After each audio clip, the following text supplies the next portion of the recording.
Chapter 15. Town of Deer Park. Location, area and title. This town is located in the extreme western angle of Orange County. In outline, the territory forms nearly a perfect triangle.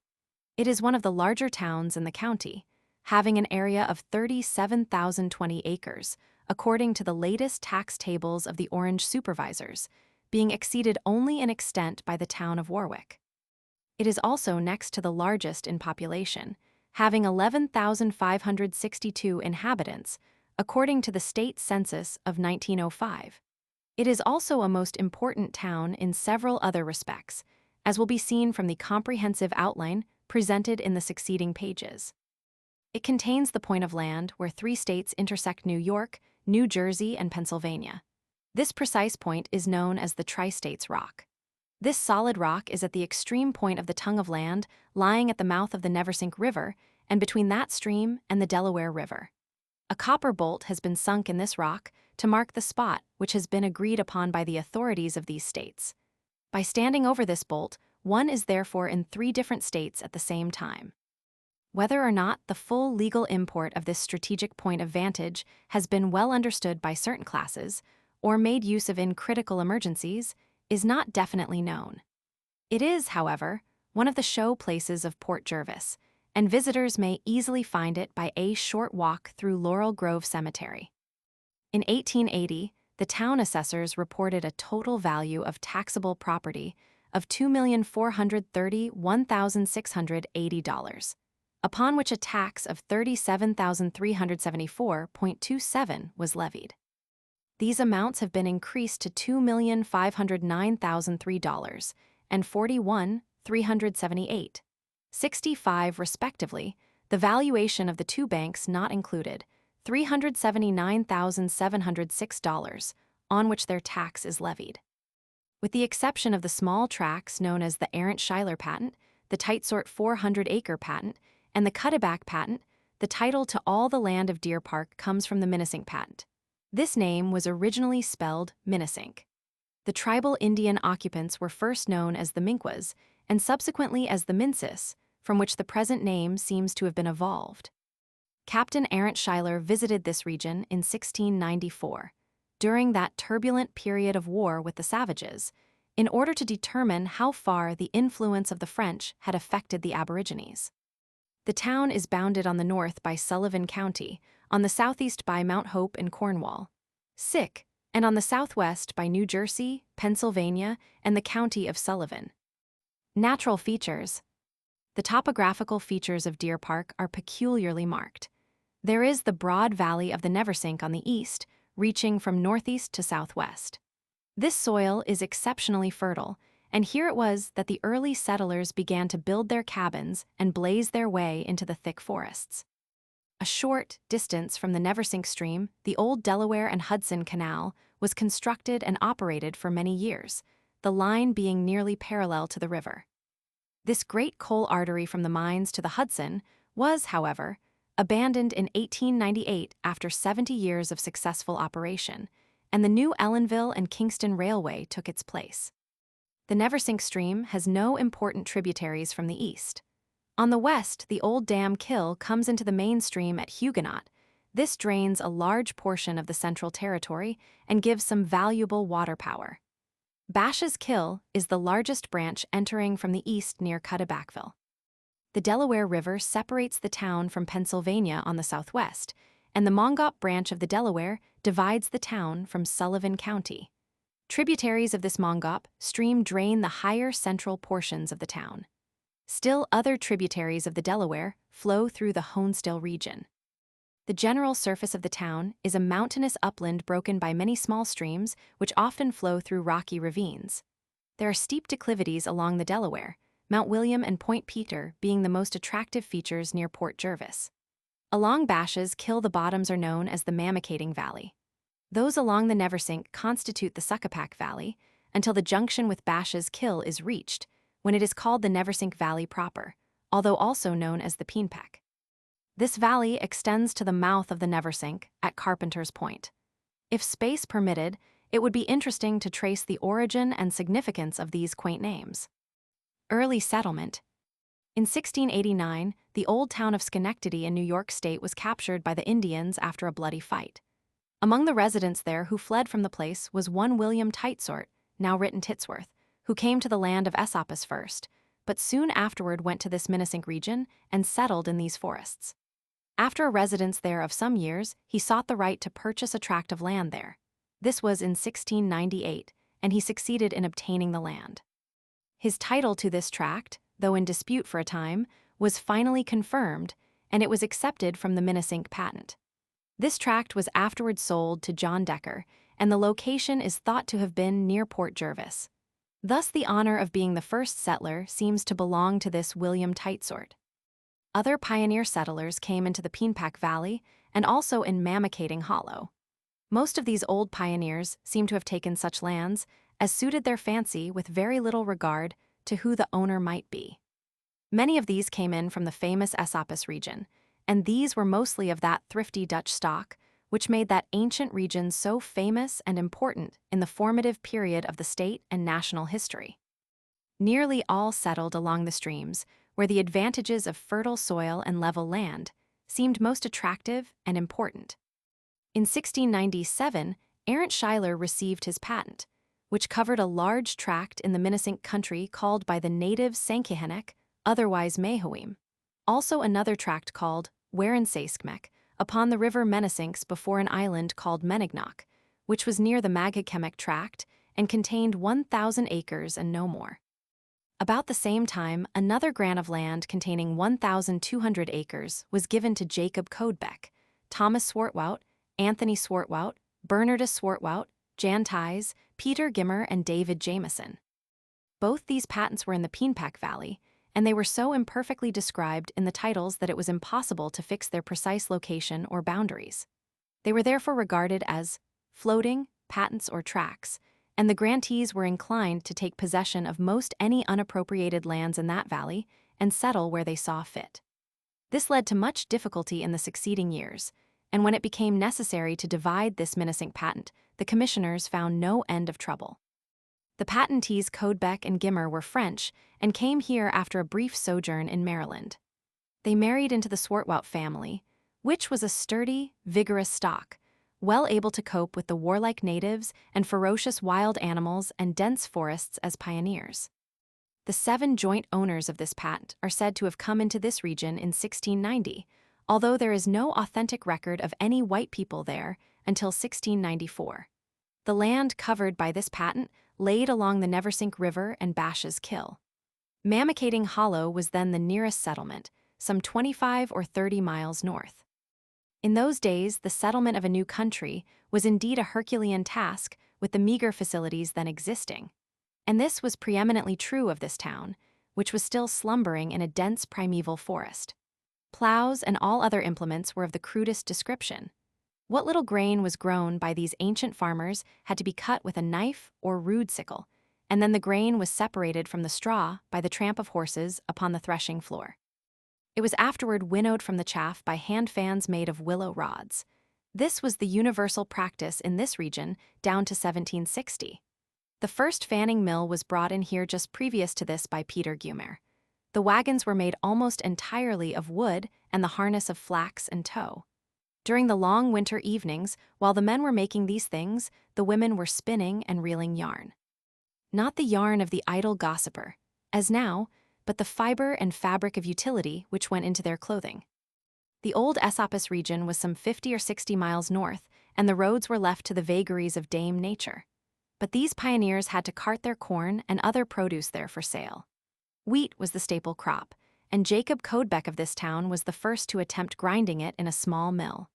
One of these millstones, about 2 feet in diameter and 3 inches thick, is still in the Gimmer cellar near where the old mill stood.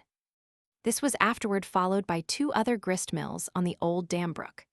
Then came the DeWitt Mill in 1770, on the Neversink River near Cuttebackville, and others in later years. These ancient mills had no devices for bolting the flour as now. Thus, after the grinding process, the whole had to be sifted by hand in order to secure the fine flour for bread making and other culinary uses. One of the earliest sawmills was erected in this town soon after 1760. It should be said in this connection that there is some traditionary, sick evidence of a still earlier settlement in this Minisink region which takes the date back even to 1650. Most of these claims, however, seem based upon certain letters written by Samuel Preston of Stockport, Penn, in 1828. In these letters, he gave the recollections of John Lukens, Surveyor General of Pennsylvania, as to this very ancient settlement. His memory extended back to 1730. On this rather hazy authority, it is claimed that the first settlement was prior to 1664, when the region was still in the possession of the Dutch, and that the settlement was abandoned at the English conquest. But there are no existing documents to substantiate any such claim, and the entire weight of evidence seems to clearly disprove it. The records show that in 1714 the only freeholders in Magakemek were Thomas Swartwout, Harman Berenson, Jacob Cuddeback, Peter Gumer, and Jacobus Swartwout. To these were added, 14 years later, the names of John Van Vliet, Jr., Samuel Swartwout, and Bernardus Swartwout, Jr. This would show a very small increase in 38 years, assuming that the settlement began in 1690. This town became important also because of the long dispute over the boundary line between the states of New York and New Jersey. The variance of this line, over which the conflict arose, was in this township. The owners of the Minisink and the 1,200-acre patents were much disturbed for years by the New Jersey state authorities, who claimed the line ran considerably farther north of the Delaware River than the Deer Park people had established it. The New Jersey people claimed a large portion of this 1,200-acre patent, through which they insisted the line ran. They procured a colony title to this disputed portion of that patent. The precise location of the line being vague and uncertain, no action at law could be maintained by either side, but a bitter struggle ensued and lasted for many years. The trouble seems to have arisen over the meaning of the phrase, the northernmost branch of the Delaware River, which was the language used in the description of title. There was a big triangular gore of land in dispute. This conflict lasted nearly 75 years, and then it was finally settled by an equitable division of the land in question. Among the residents on this disputed land was Major Swartwout, and the Jersey claimants planned to oust him from the property by force.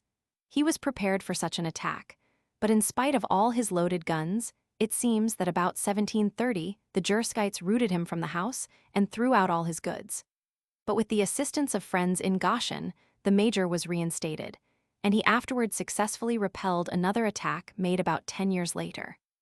He was, however, captured and imprisoned together with Johannes Westbrook, another resident of the battleground, sometime between 1764 and 1767, by a strong force of Jersey men who surrounded his church on the Sabbath, and seized the two men at the close of the service after a fierce struggle.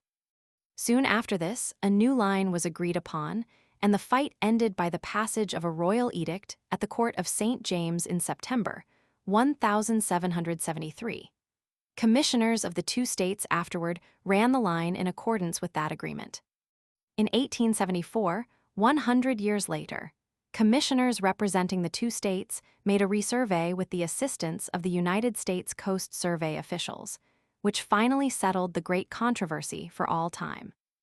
In 1775, an old assessment roll of District No. 3, which was the southern portion of Deer Park, comprising the present territory of Port Jervis and vicinity, contained 48 names of property holders. The largest of these was Johannes Decker, who was assessed for £17 8 shillings and 7 pence. Next in order was Anthony Van Etten, John Wells, Abraham Van Auken, and Johannes Decker, Jr. The DeWitt family of this town were descendants of T. Jerk Clausen DeWitt, who came from Holland and settled in Wiltwyck, now Kingston, at a very early date. It was a very prominent family here, and many of its members achieved distinction. Among other prominent settlers in this region were Peter Gumer, Jan Ties, Bernardus Swartwout, Jacob Cuddeback, Anthony Swartwout, David Jameson, and Hermans Van en Wedgen. The very earliest physician in this region was Dr. Chattel, and he settled near Carpenter's Point and practiced there until his death, many years later. He came in at the opening of the 19th century. Civil organization. Just when the civil organization of Deer Park was formed is not definitely known. The Legislative Act of October 18, 1701, provided that the people of Magashemech, the Great and Little Minnesink, should vote in the county of Ulster. This would imply that they were outside of that county. This territory covered what is since known as Cuttibackville and vicinity. 8 years later, the boundary between the counties was more definitely fixed by the legislature. Soon after this, the territory went under the name of Magashemech, remaining under this jaw-breaking title until 1743, when the precinct of Mamakating was erected, which was at least a slight improvement upon the old name.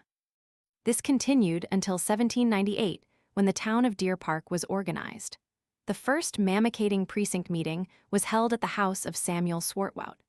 This territory then included all the land to the southward of the town of Rochester as far as the county of Ulster extends, and to the westward to the precincts of Walkill and Shawangunk. While the name Minnesink was applied to the territory above named, it has been contended by some writers that there was in addition a precinct of Minnesink, and there are documents which seem to establish this fact even as early as 1739.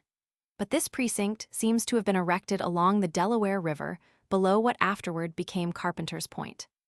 The territory now in Deer Park south of the old county line, comprising Port Jervis and vicinity, was a part of the town of Minnesink from 1789 to 1825. The first supervisor of the Mamakating precinct elected in April 1774 was Benjamin Dupay. The first supervisor of Deer Park elected in April 1798 was James Finch, and he remained in that office by successive elections until 1810, when Peter E. Gumer succeeded him.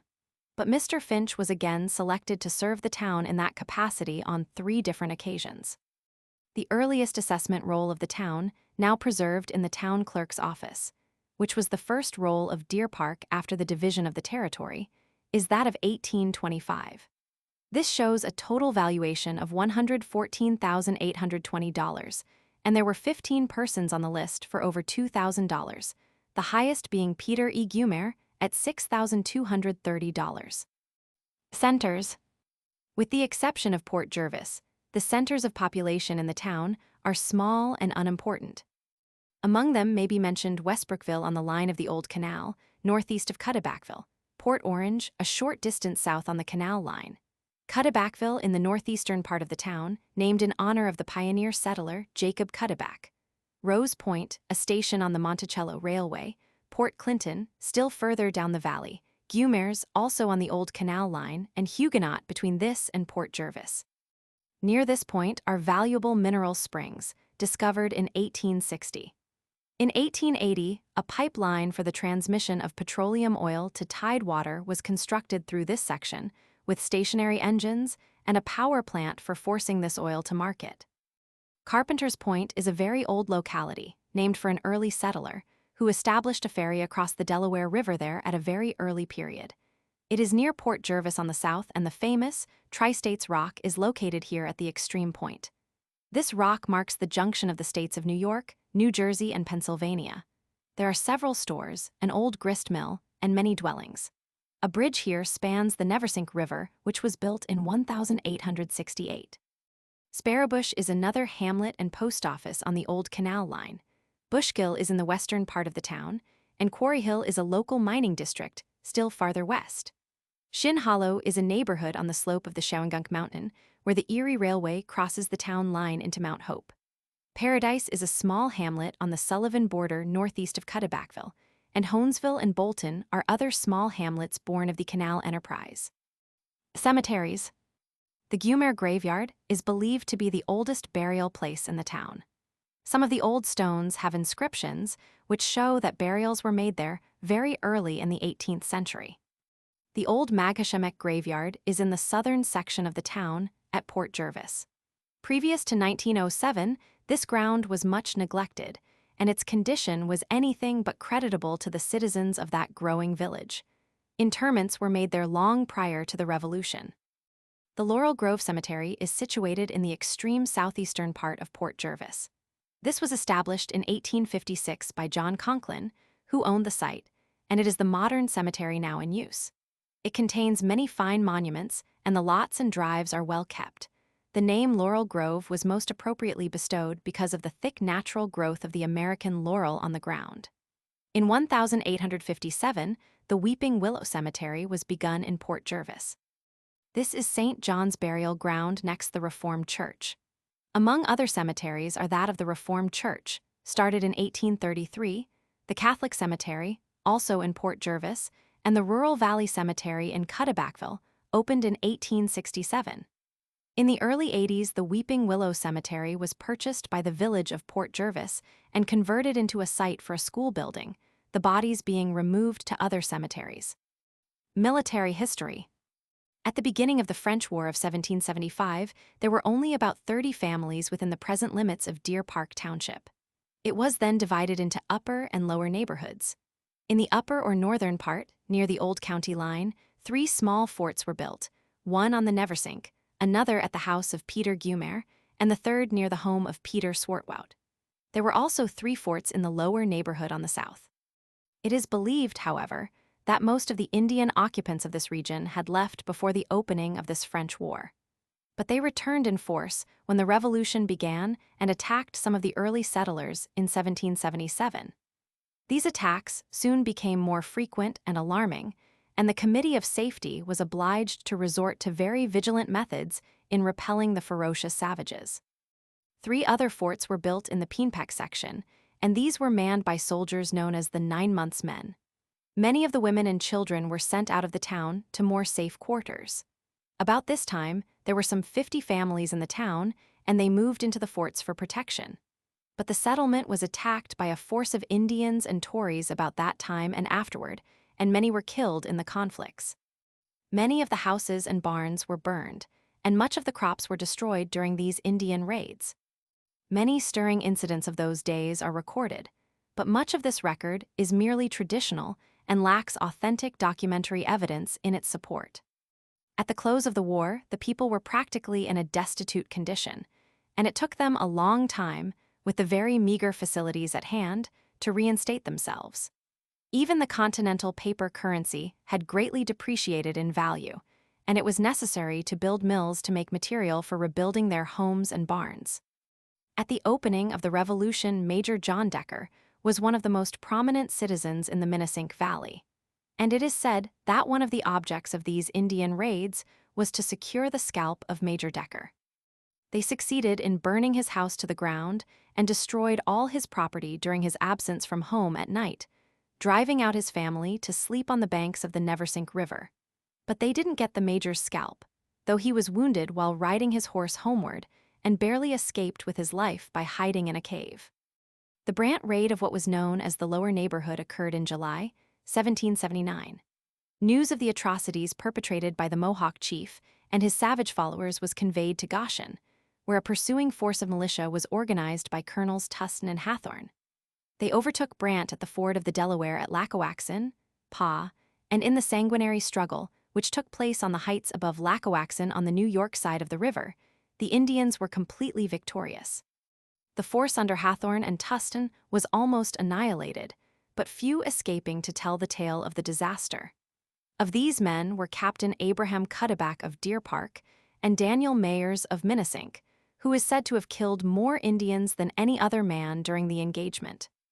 The town took its full patriotic share in the struggle to save the Union of States.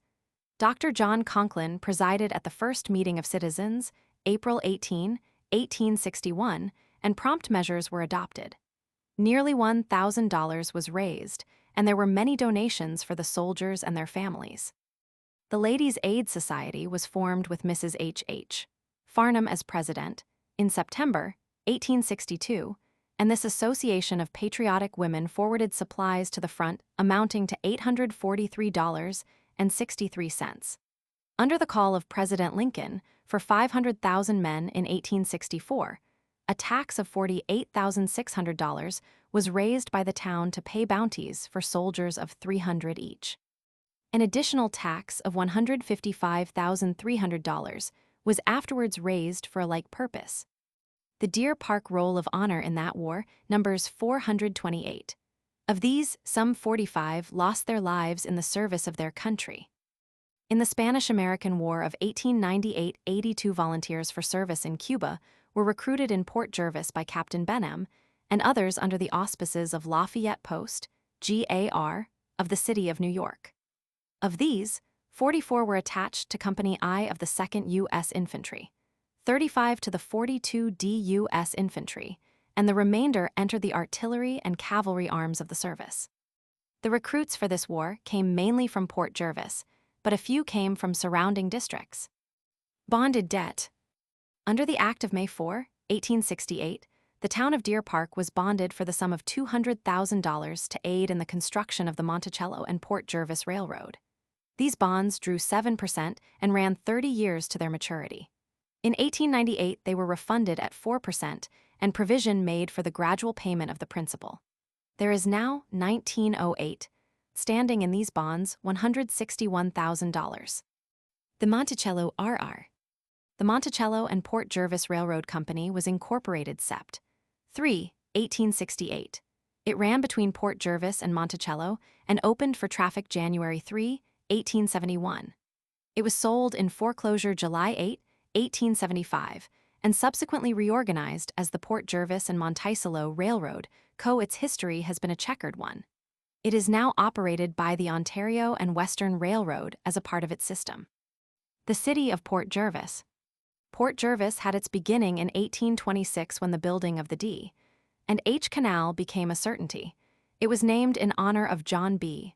Jervis, of Rome, NY, a distinguished civil engineer who superintended the construction of the canal. As late as 1846, a writer thus describes Port Jervis. It is a small village on the canal where it first approaches the Delaware.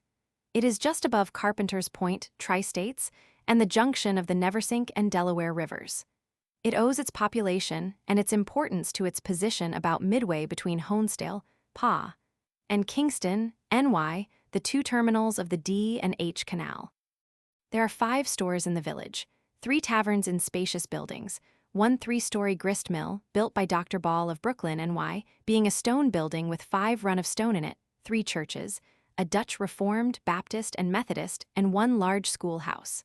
Coal and lumber are sold in considerable quantities. A mail route from Kingston, NY to Milford, PA, and thence to Philadelphia passes through the village. At this time, the population of the village was small, and Port Jervis was equaled if not exceeded in importance by the neighboring hamlet of Carpenter's Point, where the post office was located and courts were held. The completion of the Erie Railroad to Port Jervis, January 1, 1848, gave a wonderful impetus to its growth. The directors of the company celebrated the event by an official trip over the road from Piermont on the Hudson River, its eastern terminus, to Port Jervis, where the entire population of the surrounding country were gathered to celebrate their arrival. Cannon boomed and flags and bunting floated from every housetop. A banquet was served at the Hotel of Samuel Trooks on the southwestern corner of Pike and Main Streets, during which the president of the road, Benjamin Loader, made an address congratulating all concerned in the successful completion of the great enterprise as far as Port Jervis. The subsequent growth of the place was rapid. Its position as the headquarters of the Delaware Division of the road and the terminus of its Eastern Division, and the location here of extensive machine and car shops, gave it a large railroad population, which has been and still is the principal contributing element to its prosperity. In 1853, the village was incorporated, and the first charter election was held in August following. The total village expenses for the first year was $1,350. Samuel Fowler was the first president. Port Jervis became a city by an act of the legislature of the date of June 26, 1907, and at the first election under the city charter, held in the ensuing November, the following city officials were elected: Mayor Dr. H.B. Swartwout, Alderman Joseph Johnson, at-large, F. N. Mason, Andrew Hensel, A. F. Brown, P.C. Rutan, C.F. Vannon Wedgen, Thomas Mulhern, James Howell, and James I. Delaney.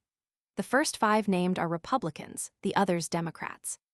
The following appointments were made by the Common Council: City Clerk, A. P. Altemeyer, City Engineer, Irving Reiter, Commissioner of Charters, John M. Snook, Superintendent of Streets and Sewers, Theodore Ludlam, Chief of Police, William Wilkin.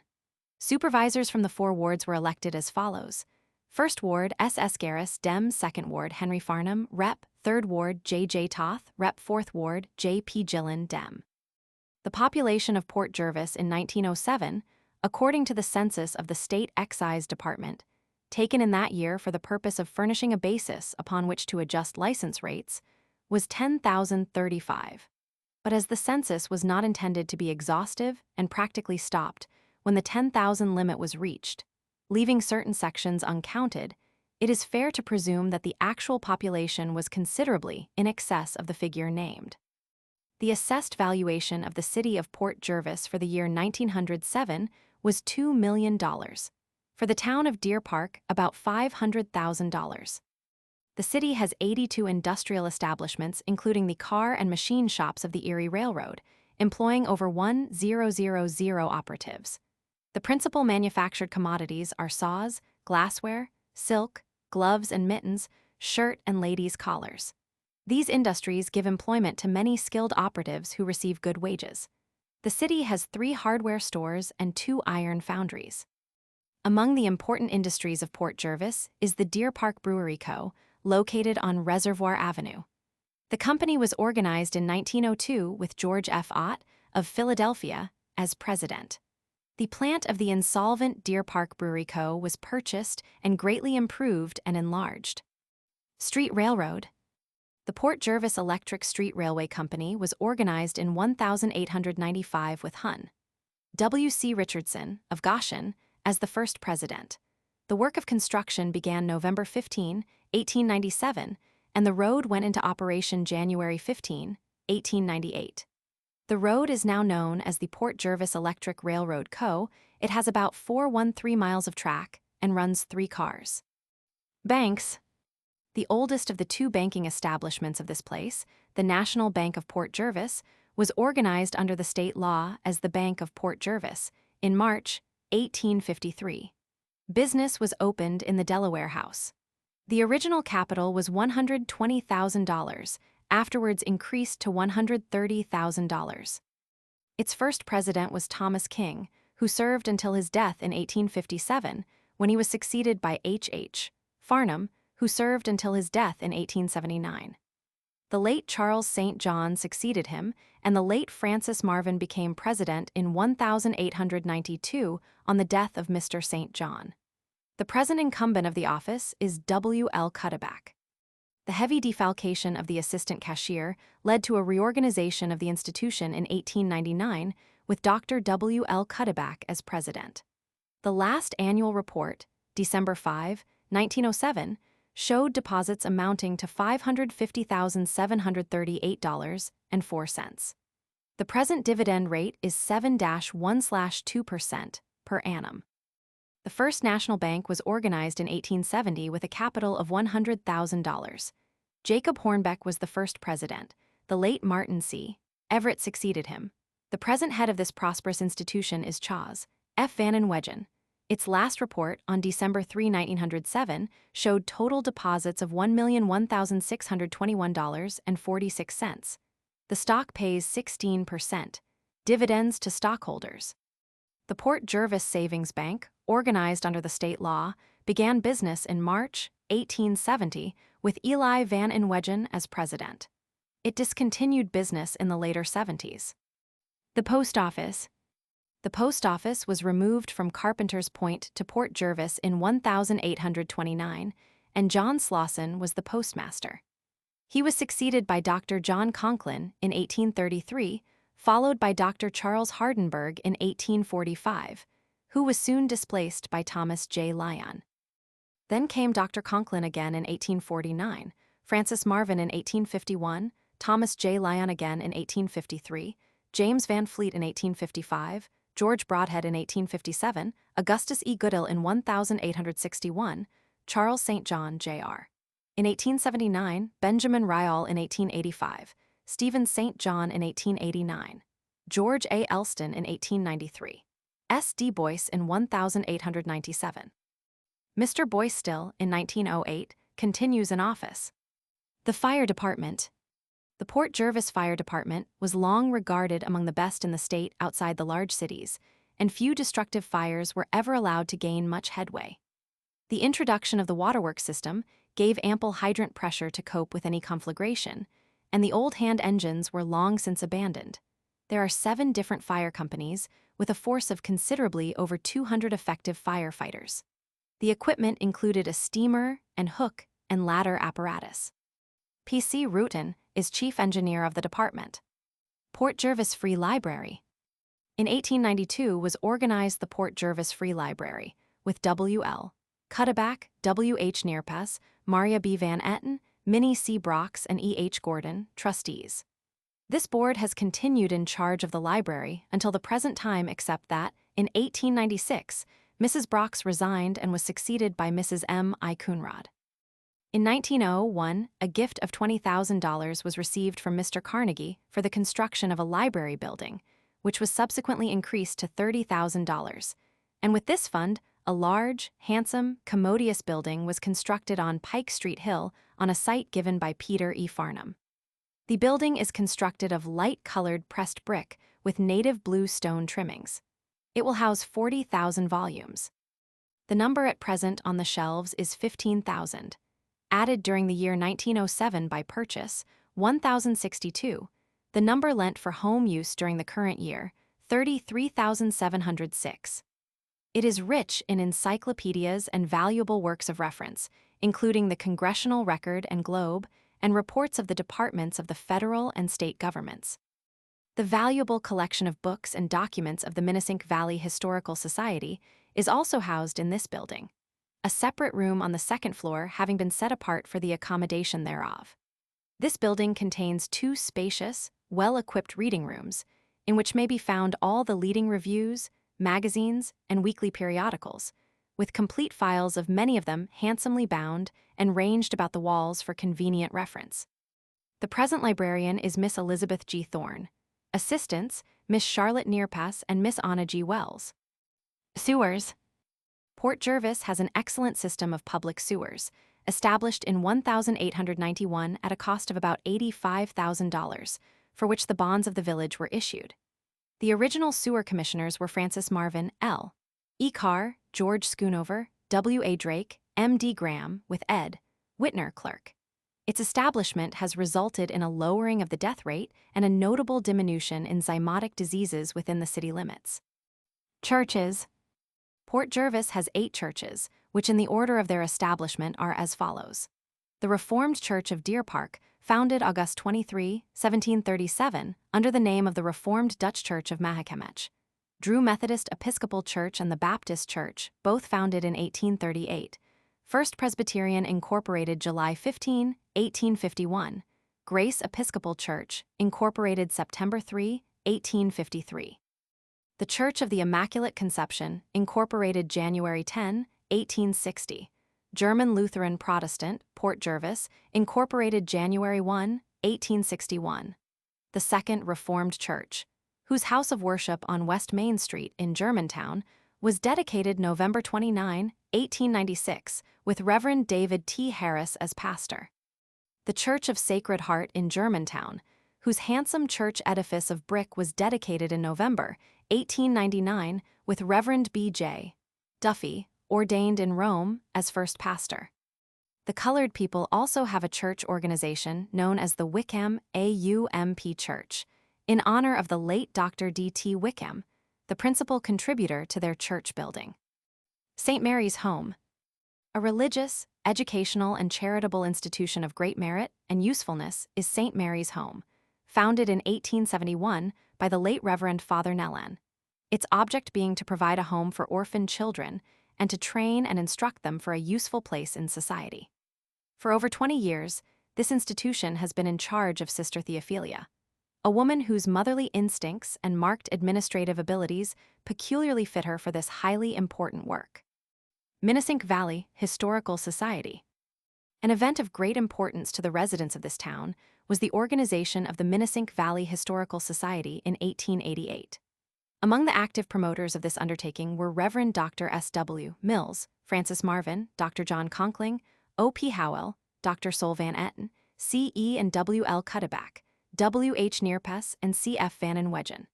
Its collection of relics and manuscripts is large and of great value to the genealogist and historian. Its library numbers more than 1,500 volumes of books and pamphlets. Its manuscripts exceed 1,000 in number. With the facilities offered by its new home in the Carnegie Library building and protection and safety provided by its fireproof vaults, it will in time become the repository of all valuable documents and manuscripts in this vicinity. Old burying ground restored. During the summer of 1907, a notable work was accomplished by the Matichemech chapter of the Daughters of the American Revolution, of which Mrs. Charles F. Vannon Wedgen is the president, in clearing and beautifying the grounds of the old historic Matichemech Cemetery on East Main Street, next to the Catholic Cemetery. Through long neglect, the cemetery had fallen into a condition of utter decay and ruin. The ground was covered with a dense growth of weeds, briars, and underbrush, and the memorial stones, some of them dating back to a period anterior to the Revolution, were for the most part so weather-beaten and moss-grown that their inscription was difficult to decipher. In some cases were totally illegible. All this has been changed, and now this hallowed ground, where the rude forefathers of the hamlet sleep, has been restored to order and beauty and no longer offends by its wild and neglected appearance. Soldiers' Monument. A conspicuous ornament to the public square of the city Orange Square is the Soldiers' Monument, erected in 1886 through the liberality and public spirit of Diana Farnham, widow of H. H. Farnham, whose gift of $10,000 defrayed the cost thereof. It commemorates the valor and patriotism of the soldiers from Deer Park who took part in the great struggle for the preservation of the Union in 1861-5. It was unveiled to the public on July 4, 1886, in the presence of a vast multitude of spectators. L. F. Carr, Esquire of Port Jervis, and General Stuart L. Woodford of Brooklyn, N.Y. were the orators of the occasion. The ceremonies were in charge of Carroll Post, G.A.R. of Port Jervis. Floods in Port Jervis. The situation of Port Jervis, near the confluence of the Delaware and Neversink rivers, exposes its low-lying parts to occasional overflows of these streams in times of heavy rainfall, and more especially during the breakup of ice at the end of the winter season. The channel of the Delaware at this place is shallow and obstructed by rapids and islands against which descending masses of ice become lodged, damming back the water and producing what is known as an ice gorge. Such an event occurred in the latter part of February, 1875, when the channel of the river for several miles in extent was filled with a gigantic accumulation of broken ice. For several weeks the village was threatened with inundation, and various unsuccessful expedients were resorted to start the ice moving. The excitement culminated on March 17, when the gorge gave way, carrying with it the iron railroad bridge across the Delaware above Sparrowbush, which in descending the stream on top of the moving ice, struck and swept away the Barrett Suspension Bridge at Port Jervis. For a short time, just before the breakup of the gorge, the lower part of the village, as far as the Erie Tracks, was flooded with water. On October 10, 1903, a 10-inch rainfall in 40 hours caused both rivers to overflow their banks, submerging the low-lying parts of the town. Barrett Bridge across the Delaware was again carried away, and 5 persons who were on it at the time lost their lives. On March 8, 1904, a flood caused by an ice gorge destroyed the iron railroad bridge across the Delaware at this place and the suspension bridge across the Neversink. The lower section of the village was submerged to a depth of 3 feet and the portion across the Erie Tracks to a depth of from 7 to 10 feet. This succession of disasters emphasized the necessity for protective measures of some kind, and the matter was taken in hand by the Village Board of Trade, as a result of whose deliberations a bill was presented and passed at the ensuing session of the legislature, appropriating the sum of $35,000 for diking the Delaware at Port Jervis. This money was used to excellent purpose, and a substantial dike was built under the direction of the state engineer, extending from the upper part of Germantown to Barrett Bridge. To afford the needed protection, however, this work should be extended down the riverbank to Laurel Grove Cemetery. Bills for the necessary appropriation have been introduced at the successive sessions of the legislature, but for various reasons have failed to pass. A more fortunate issue is expected from the one introduced by Senator Taylor at the present session. Another state appropriation of $10,000 was spent in strengthening and clearing the channel of the Clove Brook at Tri-States, and a pumping station has been established at the foot of Wagner Place, by means of which accumulated surface water is drained off in times of flood. An effort is also being made through Representative those. W. Bradley to secure the aid of the federal government in clearing and deepening the channel of the Delaware and removing obstructions from Storm Island, about a mile below the city. Canal abandoned. The Canal of the Delaware and Hudson Company was abandoned in 1878. Samuel D. Kuykendall, of Kingston, purchased the right-of-way and sold it to the Pennsylvania Coal Company, by whom a coal-carrying road from the anthracite field to tide water along the old canal route was projected. The enterprise was defeated by the purchase by the Erie Railroad Company of the stock of the Pennsylvania Coal Company, which carried with it ownership and control of the old right-of-way and blocked threatened competition in the carriage of coal to tide water. Erie changes. In the spring of 1890, the Erie removed its passenger station from the foot of Pike Street to the Brown Building in Jersey Avenue, near its junction with Fowler Street. This building was remodeled and enlarged and made over into one of the finest depots along the line of the Erie Road. It was destroyed by fire on Christmas night of the same year, and the present handsome structure erected on its site. On Easter Sunday, 1905, the company transferred the headquarters of the principal Delaware Division official from Port Jervis to Susquehanna. This involved the removal of 30 officials and assistants, including the superintendent, train master, division engineer, division plumber, and division carpenter. Good roads. This section will benefit by the good roads movement lately adopted by the state, and Port Jervis may naturally expect considerable increase of trade and perhaps of population from the 3 state roads now in process of construction which converge in this city. One of these begins in Middletown, passes through Woweyanda and Greenville, and comes out upon the road leading from Tappan Town to Tri-States. Another starts from Middletown and passes through Odysville and Cuttibackville, taking at the last named place the old road pronounced by the state inspector to be one of the finest in the state. A third leads from the Sullivan County line at Rio on the west to Port Jervis. City improvements.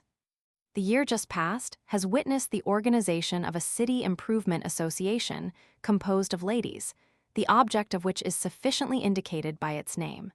It has an active core of officers and members animated by a praiseworthy spirit of civic pride. Mrs. Maria B. Van Etten is the president. Places of special note. Tri-States Rock, situated at the confluence of the Delaware and Neversink rivers, at which the boundary lines of 3 states New York, Pennsylvania, and New Jersey intersect, is one of the show places of the town. The rock is at the extreme point of the narrow tongue of land lying between the 2 rivers and at the mouth of the Neversink. The geological formation is rocky and will stand the wear of the floods for centuries to come, as it has for centuries past. A small monument now marks the spot. The site of the old Dutch church on the Van in Wedgen land, directly opposite the old Matchakemech Cemetery on Main Street, is suggestive of historic memories. Here assembled for worship in the old log meeting house of 1743 the pioneer families of this section. The house was burned by Brant and his savages in the historic raid of July 1779. The Van Etten schoolhouse, from which the teacher, Jeremiah Van Auken, was taken out and cruelly murdered in the same raid, was located on the old Levi Van Etten farm, afterwards owned by Mark Van Etten, on the east side of the Neversink River, about 1/4 of a mile north of Black Rock cut on the Erie. The forts mentioned in the early annals gather about themselves most of the traditions of Indian attack. In the upper neighborhood, there was one at the house of Jacob Rutson de Witt. This was near Cuttibackville, on the west side of the Neversink. Another fort was at the Gumer Place, now the Godefroy estate. The old stone building is still standing and in excellent preservation. In the accounts of incidents occurring during the Old French War, it is stated that on one occasion the Indians lay in ambush to take the lower fort at Mr. Westfall's. This was probably the old stone house at Germantown. A local writer says, the present structure, rebuilt in 1793, occupied the site of a fort or blockhouse built anterior to the Revolution and occupied as a dwelling and trading post by a family of the name of Haynes, who carried on a thriving trade with the Indians for many years. Captain Westfall, who married one of Mr. Haynes's daughters, lived in the house during the Brant invasion of 1779. He was away on a scouting expedition at the time, and a trusty Negro buried the valuables and assisted the escape of the captain's wife to the high hills of the Jersey Shore near Carpenter's Point. It is said that Brant's expedition first attacked the fort at Major Decker's. This was on the old George Cuddeback place on the east side of the Neversink River, about 3 miles from Port Jervis. Another fort was near the residence of the late James D. Swartwout. Still another is mentioned by Peter E. Gumer at the house of Peter Kuykendall in the present village of Port Jervis. Chapter 16. Town of Goshen by George F. Gregg. Northwest, 60 miles by rail from New York City, 16 miles in an airline west from the Hudson River, lies Goshen, the county seat of Orange County, located in the geographical center of that civic subdivision. The town derives its name from the Goshen of biblical memory. Almost 2 centuries ago, the first of the settlers came. The native beauty of the place appealed to the calm and dauntless spirits of these men, who had plunged boldly into a benighted and unknown country. They stood upon the wooded hills and looked with glad eyes upon the fertile, fruitful valley. All around about them lay the land of their desire, and they called it Goshen, the promised land of the Scriptures. The town, which was first known by this name in 1714, was originally much larger than at present. Its boundaries were defined by law in 1788. A part of Hamptonburg was taken from it in 1830, and a part of Chester in 1845. Other changes of boundaries were made at different times, as recited elsewhere in this article. It has a population today in town and village slightly in excess of 5,000. The section is known for the great fertility of its soil. It is in the heart of a noted dairying country, and as long ago as Revolutionary days, Goshen butter was widely famed. Butter making has practically ceased now, but the milk production is large. The town is also noted for the onions and celery raised on its black dirt meadows, as well as for the grass crops grown on its fertile farms. The village is located on the main line of the Erie Railroad and has direct connection with New England cities by way of the NYN. It is also the terminus of the Montgomery and Erie, the Goshen and Deckertown, and the Lehigh and New England railroads. It is handsomely laid out with broad, well-kept and well-shaded streets of smooth macadam. It has 3 public school buildings, and Gar Institute, a parochial school, conducted under the direction of St. John's Church. It has 6 churches. The First Presbyterian organized in 1720, St. James Episcopal dating back to 1796, St. John the Evangelist, Roman Catholic, founded in 1820, the Methodist Episcopal, organized in 1847, the AUMP Church and Olivet Chapel, a Presbyterian colored mission. It has 2 national banks and a savings bank, 2 newspapers, gas and electric lighting companies, a waterworks system, and first-class hotels and clubs. Its fire department is made up of 3 volunteer companies: Cataract Engine and Hose, organized in 1843, Dykeman Hose, organized in 1872, and Minnesink Hook and Ladder, organized in 1906 upon the disbanding of Elliott H&L, which was organized in 1871. Leading to the village from almost every direction are improved roads, maintained under state supervision. No mention of the town, past or present, would be complete without reference to the trotting horse industry. It began in 1803, when Imp. Messenger, acknowledged head of the trotting family, stood at Goshen Down through all the years trotting horses were bred and raised there, and even in this day and generation the horse interests are chief among the interests of the town. In the center of the village is located the finest half-mile track in the country, and many famous horses are trained there. Every foot of its ground is historic. In the far-gone years, red men roamed its landscape and predatory beasts lurked in the shadows of its primeval timberlands. It was one of the early settlements made on that vast tract to which Governor Nichols referred when he wrote in 1664, "The lands which I intend shall be first planted are those upon the west bank of Hudson's River." Shortly after the first settlement, a bounty was placed on wolves, and the governor recommended its payment to the House of Lords. Chapter 302 of the Laws of 1715 was an act for the destroying of wolves in this section. This act expired July 21, 1717, and on October 29, 1742, the General Assembly found it necessary to pass a law placing a bounty of 1.06 on wolves, whelps, and panthers. Noah Webster, of dictionary renown, taught the first academy in Goshen. DeWitt Clinton attended school there, and William H. Seward studied law in the office of Judge Dewar.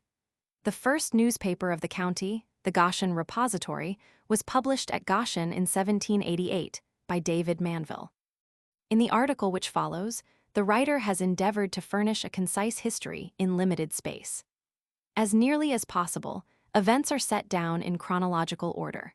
Much of interest concerning the town that is based only upon tradition is left out, and the space devoted to historical facts that can be authenticated and verified by records, maps, parchments, and the writings of earlier and wiser men. The County of Orange dates its existence by legal enactment from October 1, 1691, in the third year of the reign of King William and Queen Mary, and in the administration of Henry Sloughter, Esquire, Governor. The First Assembly convened the 9th of April that year. On October 1, it passed an act, Chapter 17, entitled An Act to Divide the Province and Dependencies into Shires and Counties. Section 7 of this act provided, the County of Orange to begin from the limits or bounds of East and West Jersey, on the west side of Hudson's River, along the said river to the Murderer's Creek, or bounds of the County of Ulster, and westward into the woods as far as the Delaware River. Chapter 94, which became a law October 18, 1701, added to the lands embraced in the county those of Magashemek and Great and Little Minnesink. On November 12, 1709, during the administration of Richard Ingoldsby, Esquire, Lieutenant Governor, the 8th Assembly passed an act, Chapter 202, to determine, settle, and ascertain the bounds and limits of the County of Orange. This act repealed the clause added by Chapter 94 and fixed the bounds as follows: that the County of Orange shall extend from the limits and confines of the province of New Jersey on the west side of Hudson's River, along the said river, to the line of the County of Ulster, and westward so far as the Delaware River. The county derives its name from the Prince of Orange, who married Mary, and came to the throne in 1689 under the name of King William. Goshen is a part of the tract known as the Wowyanda Patent, acquired of the Red Men by John Bridges and Company on March 5, 1703, and confirmed by royal decree of Queen Anne. 12 Indian sachems conveyed the land.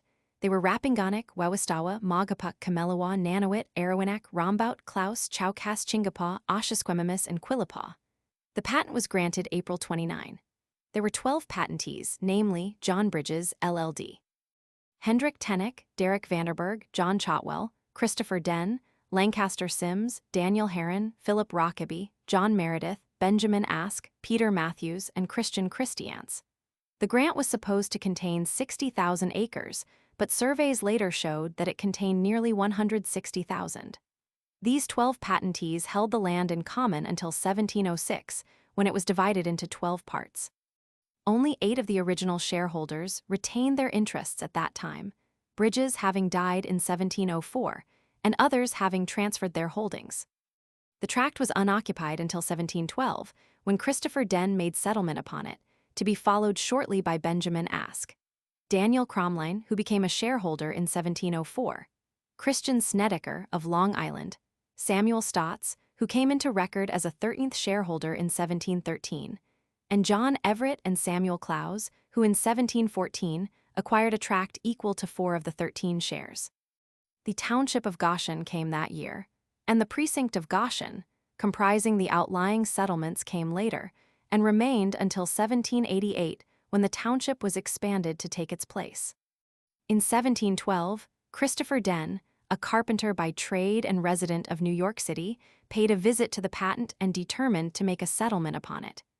He and his wife, Elizabeth, were childless, but had adopted an orphan girl, Sarah Wells. Den selected a spot along the Otterkill, as it is now known, about 2 miles or more from the present village. He returned to New York, equipped an expedition, which he sent up the Hudson River in charge of his adopted daughter, accompanied by 2 white men and some Indians whom he had taken to New York when returning from his first visit. A raft was used for the voyage, and a landing safely made near Cornwall. The journey to the spot selected by Den was through a trackless forest, but was made without mishap, and a rough cabin was built. After the starting of the expedition, Den was remorseful because he sent the girl into unknown dangers, and within a short time, he started for the new settlement with his wife. The journey was made on horseback. They arrived safely and took up permanent residence there. It appears from an old map that Den's share of the patent was a triangular tract, containing about 2,000 acres. The presence of this family soon brought other settlers, and the woodman's axe resounded far and near. The merciless push of immigration began, and the native red men were driven further into the wilderness. In the course of a few years, Sarah Wells became the wife of William Bull, of Wolverhampton, England, who came to this country and was employed by Daniel Cromline in 1716 to build the masonry of a dwelling later known to fame for nearly a century as the Grey Court House. History records this as the first marriage within the limits of the town of Goshen. The lands in the vicinity of the present village were settled to some extent soon after Den's arrival.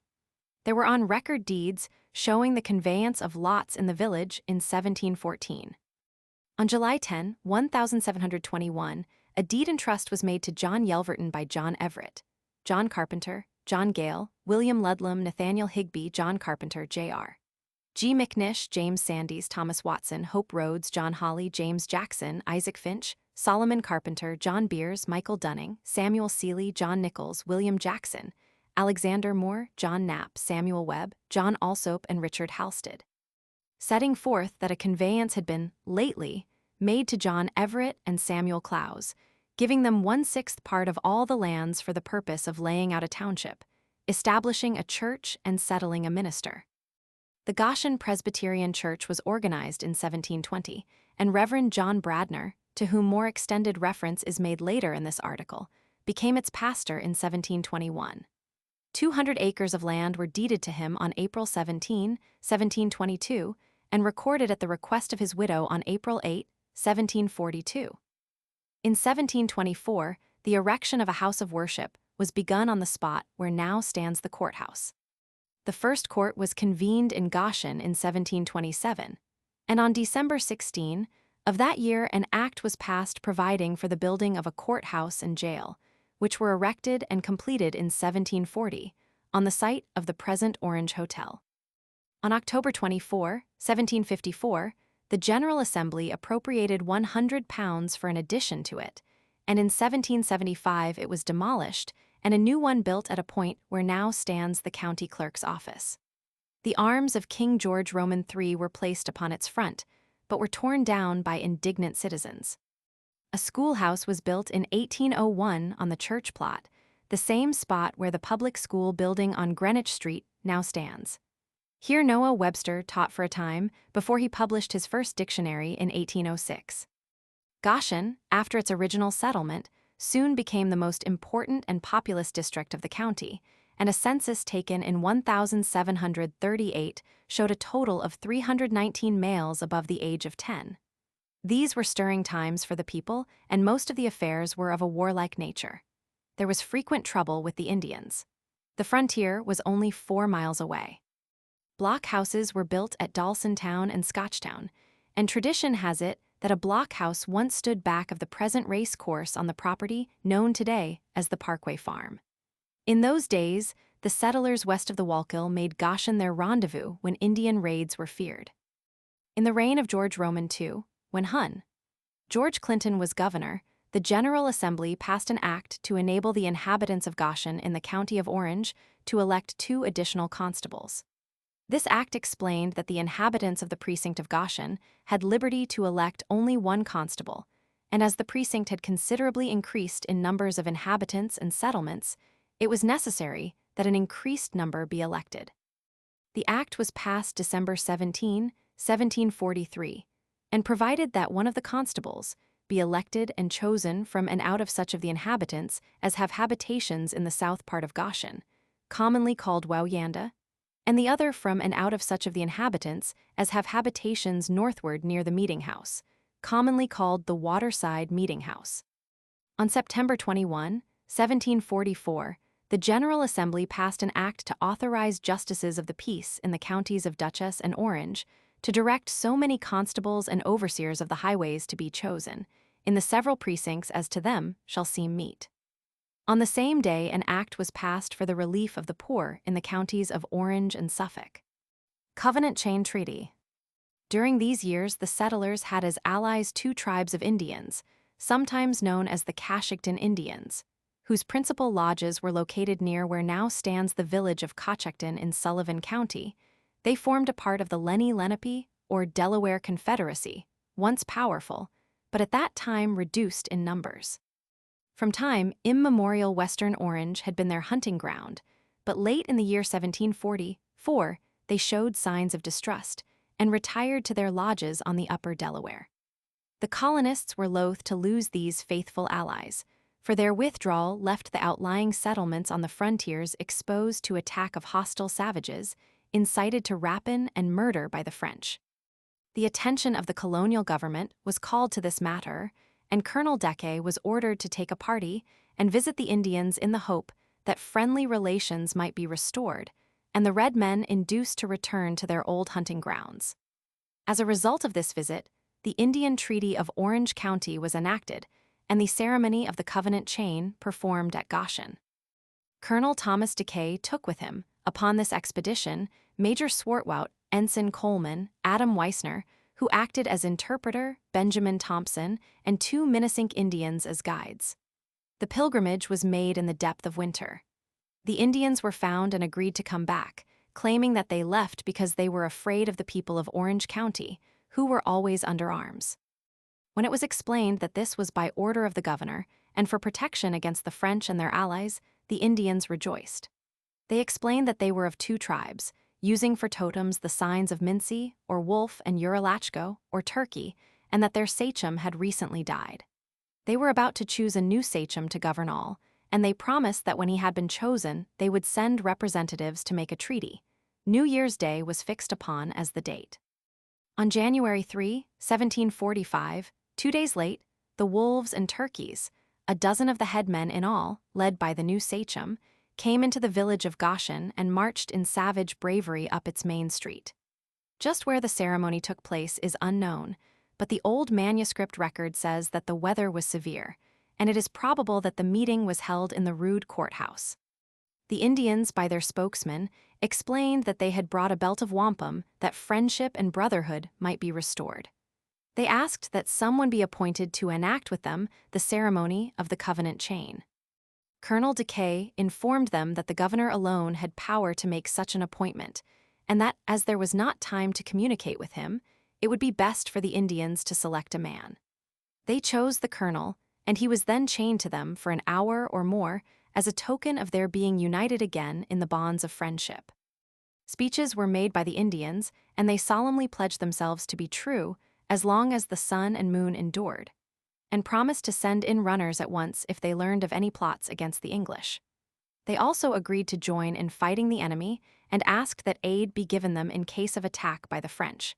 This was freely promised, and while the colonel was still chained to the Indians, they gave him the belt of wampum to be sent to the governor.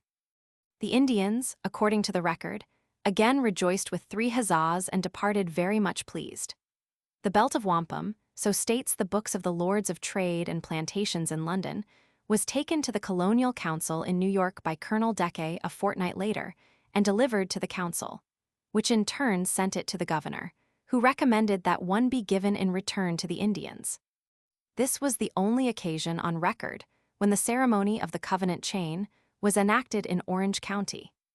On April 18, 1748, an act was passed by the General Assembly providing that, for the time to come, all elections of representatives of the County of Orange to serve in the present or any future General Assembly shall begin and be first opened at the courthouse in Orange Town, or at the courthouse or some other convenient place in the town of Goshen.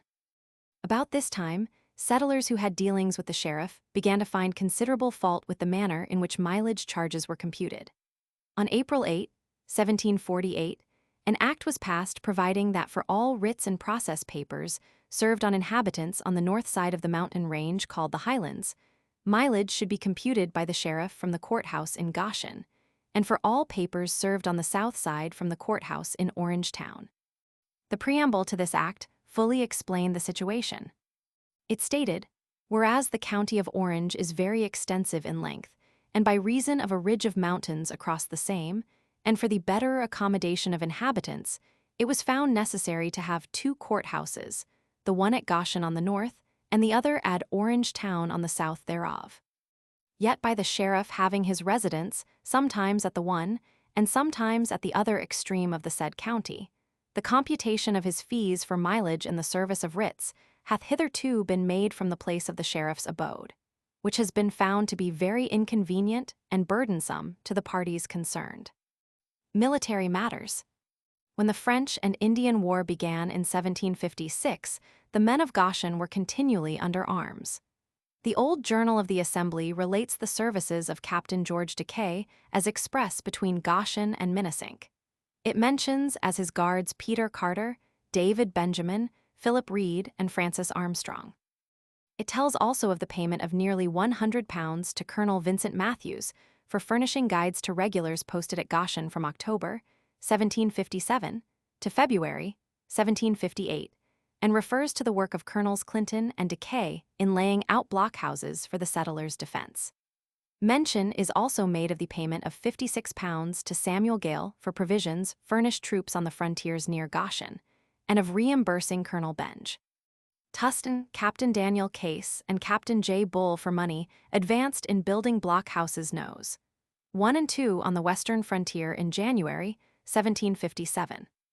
In 1763, Lieutenant Governor Cadwallader Colden appealed to the General Assembly for troops to relieve the militia on the borders of Orange and Ulster, which were infested by the enemy. At this time, the town of Goshen extended from the Hudson to New Jersey. In 1764, a bill was passed dividing the precinct of Goshen into two precincts, to be called Goshen and Cornwall. After this division, Cornwall embraced the present towns of Cornwall, Monroe, and Blooming Grove, while Goshen included the present town of Warwick. During the years prior to the Revolution, when the colonists were growing desperate under the exactions of King George, patriotism and valor were manifested to a marked degree in Goshen. On June 8, 1775, over 360 men signed the Revolutionary Pledge at Goshen, and the name of Henry Wisner headed the list. The Reverend Nathan Kerr, an ardent patriot, and the fourth pastor of the Goshen Presbyterian Church, who came to Goshen in the fall of 1766 and remained until his death, December 14, 1804, on one occasion is said to have dismissed his congregation in the midst of a Sunday service to prepare food for a troop of horse that had halted on the way to Philadelphia. Once General George Washington, riding eastward on the Florida Road towards his headquarters at Newburgh, stopped with his staff to chat a while with the children at the old schoolhouse near the stone quarry. Notable early residents. Many of the old families of Goshen today are descendants of the patriots who fought in the colonial service, and whose names appear on the roster of the Goshen Regiment at the battles of Long Island and White Plains, at the struggle in the Highlands, and the capture of Fort Montgomery, as well as in the memorable slaughter of Minisink. The highway between Goshen and Florida, over which Washington rode, is a historic thoroughfare, and in Revolutionary days was lined with the homes of famous men. Goshen was then the stronghold of the Whigs. In a stone house nearly opposite the present Sayre homestead lived Moses Hatfield, a captain, afterwards a major, in the Goshen Regiment, who was taken prisoner at a night assault on what is now Randall's Island on September 23, 1776, and was kept a captive until 1778. A little further along the way lived Henry Wisner, the elder.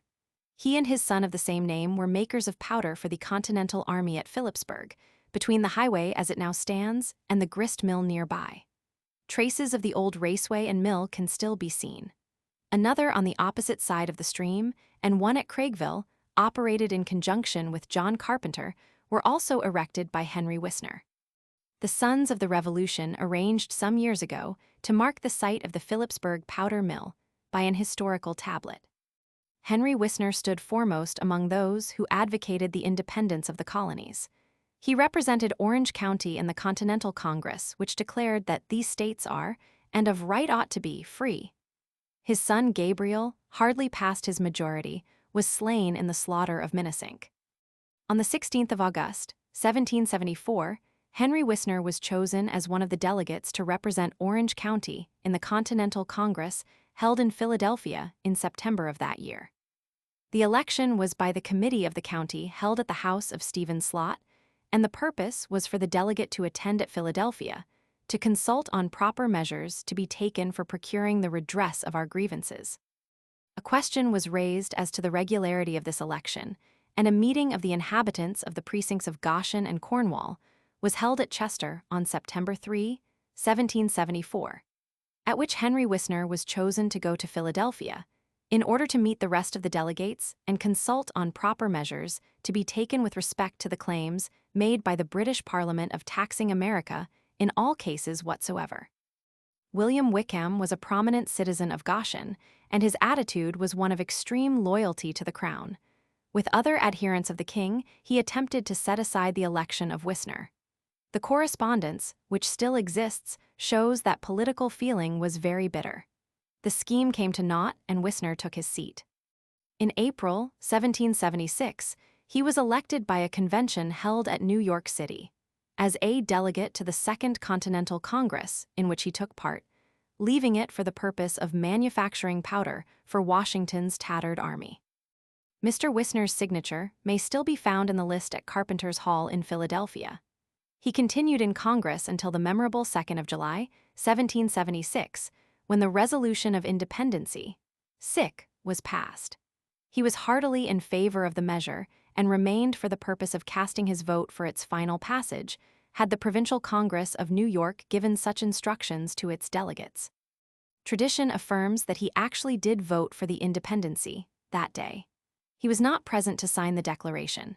He had proposed in Congress a method for the manufacture of saltpeter and gunpowder, which had been approved, and an agreement with which he was requested or appointed to build works and prepare powder for the Army of the North. To do this, he left Philadelphia on the 3rd of July and applied himself to the making of powder.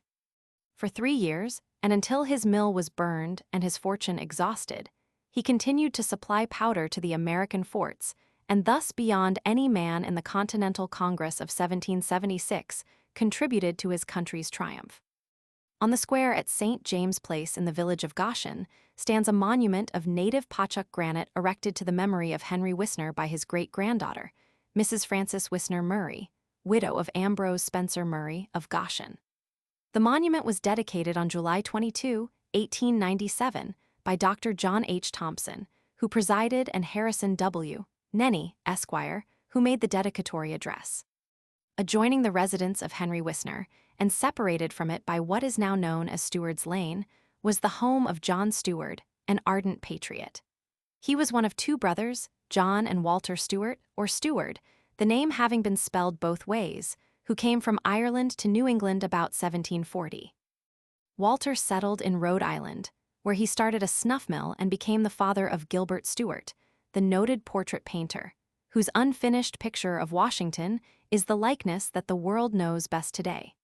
Gilbert, after reaching manhood, wrote his name Stuart, because by reason of the fact that his ancestry was by tradition connected with the Jacobite cause, he had a great admiration for Bonnie Prince Charlie. The tradition was that, at the time of one of the early Jacobite risings, a nurse in charge of 2 young children appeared in Belfast, Ireland. They came from Scotland, and the woman immediately on arriving fell ill of smallpox and died, refusing to tell anything about the children except that their names were John and Walter Stewart, and that they were the sons of a man of rank who would soon come for them. She had with her no money but some fine jewels. No one ever came to claim the children, but as it is recorded in history that some Jacobite families are known to have been exterminated in their bloody and unfortunate battles, this may have been the fate of the relatives of these boys, too young to tell anything about themselves. They were brought up by a man, appointed their guardian. He treated them harshly, and as soon as grown they left him and came to try their fortune in a new land. John first acquired some property in Boston, which he left in his will to his son Nathan, but soon came to Goshen and settled there, buying in 1744 80 acres of land, and the houses thereon from William Jane.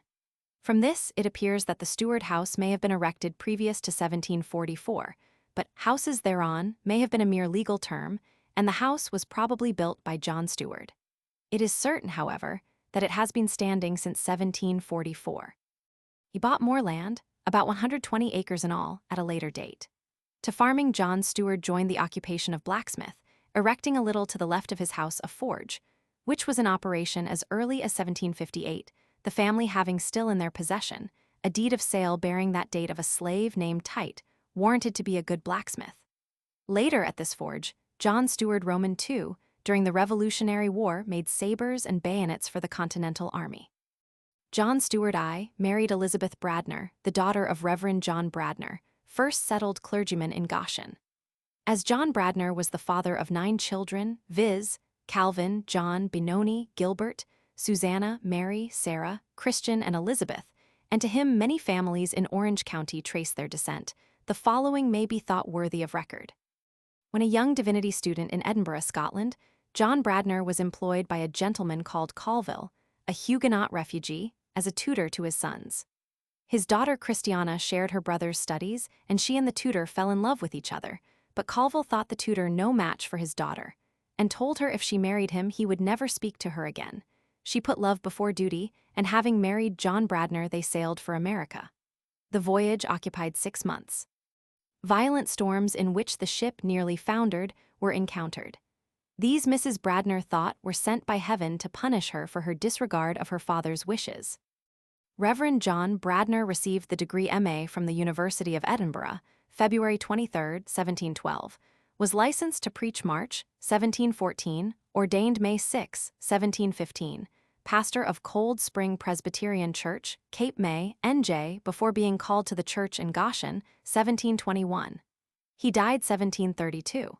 His widow died 1759. She was well educated in the classics and assisted in preparing her son, Reverend Benoni, for Princeton College. He graduated 1755, was settled in Jamaica, L.I. 1760, and 2 years after was called to Church 9 Partners, Dutchess County. There is now in the possession of Mrs. M. H. C. Gardner of Middletown a piece of a quilt brought from Scotland by Mrs. John Bradner. The colors of the design, birds, fruit, and flowers are as bright as though it was new. John Stewart I had 8 children, and their mother used to relate with pride that never once during their infancy or childhood was she obliged by reason of the illness of one of them to strike a light during the night. John Stewart I died in 1770 of a fever then epidemic. In his will he left to his widow, as long as she remained his widow, the use of the best room and the salon room. The small adjoining room, now a store closet, was her prayer closet, where she used to retire to pray, as was the good custom of those times. Her eldest son, John Stewart Roman II, although holding no commission in the Continental Army, was an ardent patriot, mention being made in Rivington's New York Gazette, the Tory organ, that rebellion in Orange County was continually fomented by those 2 firebrands, Squire Stewart and Old Wisner, the latter being Henry Wisner, member of the Continental Congress and John Stewart's friend and neighbor. John Stewart Roman II, who was 30 years younger than Henry Wisner, was a justice of the peace, and a number of Hessian prisoners passing southward through Goshen, probably after the Battle of Saratoga, were quartered overnight at his house. The common soldiers slept in the barn, but the officers, of whom there were several, were accommodated in the house, and on leaving the next morning told Mrs. Stewart that the coffee made by her black cook was the best they had tasted since leaving Germany. In a house that stood about 100 feet east of the present residence of Campbell Stewart, Esquire, lived General Reuben Hopkins, whose son, Hannibal, married Elizabeth Stewart, daughter of John Stewart Roman II. General Hopkins's portrait and his appointment as attorney-at-law dated 1771 and signed by Lord Dunmore, now hang on the walls of the Stewart House, which contains other objects of interest, among which may be mentioned an original broadside of the Declaration of Independence addressed to John Stewart, Esquire, his commission as Major No. 1 of the Regiment of Militia in the County of Orange, signed by Geo. Clinton in 1798, and a bag of old counterfeit silver Spanish dollars. A band of counterfeiters was arrested in Orange County about the time of the Revolution, and they were tried at Goshen, their judges, among whom was Judge Stewart, keeping some of the coins as curiosities. In the house can also be seen a small stone hammer presented to the wife of John Stewart I, as a token of friendship by a member of a band of Indians who, at the time stewards settled in Goshen, and for some years after, lived in a hickory grove at the rear of his house. His family always made a point of maintaining friendly relations with their savage neighbors, and were never troubled by them, although once during the French and Indian War, on an alarm being given that Indians on the warpath were approaching Goshen, the family fled to the cedar swamp. It is said that on leaving they looked back for what they feared might be a last look at their house, but the alarm proved a false one. Goshen was spared an Indian massacre, and they returned to find their house still standing. The main body of the house, with some minor alterations, is the same today as it was in those old Indian days, its cedar shingles, oak beams, and large stone chimneys seeming still sound and strong. The house being too small for modern requirements, 2 wings have been added at different times, and the chimney tops rebuilt, but care has been taken to preserve as far as possible every antique feature of the house in its original condition. During Revolutionary days, the inhabitants of Orange County were terrorized by the depredations of Claudius Smith, a notorious outlaw, and his gang of ruffians who were known as cowboys. Smith was indicted on 3 charges, one of which was the murder of Major Strong. Rewards were offered by Governor Clinton, and Smith was taken captive at Smithtown, LI, by Major Brush. He was given into the custody of Colonel Isaac Nickel, sheriff of Orange County, and on January 22, 1779, was publicly executed at the west corner of Church Park in Goshen, with 2 other criminals, De La Ayler, a burglar, and Gordon, a horse thief. On the gallows near the same spot 40 years later, 2 others were publicly put to death for murder. Battle of Minisink. On July 22, 1779, occurred the Battle of Minisink, in which the Goshen Regiment, under Colonel Tustin, met almost complete annihilation at the hands of nearly 500 Indians and Tories under Joseph Brant, the half-breed chieftain, who was known as Thayendanegea, the Scourge, and held a colonel's commission from George Roman III. The Goshen Regiment marched against Brant's forces to avenge a raid made by Brant upon the settlers near Minisink on the 20th of the month. They were joined by a small reinforcement, under Colonel Hathorne, of the Warwick Regiment, and the latter assumed command. While marching along the west bank of the Delaware at 9 o'clock on the morning of July 22, the Indians were discovered about 3/4 of a mile away, and Colonel Hathorne hastened his command in pursuit. Brant, taking advantage of intervening woods and hills, made a detour which enabled him to gain the rear of the attacking party, and in the battle which followed the savages completely routed the small force that opposed them. The colonists had little ammunition, and this was soon exhausted. A part of them fled, and more were killed in flight than in battle. Colonel Tustin, who was a skillful surgeon, dressed the wounds of his men and refused to abandon them, staying on the field until he fell. Of the 80 men in the engagement, 44 were killed outright, and others died later of their wounds. Colonel Benjamin Tustin, who was a physician and surgeon by profession, came originally from Southold, LI, in 1746, at the age of 3 years. His parents located on the banks of the Otterkill on the patent granted to Elizabeth Den. His father, Benjamin Tustin, was appointed one of the judges of the courts of the county, and also a colonel in the Orange County Regiment of Militia.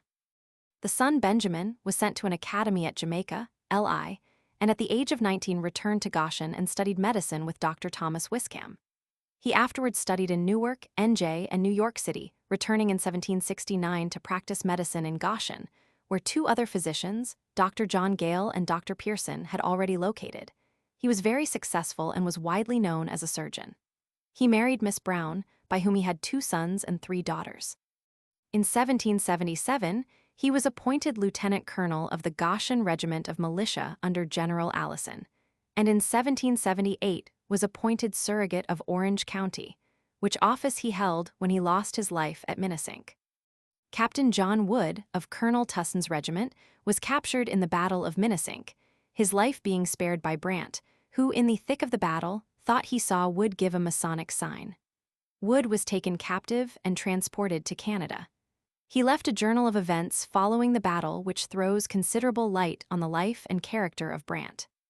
On July 22, 1822, by the influence of Dr. David R. Arnell of Goshen, a monument was erected in the village to the memory of the men who fell at Minisink. It was set up over the bones of the patriots which had been gathered from the battlefield 43 years after the massacre.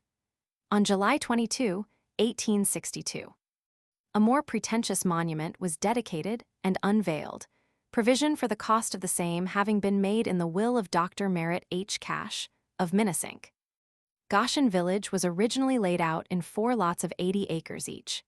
Its original boundaries are not definitely known, as a disastrous fire in 1843 destroyed the town clerk's office, burning up the map of the town and village lots, together with deeds dating from 1714. After these records had been destroyed, a new charter was granted on April 18, 1843, fixing the boundaries of the village, which remained under this charter until 1878, when it was abandoned and the village reorganized under the General Act. Goshen was incorporated a town on March 28, 1809. At one time, Orange County embraced nearly all the southern part of New York, bordering on the Hudson River. Courts were then held at Orangetown, now in Rockland County. In 1827, they were removed to Goshen. In 1839, the Board of Supervisors made application to the legislature to erect a new courthouse at Goshen. There was considerable opposition from the southern end of the county, which was anxious to secure increased judicial conveniences. As a result, the legislature effected a compromise, making Goshen and Newburgh joint capitals, and in April 1841 passed an act authorizing the building of a courthouse and jail at Goshen and a courthouse and cells at Newburgh. In the Civil War, on July 1, 1862, President Lincoln issued a call for 300,000 volunteers, and Governor Morgan appointed a military committee for Orange County. Hun. Ambrose S. Murray was the Goshen member. As a result of this call, the 124th Regiment, afterwards famed as the Orange Blossoms, was organized. During the period of organization, it was encamped at Goshen, where Murray Avenue is now located. Enlistments came rapidly, and by August 23 it was ready for the field. The military committee recommended A. Van Home Ellis, of New Windsor, for colonel of the regiment, and he accepted the commission. Henry S. Murray was made captain of Co. B, which was composed of Goshen men. On August 26, 1862, the regiment was presented with a stand of colors by the women of Orange County. Hun. Charles H. Winfield made the presentation speech. Afterwards, on behalf of the women of Wauyanda, Miss Charlotte E. Coulter presented the regiment with a pair of embroidered silk guidons. On Friday, September 5, the regiment was mustered in and on the following day departed for the front.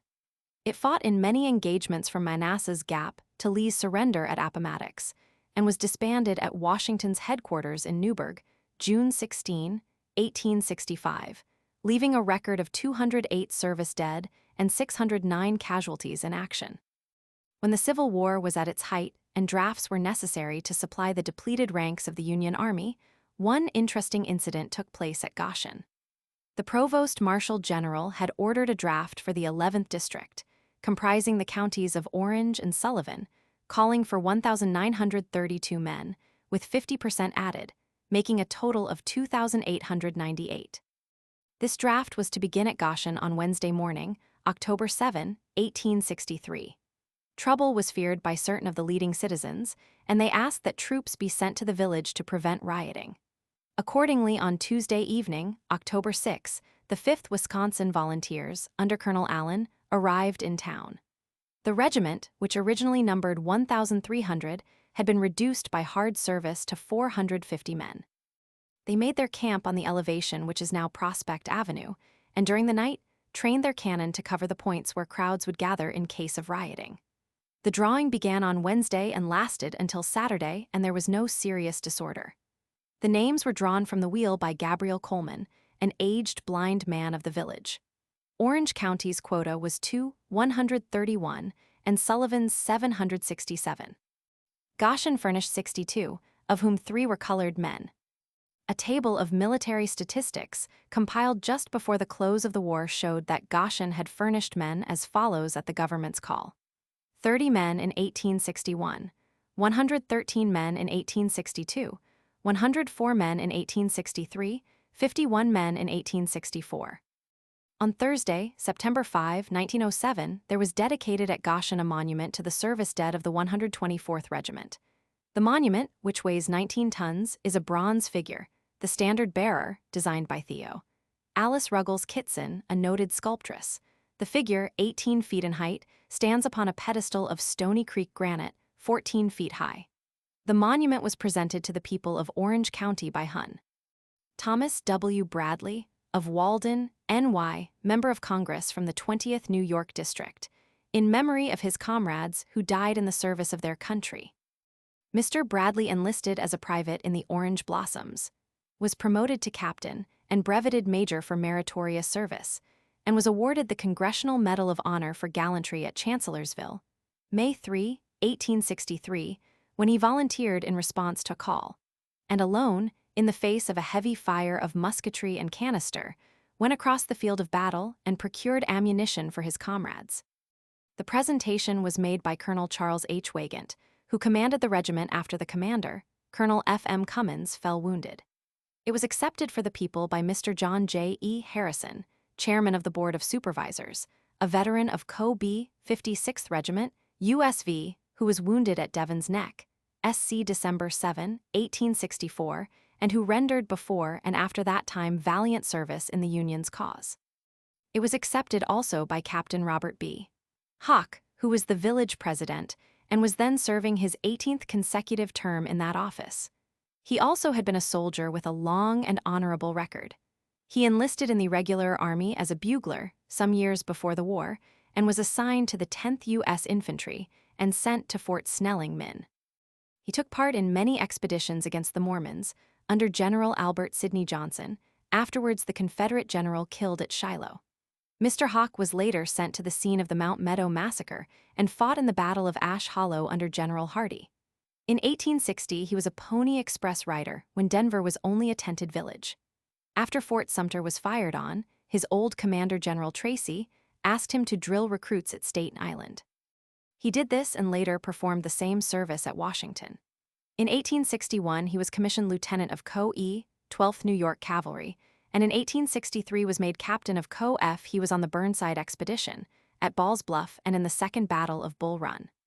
On April 17, 1864, he was taken prisoner at Plymouth, NC, and confined for 3 weeks in Andersonville, 4 months at Macon, 1 month at Savannah, and 1 month at Charleston.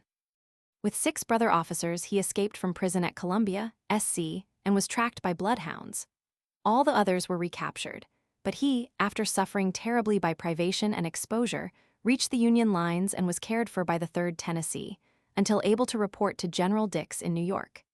In 1865, in a skirmish with General Bragg's troops, his horse was shot from under him, and he was caught by Bragg's men and sent to Danville, Va.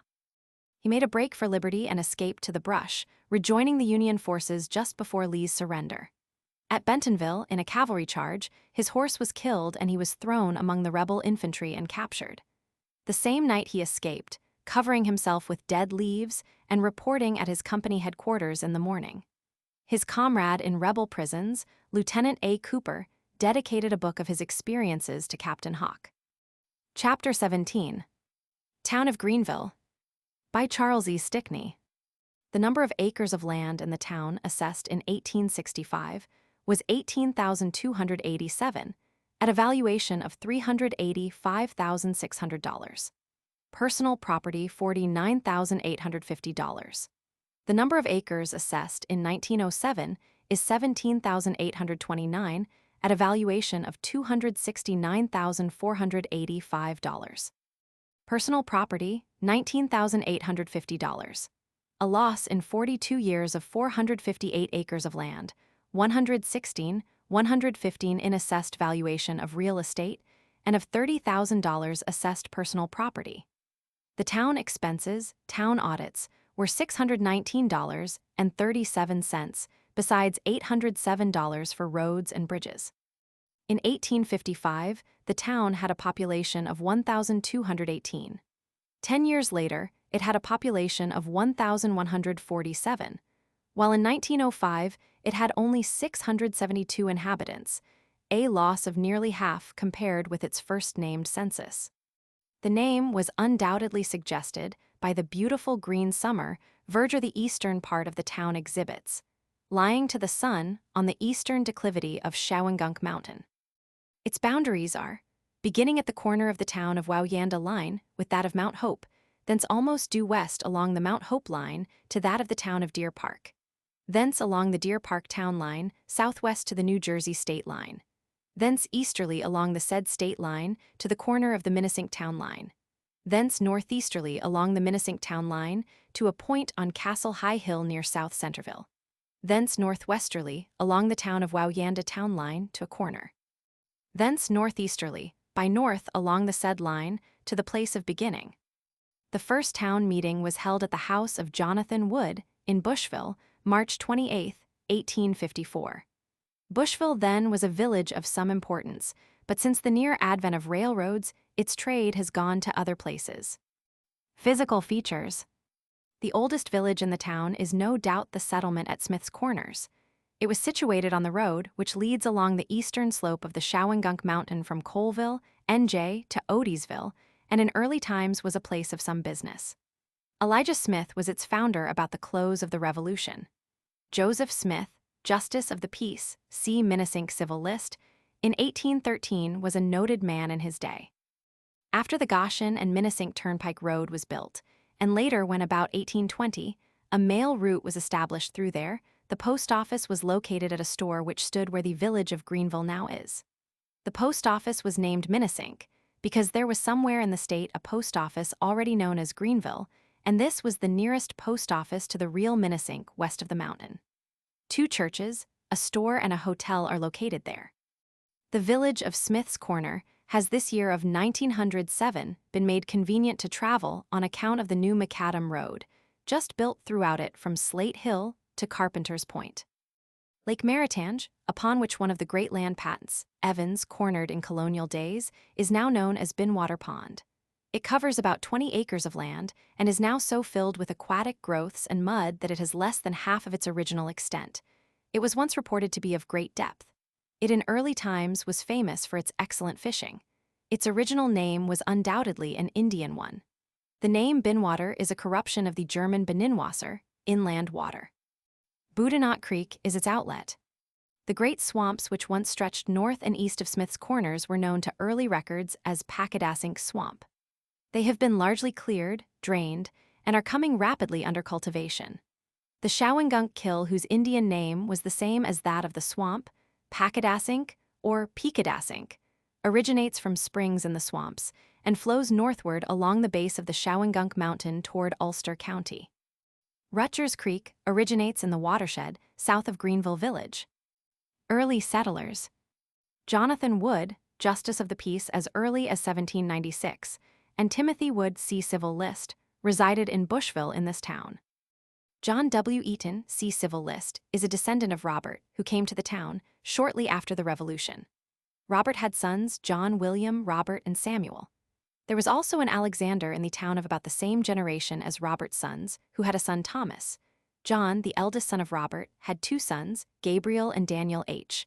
The latter, during the later years of his life, owned the former David Moore farm now owned by William Creedon in Wauyanda, where he died. Gabriel, during the later years of his life, retired from active life to Unionville, where he owned property and where he died. There seems to have been a James Eaton in the town contemporary with Robert. Their farms constituted what was called Eatontown. Charles Durland of Long Island settled near Bushville in this town prior to 1800, and it is probable that Moses came into the town soon after he did.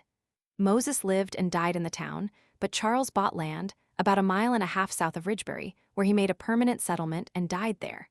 Thomas T., Stewart T., Daniel, and Addison were sons of Charles. Stewart T. and Daniel became residents of Greenville, see Civil List. Garrett, John, and George A. Durland, descendants of Moses, also resided in Greenville. George A. and Stewart T. were justices of the peace for many terms in the town, see Civil List.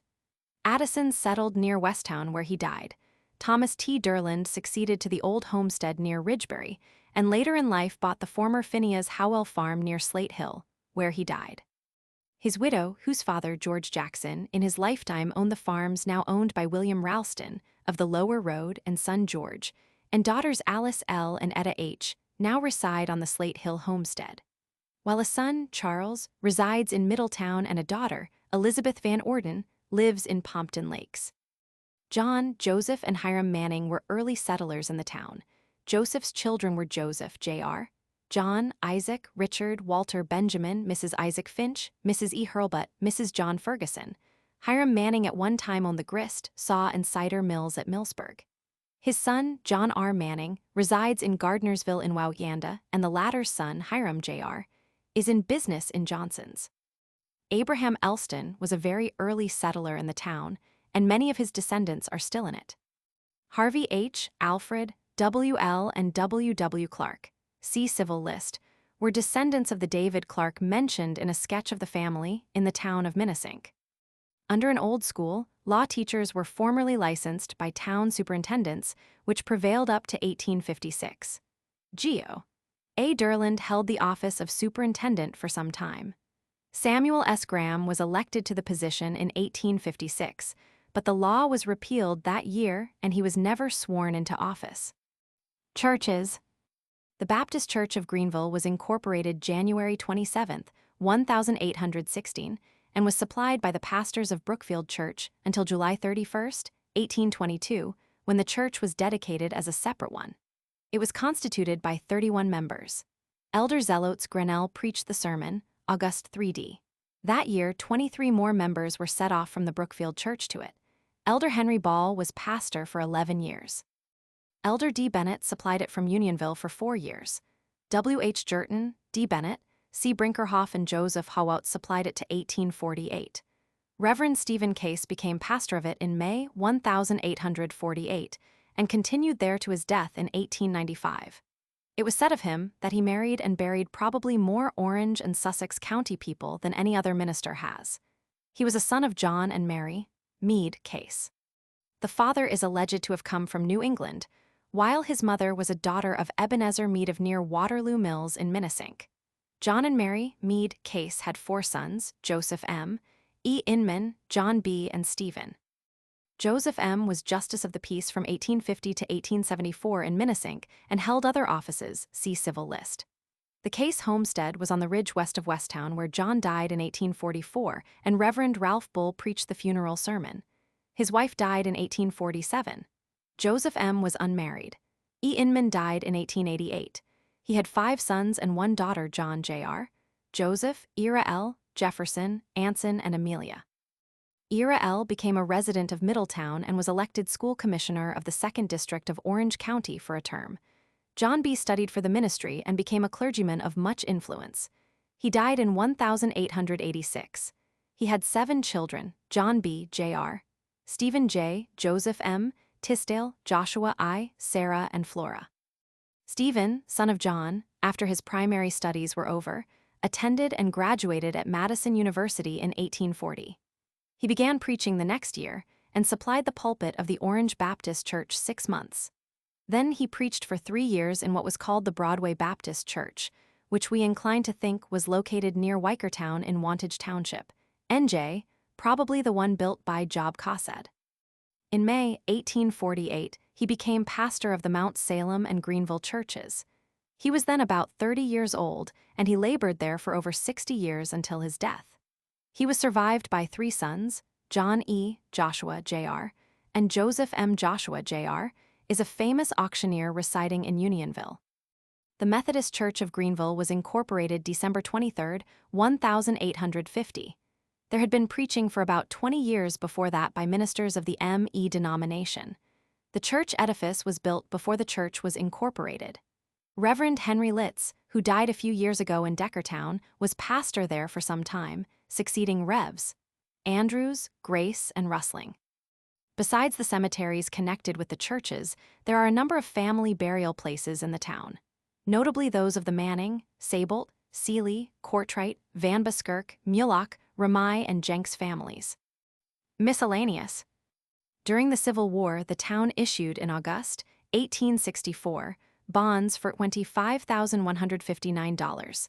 They were all paid by February 11, 1871. Its officials have from the formation of the town proved worthy men. It has been universally democratic by a small majority.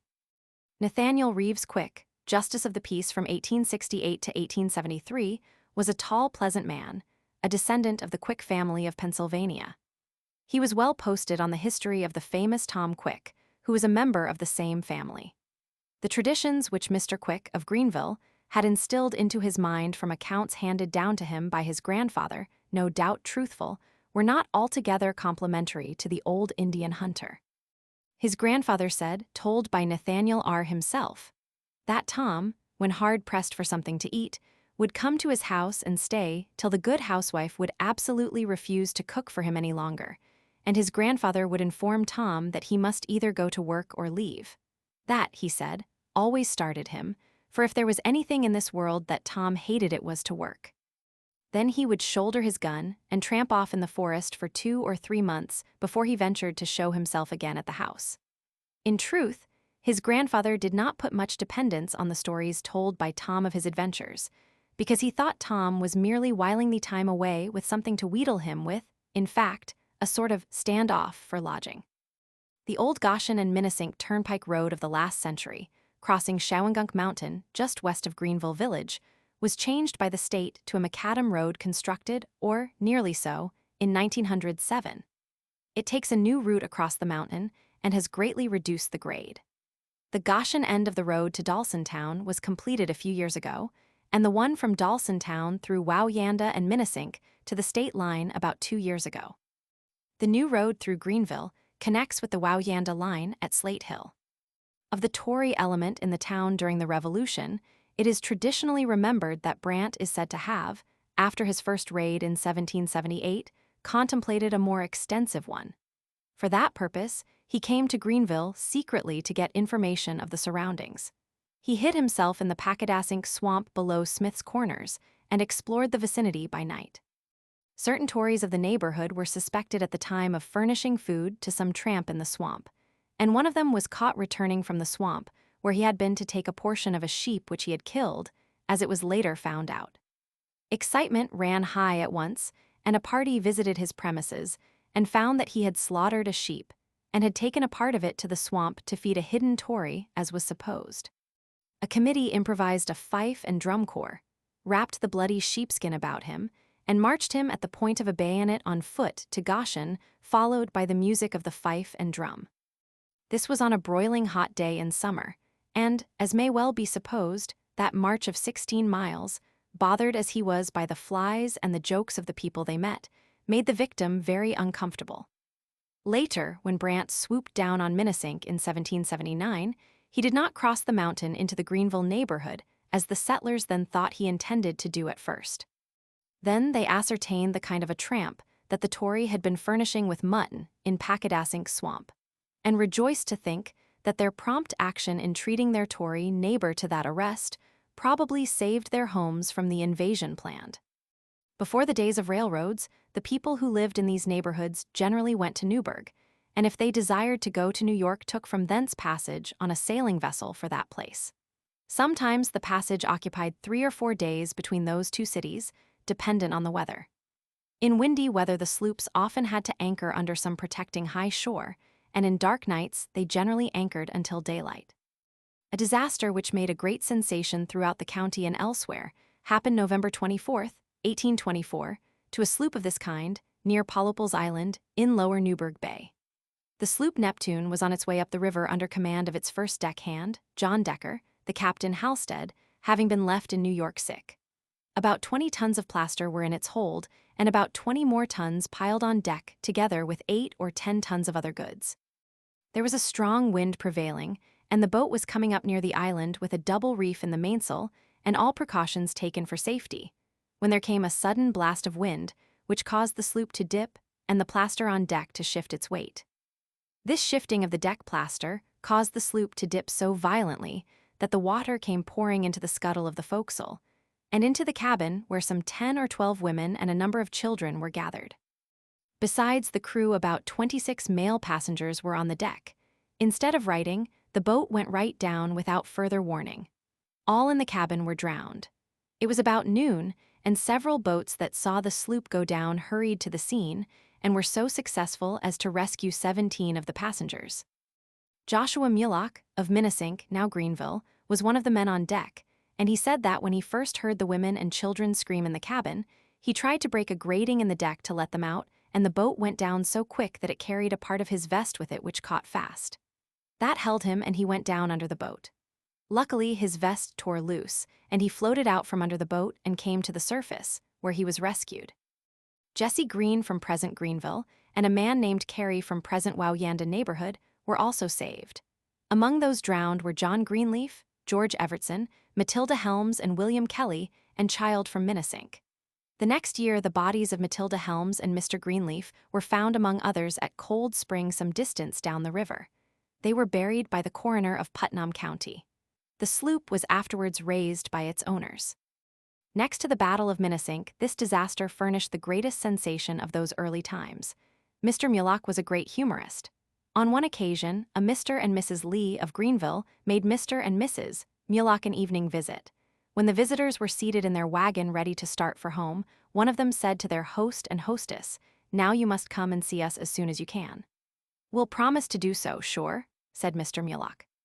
When Mr. and Mrs. Lee had arrived home, and she was in the house with a lighted candle looking at the clock and wondering how they came to stay until after midnight, and he was returning from the stables where he had placed the horse, they were surprised to hear a wagon driving up to the door. How much greater was their surprise when they both went to the gate to see who it was, and saw there Mr. and Mrs. Mulock. "You told us," said the former, "that we must come and see you as soon as we could, and here we are." Then, after a laugh at Mr. and Mrs. Lee's apparent discomfiture, they went home and told the joke round about to their friends. We give it to illustrate the jollity of those times.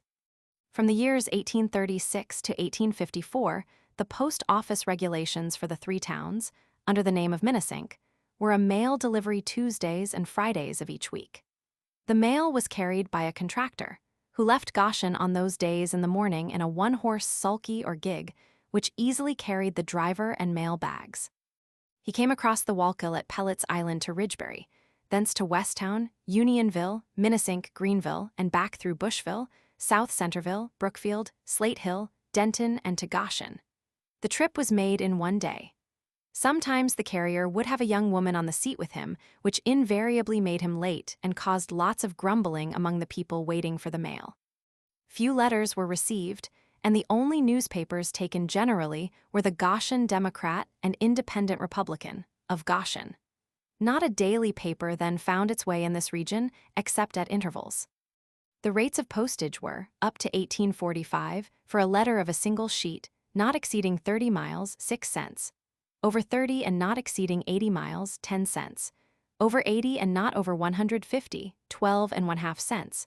Over 150 and not over 400 miles, 18 and 3/4 cents. Over 400 miles, 25 cents. If the letter had 2 sheets of paper, it was charged double, and if 3 sheets, triple rates. For each newspaper carried not over 100 miles, 1 cent, to any office in the state where printed, 1 cent, otherwise over 100 miles, 1.5 cents. Pamphlets 100 miles, 1.5 cents a sheet, over 100 miles, 2.5 cents a sheet. If not published periodically, 4 and 6 cents a sheet, as to distance. Everything else was paid at letter postage at a 1/4 ounce rate. The letters then were sent without envelopes, folded so as to conceal the writing, and sealed with wax usually. The postage was collected on delivery. In 1854, the rates were reduced considerably, but all other features retained. In 1855, the writer, then a boy, was left temporarily in charge of the post office at Slate Hill, which then paid the postmaster, a storekeeper, about 10 a year percentage. He then kept a store, and the keeper of the office was considered a help to the store trade. A woman came in and asked if there was a letter for her. There was. She asked how much postage was due on it. There was 18 cents. Then she asked to look at it. The verdant young man handed it to her. She opened it, glanced over the contents, then handed it back, saying, "I won't take it. There's nothing in it worth the money." The postmaster, when informed of the incident later, said, "Boy, next time don't you hand out the letter till they hand over the money." In 1852, the postage was reduced, and a little later envelopes came in fashion. The Middletown, Unionville, and Water Gap Railroad was completed from Middletown to Unionville, June 2, 1868. That changed mail arrangements throughout the three towns. Slate Hill, Johnson's, Westtown, and Unionville got a daily mail. Waterloo Mills, Denton, and Bushville were abandoned, and Ridgebury and South Centerville were supplied from Slate Hill. The railroad is now known as the New York, Susquehanna, and Western, under control of the Erie. The increase in the amount of mail matter handled has been wonderful, and the offices which once had their mail matter carried on a two-wheel sulky twice a week easily would now require a team of horses and a big wagon to move it every day.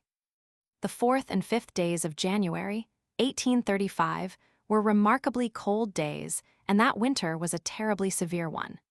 We have no thermometer records for our 3 towns of those days, but in New York City it was 5 degrees, in Newark 13, and Elizabethtown 18 degrees below zero for both days. In 1857, the 23rd of January was a remarkably cold day, the thermometer standing at 23 below in the early morning, 17 at noon, and 12 at night, when it began to snow and a deep snow came.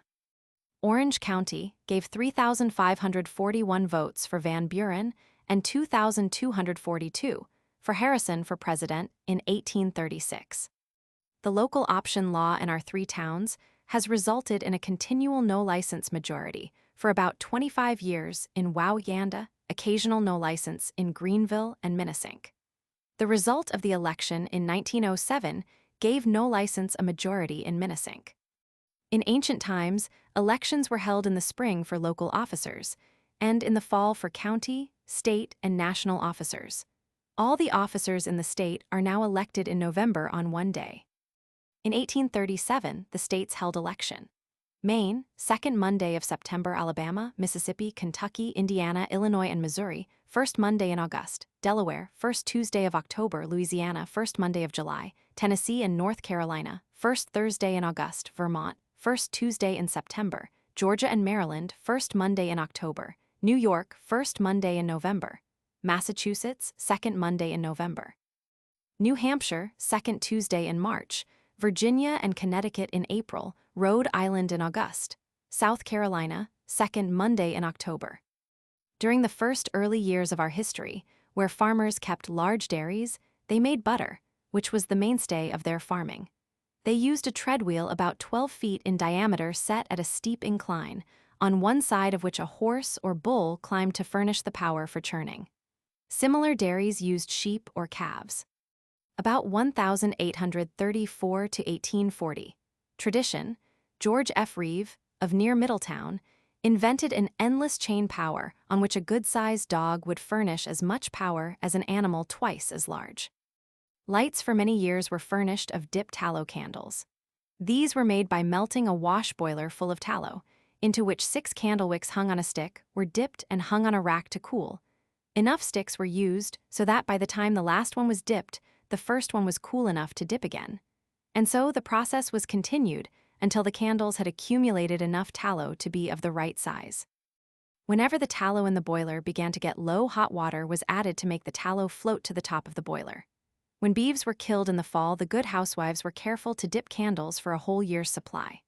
About 1852, camphene began to be used for lights, and in some instances, alcohol and some other dangerous compounds.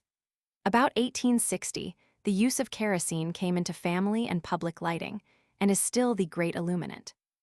In 1777, a real estate ownership of £100 value was a necessary qualification for a voter who desired to vote for a governor, senator, and assemblyman, while only £20 worth of real estate was requisite in order to qualify a person to vote for a representative in Congress. For town officials and resolutions, all male citizens were allowed to vote, and this was generally done at town meetings viva voce, or by division to the right and left. A governor then held office 3 years and had to be a real estate owner. Senators held office 4 years and had to be owners of £100 worth of real estate.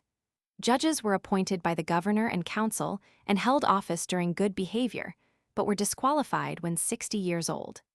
They could be removed by the governor when requested by a 2/3 vote of the legislature. Clergymen were then excluded from holding office and from the legislature. In 1821, a new state constitution was framed and the property qualifications removed. Ballots were then introduced generally in town elections. Chapter 18. Town of Hamptonburg, by Margaret Crawford Jackson. On March 5, 1703, in the reign of Queen Anne, the Wowyanda Patent was signed. The grantors were 12 Indians named Rappahannock, Wawistawa, Magapuk, Kamellawa, Manawit, Ariwamek, Rumbout, Kloss, Chonkas, Chingapaw, Ashaquemonis, and Quiliapa, and among the 12 patentees was Christopher Den.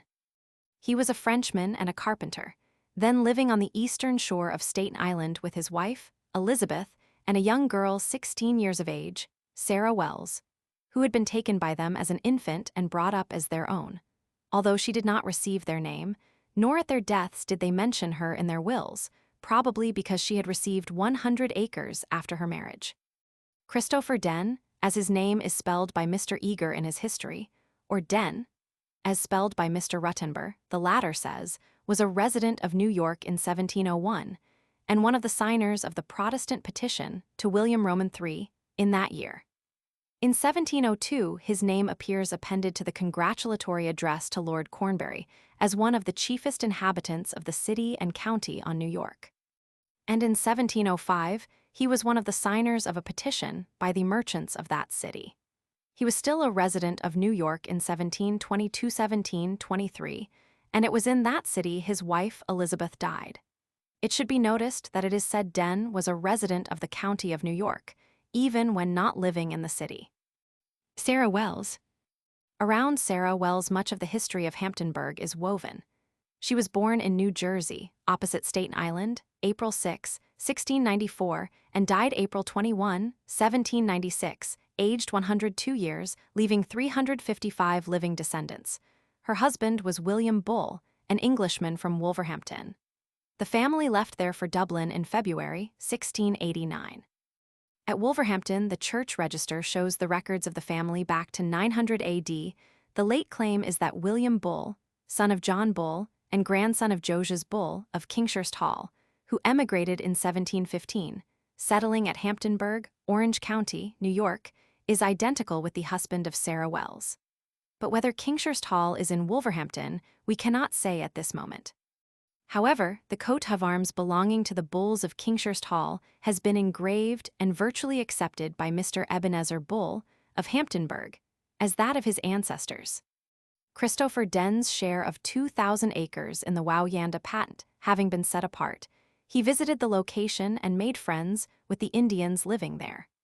The claim was surveyed by Peter Berean and lay touching the northeasterly bounds of the town lots of the village of Goshen. Its bounds run thus: beginning at a stake and stones about east of, and 10 chains from the dwelling house of General Abraham Vale in East Division, thence northwesterly, along the northeasterly bounds of the Goshen town lots, and until it meets with a line supposed to divide the old counties of Ulster and Orange, thence east along the same to a stake, and stones known to be standing near the top of the highland, or mountain above Charles Hurd's in Hamptonburg. Thence on a course about 36 degrees west to the place of beginning. Some difficulty arose later in running the survey of other lines, which interfered with Den's claim. To settle it, a grant was made after his death in the name of his wife, Elizabeth Den, of 1,140 acres, December 12, 1734. Although the patent had been signed, there was a condition that unless a settlement was made on the Wowyanda patent by the end of May, 1712, the title was to lapse. Add to this that 600 acres were to be given to the first settler, and we may find a sufficient motive for Christopher Den to become the needed pioneer. His affairs were embarrassed at the time, and this change from the city to the wilderness probably offered a much-needed retreat for a time at least. He took with him on his return to the city, after his inspection of the land, 3 young Indians, sons of those whom he had visited and of the tribe which had parted with their land to the patentees. They had befriended the surveyors while running out the patent and had kindly volunteered their services to help him remove from the city to the patent. All accounts say that 3 young Indians went with him to the city and helped to direct the party. It was Sarah Wells, this slender, dark-eyed little girl of 16, whom Den chose to go forth alone with the men to conquer the wilderness. When he told her, she was sick with terror at the thought that in the latter part of her journey, her only companions would be the carpenters and half-naked savages, who might attack her at any moment. The carpenters sent to build the log house, of whom there were 2, knew nothing of the country, and had treachery been intended, the whites must have been defenseless. Den, being in straitened circumstances at the time, the other patentees came to his assistance and supplied the sloop and crew and cows and horses to assist in the settlement which, according to Eager, was to hold the Wauyanda patent. The present family believe him to have been correct in regard to their history, for he was a descendant on his mother's side. He gives a full and romantic account of this journey, from which we can only give extracts. He says, "As this portion of our narrative was derived from Sarah in after life, we purpose to place an inventory of the various articles of outfit before the reader, that he may judge of its nature, extent, and value, which are as follows: 2 pack horses with bells on, 2 milk cows with bells, 2 dogs, 2 Irish Brahmas, 1 spade, 2 pails, 2 beds and bedding, 1 small and 1 large kettle, wood trenchers and bowls, candlesticks and candles, a pair of trammels, a frying pan, small tin plates for saucers, coffee pot with coffee teapot, chocolate tin canister with tea, silver teaspoons and sugar tongs, small china teacups and saucers, bundle of cloths, saddlebags, pillow saddles, knives and forks, some potatoes, wallets. Medical cordials in vials, refined sugar in small pieces, brown sugar in rolls, flour, biscuit, ham in small sacks, some trinkets, ribbons, and small knives for the Indians. There may have been other articles not enumerated. As Den bade Sarah goodbye in a subdued voice and tones of affectionate regard, he said, 'Sarah, you have been kind and dutiful to us thus far, and your present conduct confirms us in your kindness. The duty you have to perform is new and may be fatiguing, but must if possible be accomplished now or the season may be lost. The workmen will take care of you while on the boat and afterwards, while the Indians, of whose friendship I have no doubt, will guide you through the woods to the place selected for our dwelling. This work is very important, and what you do for Madame Den and me is also done for the benefit of the company.' He ended thus, 'God save and bless you, Sarah.'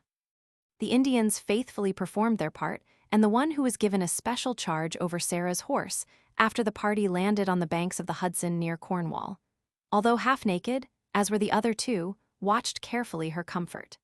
Their eyes were piercing, their voices harsh and grating, yet Sarah's attendant showed a deference and gentle anxiety to please that many white men of today might envy.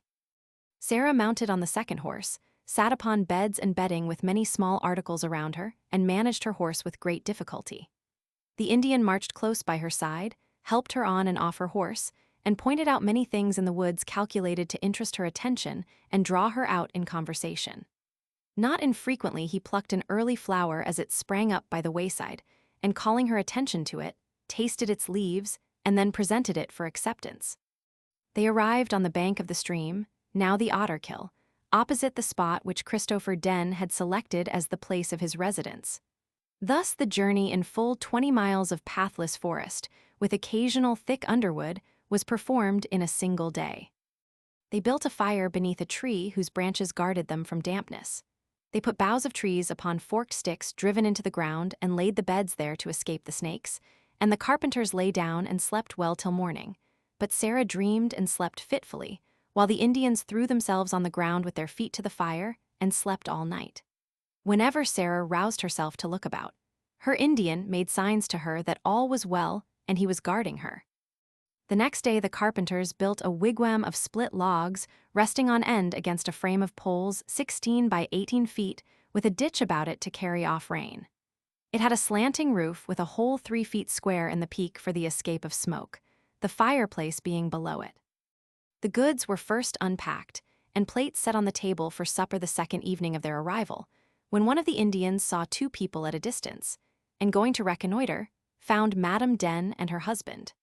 They had been so overcome by the parting from Sarah and the enormity of their conduct in sending her on such a perilous adventure, that they had followed her on horseback up through New Jersey as fast as they could, and arrived in time for the first meal in the new wigwam. On seeing them at the door, she fainted at their feet. It is only just to say that the friendship thus begun between Sarah and the Indians continued to the end. When the Indians were most hostile to others in the neighborhood, the family could always give a safe refuge to the many who sought a shelter under their roof when night came. William Bull. In 1716, William Bull entered on the scene. Born in Wolverhampton, England, February 1689, his youth was, however, passed in Dublin, where his father moved when he was small. He was apprenticed to learn the trade of a mason and stone cutter. When his apprenticeship ended, he and a young friend took the contract to build a large arch for a bridge being constructed near Dublin. Tradition says, one Saturday night the work was nearly done and the arch finished, but for the keystone. He begged the men to remain and put it in place, so completing the work, but they refused. On going down to see it on the next morning, he found it fallen and his fortunes with it. It had carried with it his all, and imprisonment for debt as far as he knew, it might be for life stared him in the face. There was a ship lying at the dock which he knew was sailing that day for New York. He searched his pockets and discovered 5 guineas with which and a few books he boarded the vessel. The captain, on being asked if that much money would take him to America, answered it would. On reaching New York, the captain told him the money had brought him, but had not paid his full passage and he must be sold for the balance. Bull was highly indignant and refused to leave the ship. He replied that he would return to Ireland and face his debts. Daniel Cromline, who also had a share in the Wowyanda patent, heard that an Irish ship was in dock, and hoping to procure some workmen had it proclaimed on board the ship. Bull felt that Providence and strangers would help him, and on telling his story to Mr. Cromline, the money was advanced and they traveled together as far as Greycourt. Here he did the mason work on the old stone Greycourt house in 1716. This was long a public inn on the way from the Hudson to New Jersey, and was a famous resort for the people around. William Bull lived in the Cromline family, whose patent was not far from that part of the Wowyanda patent on which Mr. Den had settled. They were in fact neighboring families, and so William Bull met Sarah Wells. They loved each other and were married in 1718. The ceremony took place in the new double log house of Christopher Den, and as Bull was an Episcopalian and desired to be married by the rites of his church, they did not know how to proceed. There was no church nor a clergyman who could proclaim the banns 3 weeks, but courts of justice had been established, and a magistrate was in the neighborhood. They decided that circumstances alter cases and summoned their guests.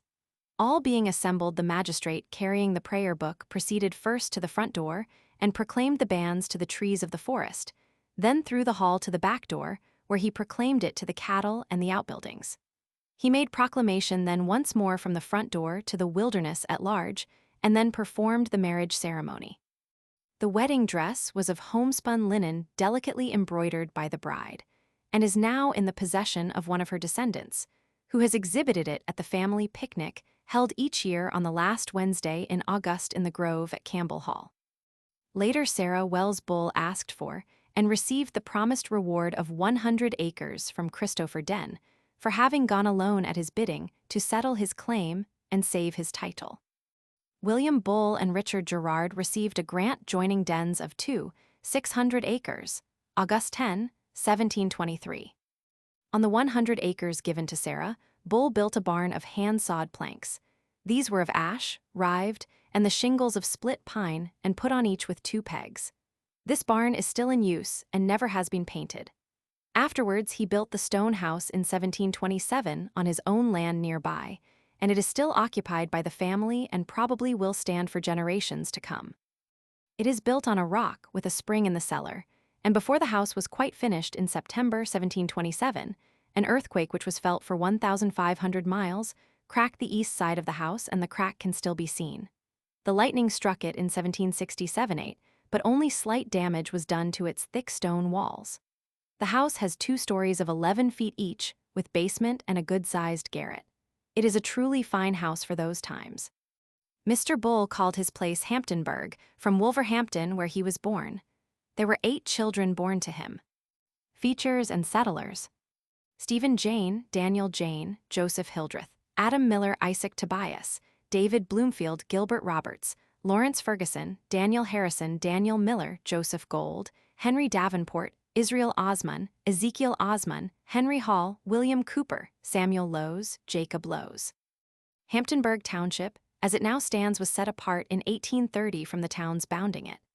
It is in the form of an irregular hexagon, its northern extremity a point, and Montgomery bounding it on the northeast and northwest, with the Walkill River running between Walkill Township on the west and Montgomery on the northwest. while Goshen is on the southwest, Blooming Grove the southeast, and New Windsor on the east. The Otterkill circles through the town, adding picturesqueness to the fields it waters, while high ridges and fertile valleys vary the scene. The Goshen and Montgomery State Road runs northeast through the western part of the town, and the Little Britain State Road joins it at Clark's Crossing. Mr. Clark's farm, once the Denniston Bull Farm, is now in the hands of the New York and New Jersey Railroad, and the road is being constructed. It is claimed that this will put Campbell Hall within 1 hour of New York City, instead of the 3 days' journey by sloop and horseback, which Sarah Wells had to undergo. At Campbell Hall Junction, 4 railroads center: the Ontario and Western, the Central New England, the Walkill Valley Division of the N.Y.C. and H.R. and the Erie, while the Lehigh and New England runs through the eastern part of the town from north to south, with stations at Hamptonburg, Girard, and Burnside, thus making this small town of more than proportionate interest in the county. There are 6 rural schools and 1 church now in the town. This is the Presbyterian Church at Campbell Hall, where also are the stores of Alexander Brothers and C.B. Howell, a meat market, a creamery and a blacksmith shop, and the surrounding houses with neat lawns make an attractive hamlet. The 2-room schoolhouse stands in a grove of oaks on a hill overlooking the Otterkill, where the old church stood before it was moved to Hamptonburg proper. Now that building stands empty, and only the graveyard tells the old story.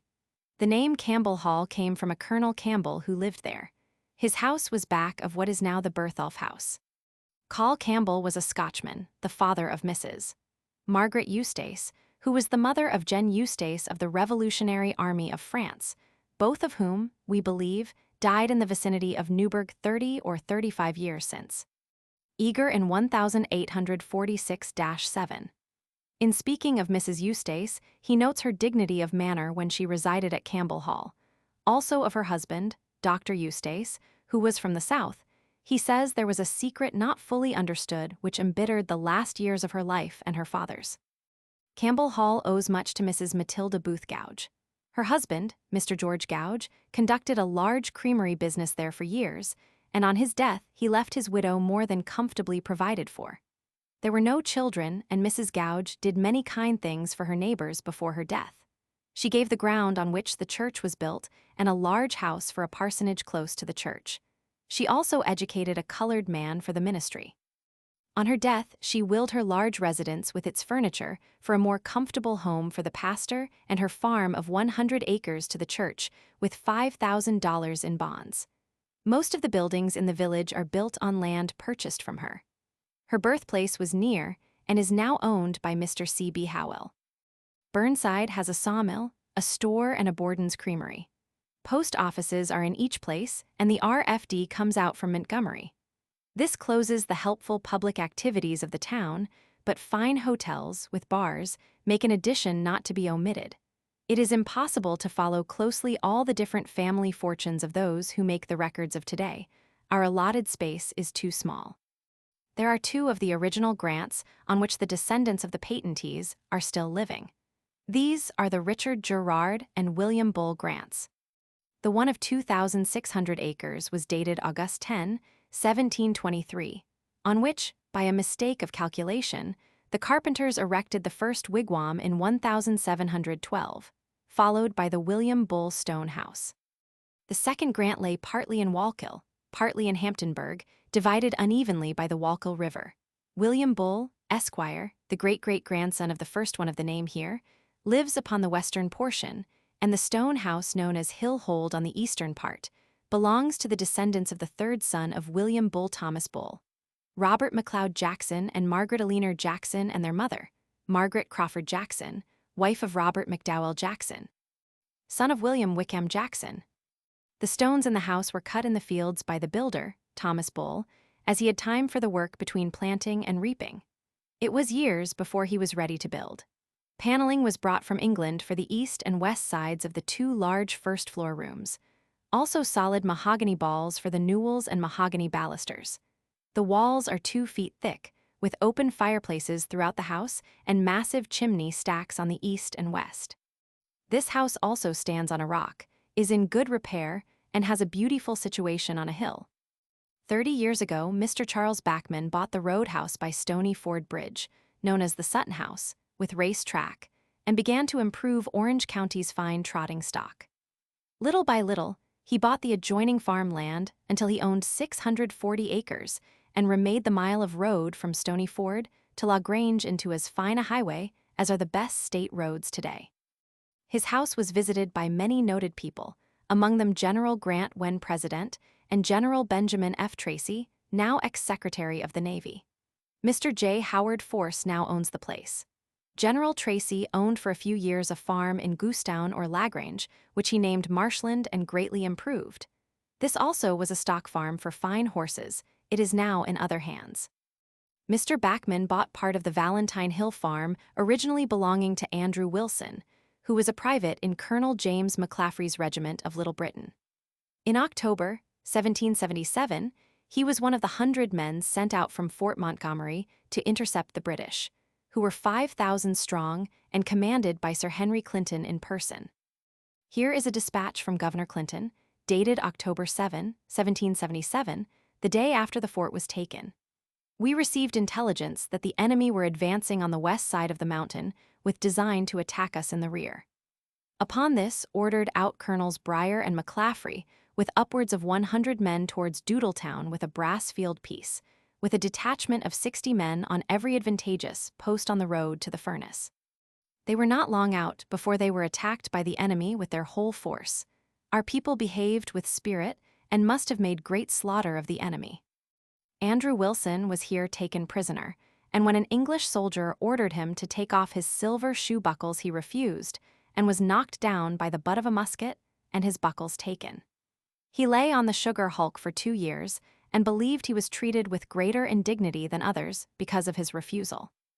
After his release, he lived on the farm mentioned on the east bank of the Wallkill. His son James died first, he himself in 1804. He left 2 sons and a daughter. John lived and died in Goshen. His son Andrew raised 2 companies in 1812. The first he turned over to his intimate friend, Burnet of Little Britain, that they might not be separated. The second gave him a commission as lieutenant in the regular army. Afterwards he became captain and was in charge at Governor's Island. He married a daughter of William Bull of Wallkill, Melinda Ann, and made a home in Goshen. He was sent to the legislature from there in 1819. He was prominent in the temperance movement, also the Bible Society and the church life of Hamptonburg. The first pastor settled at Hamptonburg was the Reverend James R. Johnson, formerly of Goshen. The tide of prosperity in the town was expected to set to the east about the new church, but the hopes were not fulfilled, and little by little Campbell Hall became the established center. The Reverend Slater C. Hepburn was called after Mr. Johnson and was installed July 2, 1850, and died in Campbell Hall after serving his people 45 years. Abel B. Watkins was an early settler near the Dens and had a family of 10 children. In 1749, Silas Pearson came from Long Island and took possession of what long was known as the old shingle house on the Pearson farm, a mile northeast of Hamptonburg Church. This house was burned this spring of 1907, April 13th. The eastern half was built of squared logs up to the eaves. On the 8th day of July, 1760, James Delaney, Esquire, His Majesty's Lieutenant Governor and Commander-in-Chief in and over the province of New York and the territories depending thereon, signed a commission appointing Silas Pearson to be captain of the company of militia, foot, lately commanded by John Bull. Esquire, this was near the close of the French and Indian War, when England had determined to destroy the power of France in America. The militia was liable to be called out at any time to defend the settlements against the attacks of the Indians and to avenge their wrongs. In 1775, Silas Pearson was captain in Jesse Woodhull's regiment. Later, he was captain of a light horse company in the Revolution. Silas Pearson and Silas Pearson, Jr., were among the many signers of the pledge in the Cornwall precincts, in which they declared that they would never become slaves and would aid the Continental Congress in opposing the arbitrary acts of the British Parliament. Joshua Pearson, grandfather of George Pearson, Sr., was a private in call. Jesse Woodhull's regiment in 1777 at the age of 16, and went with the regiment under the command of Major Zachariah Du Bois to assist in the defense of Fort Montgomery. The family of Mr. William Henry Pearson still resides on the old farm. His wife was Miss Elizabeth Bull of the Stone House. His daughter Lucille married Harry Bull of Wallkill, who, like his father, is Justice of the Peace. It thus appears that in a large degree the history of Hamptonburg Township is the history of the Bulls, for marriage has linked the family with so many other well-known names. We would like to give a list of the men who have served as supervisors and also as elders of the church. Indeed, our story could well lengthen itself into a small volume were all to be told which is of interest in our little town. We have tried to keep a class of facts which hold more than a passing and local interest. We have drawn for our material upon such published records as have been within our reach, and have consulted with persons who have knowledge of such points as may have been in dispute. Let us hope we have wronged no one in anything said or left unsaid, and have disseminated no more false facts than are unavoidable with the most conscientious historians. Chapter 19. Town of Highlands, by Captain Theodore Forat. This is one of the younger towns of Orange County, only those of Tuxedo and Woodbury having been born later.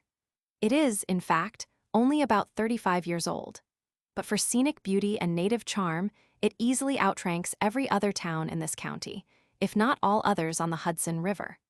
The fame of the Hudson River Highlands is worldwide, and it is in this little town that the culmination of this native grandeur and picturesque beauty is reached.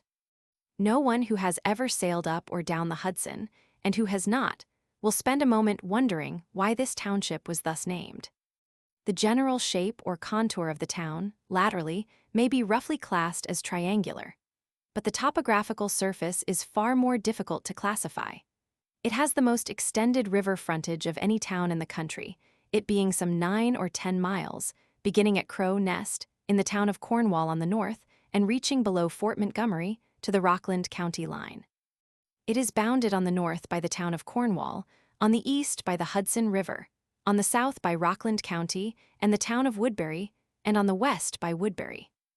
The area of this young town, as now estimated by the Orange supervisors, is 15,514 acres. In 1879, it was placed at 9,324-1/2 acres. This fractional total would seem to indicate that a very careful survey had been made previous to that time, but nobody has been quite able to explain just how this unique engineering feat was accomplished. Looking at the town from the river, the task presents many features of serious import, even to the mountain engineer. The whole thing was valued at $330,600 by the assessors of 1879. But of course, there was nothing allowed for sentiment or native grandeur in that cold, business estimate. Perhaps such things really had no cash value at that time, if indeed they have now. The tax of the town that year amounted to $2,896.67. In 1906, the total value of this real estate was placed at $857,112. Upon this amount, a tax of $8,610.67 was levied. This was made up as follows: $3,474.20, General Fund $4,423.37, Town Audits $250.02, Sworn-off taxes, and 33 cents Treasurer's credits. Title to the lands. Concerning these, previous to the Revolution, little is definitely known. The lands around the point, from which West Point takes its name, and to the north and west thereof, were originally granted by the British Crown to Captain John Evans. In 1723, these lands, having been reassumed by the Crown, the larger portion was granted to Charles Congreve upon condition that he, or his heirs and assigns, should settle there, and cultivate at least 3 acres out of every 50 acres of land conveyed to him in the grant. The inference is, therefore, that the first buildings at West Point were erected about that time. This Congreve tract comprised some 1,463 acres, which included the northern portion of the point. But the records do not give the names of these early white settlers. In March 1747, another portion of this John Evans tract, covering 332 acres, was granted to John Moore, on the same conditions contained in the first grant to Congreve. This tract adjoined the southwest corner of the Congreve patent. John Moore afterward purchased the Congreve tract and thus became the owner of 1,790 acres in the vicinity of the point. This he subsequently devised to his son, Stephen Moore, a merchant of Caswell. N.C. Then, after a 40-year tenure of this land by the Moore family, it was finally sold to the United States government, pursuant to an act of Congress passed July 5, 1790. The deed of transfer was executed by Moore, December 10, of the same year. The price paid was $11,085. The necessity of this purchase was urged upon Congress by Alexander Hamilton, as Secretary of the Treasury, and also by Henry Knox, who was then Secretary of War, who finally conducted the negotiations for the purchase for the government. Captain John Evans obtained his original grant on petition, March 1694, from Governor Dongan, who had purchased the land from the Esopus Indians. It was described as extending from Murderer's Creek back. This stream finds the Hudson at Cornwall. Captain G. of the ancient sloop Federal, who brought stores to West Point between 1790 and 1810, seems to have owned a dwelling house near the point about that time, when it was known as G's Point. Adjoining the Congreve patent on the south was one of the 6 tracts originally granted to Gabriel and William Ludlow, October 18, 1731, under the conditions of settlement already named. This tract seems to have passed to many successive owners, as follows: Richard Williams of Cornwall, Robert Armstrong of Sussex County, N.J. Benjamin Rose, December 1, 1785, John Dunlap of Ulster County, September 6, 1788, and Thomas North of Cornwall, November 22, 1704. North also purchased an adjoining tract on the south from Isaiah Smith, June 3, 1790, and he held the whole tract for nearly 30 years. Then it passed to Oliver Gridley of Bergen County, N.J. December 28, 1819, who deeded the same to the United States, May 13, 1824, in accordance with the Act of Congress, approved March 10 of that year.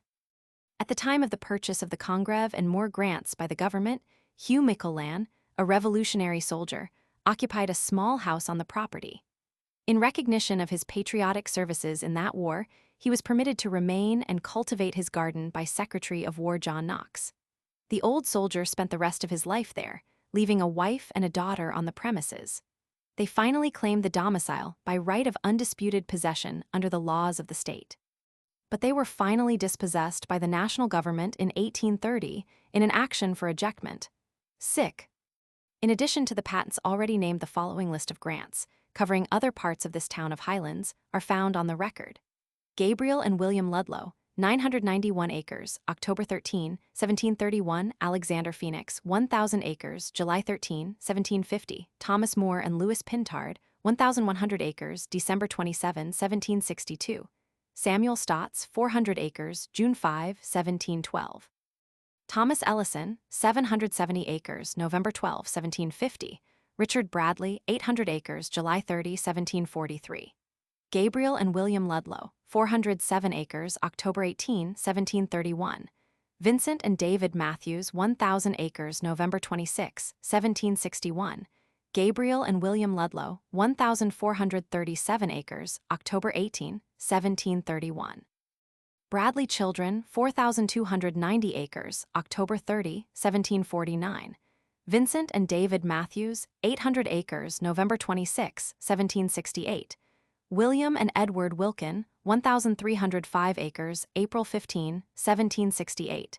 John Osborne, 1,850 acres, March 14, 1775. Thomas Moore and Louis Pintard, 2,900 acres, December 23, 1762. Smith and Wilkin, 100 acres, April 15, 1768. Moore and Osborne, 150 acres, March 14, 1775. Smith and Wilkin, 190 acres, April 15, 1768. John Nelson, 550 acres, October 4, 1752. Henry Townsend, 2,000 acres. Thomas Smith, 250 acres, June 14, 1750. The Hassenclever and Co., S. Tract, 1,000 acres, 1705. Captain Horace M. Reeve, of the General Staff of the United States Army, in his History of West Point during the Revolution, says, "Until the American troops began to cut timber for military purposes, and to crown the surrounding hills with forts and redoubts, West Point and the neighboring highlands were little else than a wilderness of rugged hills and virgin forests, presenting about the same appearance as first greeted Hendrik Hudson when, in 1609, he sailed up the river which now bears his name." Hudson anchored near West Point September 14, 1609, and he was probably the first European that ever saw that section. Continuing, Captain Reeve says, "Although this tract of country could never lend itself kindly to the agriculturist, yet before the advent of the American soldier there were several houses standing at or near West Point, which were subsequently used for purposes very foreign to the peaceful intentions of their builders. Two of these became noted. One was Moore's house at West Point, used by Washington as his headquarters during the whole, or a part, of the time he was stationed at West Point from July 21, 1779, until November 28. The other was the Robinson House, and was situated on the eastern shore of the Hudson, about 2 miles below West Point. It was used as a military hospital and afterward as the headquarters of several successive general officers, among whom was Benedict Arnold, who was in this house when apprised of André's capture. It was from this house that Arnold made his escape. The Moore House stood in Washington Valley, near the river, a short distance from the northeast corner of the present cemetery. It was built prior to 1749 and was a pretentious structure for that period, being known as Moore's Folly. Every foot of land in these highlands has its memories of the Revolutionary War, and this town contains the culminating features of native grandeur not only, but also the vital strategic point on the famous river which figured so conspicuously in the War for Independence, and will continue to fill so many important pages of our national history for all time to come. These great hills of grandeur and beauty extend along the entire river front from Stony Point on the south to Old Storm King on the north. Scientists tell us that these vast mountains of primitive rock are composed of granite, gneiss, and syenite, with veins of trap. But regarding the formation of these towering masses of rock, both geologists and laymen have only speculated and guessed for more than a century, as their descendants and successors will continue to do for ages to come, and leave the maze of mystery as dark and deep as ever. We can only wonder and admire, while scientists wrestle with the mighty problem of creation here presented. Just now, as the writer is gathering these data for this connected record, he finds that the great mystery concerning the formation of this particular region has become even more obscure than ever through the developments of the vast engineering project now underway off Storm King Mountain. In the effort to find a solid rock bottom beneath the Hudson at this gate of the Highlands, through which to construct the great aqueduct which is to convey the Catskill Mountain water to New York City, the engineers have bored the river bottom to a depth of 700 feet and are still baffled. Geologists predicted that this rock would be found at least at 500 feet, but now they are all at sea and frankly admit that their supposed knowledge as to the bed of the Hudson at this point was totally wrong. Some expected that rock would be reached even at 100 feet, but now the engineers say they may have to go down 4,000 feet before they can find proper rock through which to build their aqueduct, which is to carry 800,000 gallons of water daily at a pressure of 200 feet per square inch. Sick. The old bed of the river is evidently covered with the drift and silt of ages. And who will say when and how this vast body of water broke through these adamantine hills, or by what cyclopean process of upheaval they were formed? There are several small streams that flow into the Hudson at different points in this town, one just south of Crow Nest, others at Highland Falls and Fort Montgomery. The pretty cataract, called Buttermilk Falls, from its characteristic resemblance to that acidulous fluid, as it tumbles over the rocky shelves in fantastic glee in its haste to reach the river, is admired by every tourist. There are also other streams which become tributaries of Popolopin's Creek, which finds the Hudson at Fort Montgomery. The town also contains many inland ponds or small lakes, such as Bog Meadow Pond, Round Pond, Long Pond, Cranberry Pond, Mine Pond, Popolopin Lake, and Highland Lake. Strangely enough, many of these ponds have been left without more appropriate names. This highland lake, just south of Fort Montgomery, is about 150 feet above the Hudson and about half a mile long by 1/8 of a mile wide and is fed by its own springs. Blood Lake and Hessian Lake are some of its more ancient appellations, bestowed, according to Revolutionary tradition, because of a company of Hessians who were slain there when Sir Henry Clinton captured Fort Montgomery. It is now proposed by the New York authorities to locate a new state prison in the vicinity of this lake, which is northwest of Iona Island in the Hudson. Most of the region in that immediate section is a wild rocky forest and sparsely populated. Half a mile or more west of the river, however, there is a comparatively level plateau, some 200 acres in extent, from which a fine view of both reaches of the Hudson is obtained. This is included in the site which has been selected for the prison. Part of it, however, extends over into Rockland County. This property, which consists of some 500 acres, was purchased by the state for this prison site in December 1907 at a cost of $75,000. It is about 6 miles below Highland Falls, and it includes Highland Lake and its entire watershed. Whether the name of this new prison will be selected from the classic nomenclature which prevails in that locality, such as Doodletown or Popalopen, remains to be seen. Doodletown Bight is the classic name handed down from the colonial period, which is here applied to a small bay in the Hudson where small watercraft find a safe and pleasant harbor. The new state road, which is to run from the New Jersey line to Albany, will pass through the eastern side of this new prison tract. Bear Mountain, on the west, has an inexhaustible supply of granite well suited for building purposes. Early settlement. As before stated, the ancient records are almost devoid of names of early settlers in this immediate region, and the presumption is that these settlers were comparatively few. Major Boynton, in his History of West Point, says, "The interval between the granting of the patents and the transfer of the titles, down to the period at which the American Revolution commenced, are blanks in historical literature. No traditions even of early settlers are extant, and the probabilities are that, beyond a settlement made to secure a site or grant, West Point, being in a region of stratified rocks, heavily covered with drift deposits, and without a suitable soil for cultivation, remained a mere woodland tract, possessing no higher value than attaches to similar adjoining points in the highlands which have remained unsettled and uncultivated to this day." It seems well settled, however, that John Moore, the patentee, really located upon his purchase about 1725. This homestead stood in what has since been known as Washington Valley, from the fact that Washington once occupied the same dwelling for a time. The original house, and even the second one which replaced it, have long since disappeared, but the remains of the old cellar were visible for many years afterward. This, then, may be regarded as the first point of settlement in the town of Highlands. The Moore descendants, though inclined toward loyalism at the outbreak of the war, could not have been outspoken or turbulent in their opposition to the American cause, as their lands were not confiscated. They, however, soon fled to Nova Scotia, but afterward returned to the state of North Carolina, where some of them became prominent, one being elected governor of the state, and Stephen Moore sold the West Point Reservation to the government, as already stated. A daughter of John Moore married Hugh McIllann about the time the war broke out. Although not in the army, as a soldier, McIllann seems to have fought bravely against the invaders on his own hook, as it were, for the records contain many instances of his personal prowess.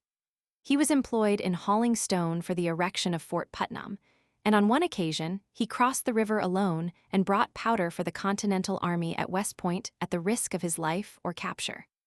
James Denton, who came from Newburgh, seems to have settled at the point some time afterward. He had married into the McIllann family and became active in pressing the claim against the government for the title to the old homestead there by reason of possession.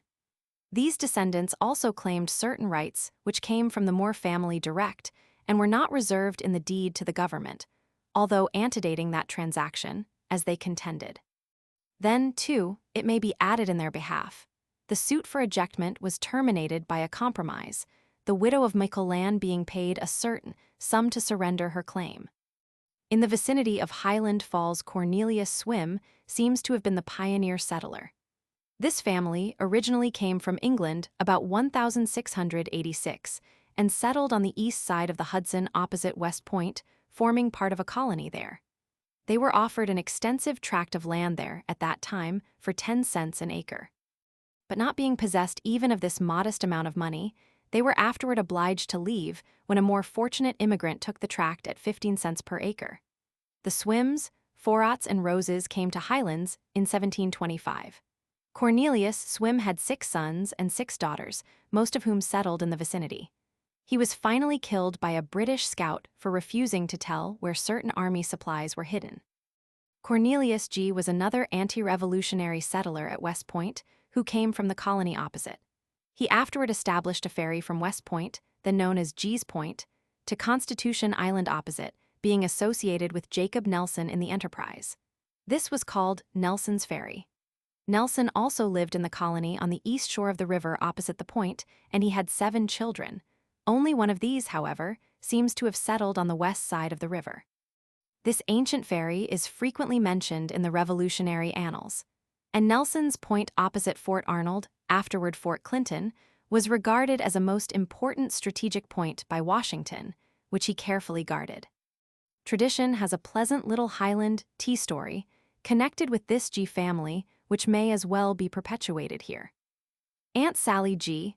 was the happy possessor of half a pound of this most delectable and very scarce beverage that caused so much trouble between the mother country and her dependent colonies on this side of the Atlantic at the outbreak of hostilities.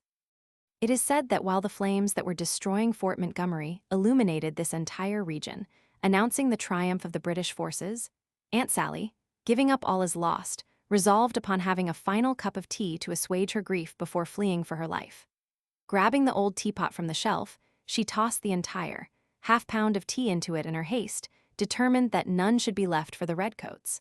But the decoction proved all too strong and bitter even for her tea-stained palate. An early pioneer in the West Grove section was John Cronkite, who came, about the opening of the war, from Westchester County, NY. Some of his descendants are still in that region.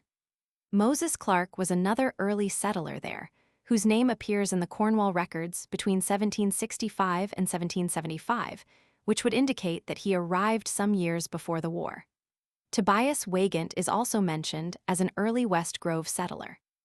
Among other early settlers in the town were Thomas and Joseph Collins, William Cooper, who lived near Fort Montgomery, Thomas Cooper, Isaac Garrison, who lived in the Middle Highlands section, Jonas Garrison, William Horton, Zacchaeus Horton, Morris Havens, David June, who lived near the Rockland County line D. Lancaster, John Parker, Israel Rose, Samuel Rockwell, S. Sheldon, Birdseye Young, and James Stout. Isaac Forat was also an ancient resident in the Highland Falls section, who was a deckhand on the first steamboat, Claremont, that went up the Hudson under Captain Wiswell in 1807. Captain Forat, a descendant, is still a resident of Highland Falls. Organization of the town. Like several other of the younger towns in Orange County, Highlands was the offspring of convenience and expediency. Its formation became in fact almost a matter of public necessity, owing to the peculiar conditions prevailing. The old town of Cornwall consisted of a thickly settled region north of the mountains, and the widely separated localities of Highland Falls and Fort Montgomery far to the south. Communication between these two ends of the township was in those days very slow and inconvenient. The transaction of official business of the town was very expensive and almost impracticable. Boats had to be chartered to carry voters to the town meetings. Thus, the division of the town, which was authorized by the county supervisors in 1872, met with little opposition. The first town meeting of the new town was held at the house of Charles Ingleskercher, March 4, 1873. William Avery was then chosen the first supervisor, and a full list of town officials was selected. Avery was succeeded by Jeremiah Drew in 1874, who continued in the office several years. John A. Cook held the office one term and was followed by Hun. Louis F. Goodsell, who was supervisor 18 years. Jacob L. Hicks was elected in 1905 and was succeeded by John F. Pierce in the closely contested election of 1907. Villages of the town. Of these, West Point, if it can be called a village, is the more important. A post office was established here at an early period of the nation's history. Major Roger Alden was the postmaster for some years and was followed by Mr. Hoe. In 1835, Prof. Claudius Berard succeeded to the office and held it until his death in 1848. His widow was then appointed and remained in office until 1870, when she was succeeded by A.B. Berard, who was still there in 1880. The place is composed almost entirely of the great military school of the nation in all its varied departments and imposing structures. Aside from this, there is very little business, except that arising from the extensive improvements now in progress by the government. The noted old West Point Hotel is still standing and in operation, although even this is soon to be demolished under the plans for the modern reconstruction of the post, which are being carried out on a vast scale and at great expense. The importance of West Point during the Revolutionary period is too well understood by every student of our national history to need any further emphasis or exemplification in this connection. It is visited by thousands from every land annually as the great showplace of the nation and river, and the rare native charm of its location enshrines it as the beauty spot of America. Busy Highland Falls, adjoining West Point on the south, was incorporated in 1907. It is located on the Big Meadow Brook, which tumbles over the rocks into the Hudson at this point in a most attractive cataract, which gave the village its name. It was first known as Buttermilk Falls, under which name the post office was established there July 14, 1849.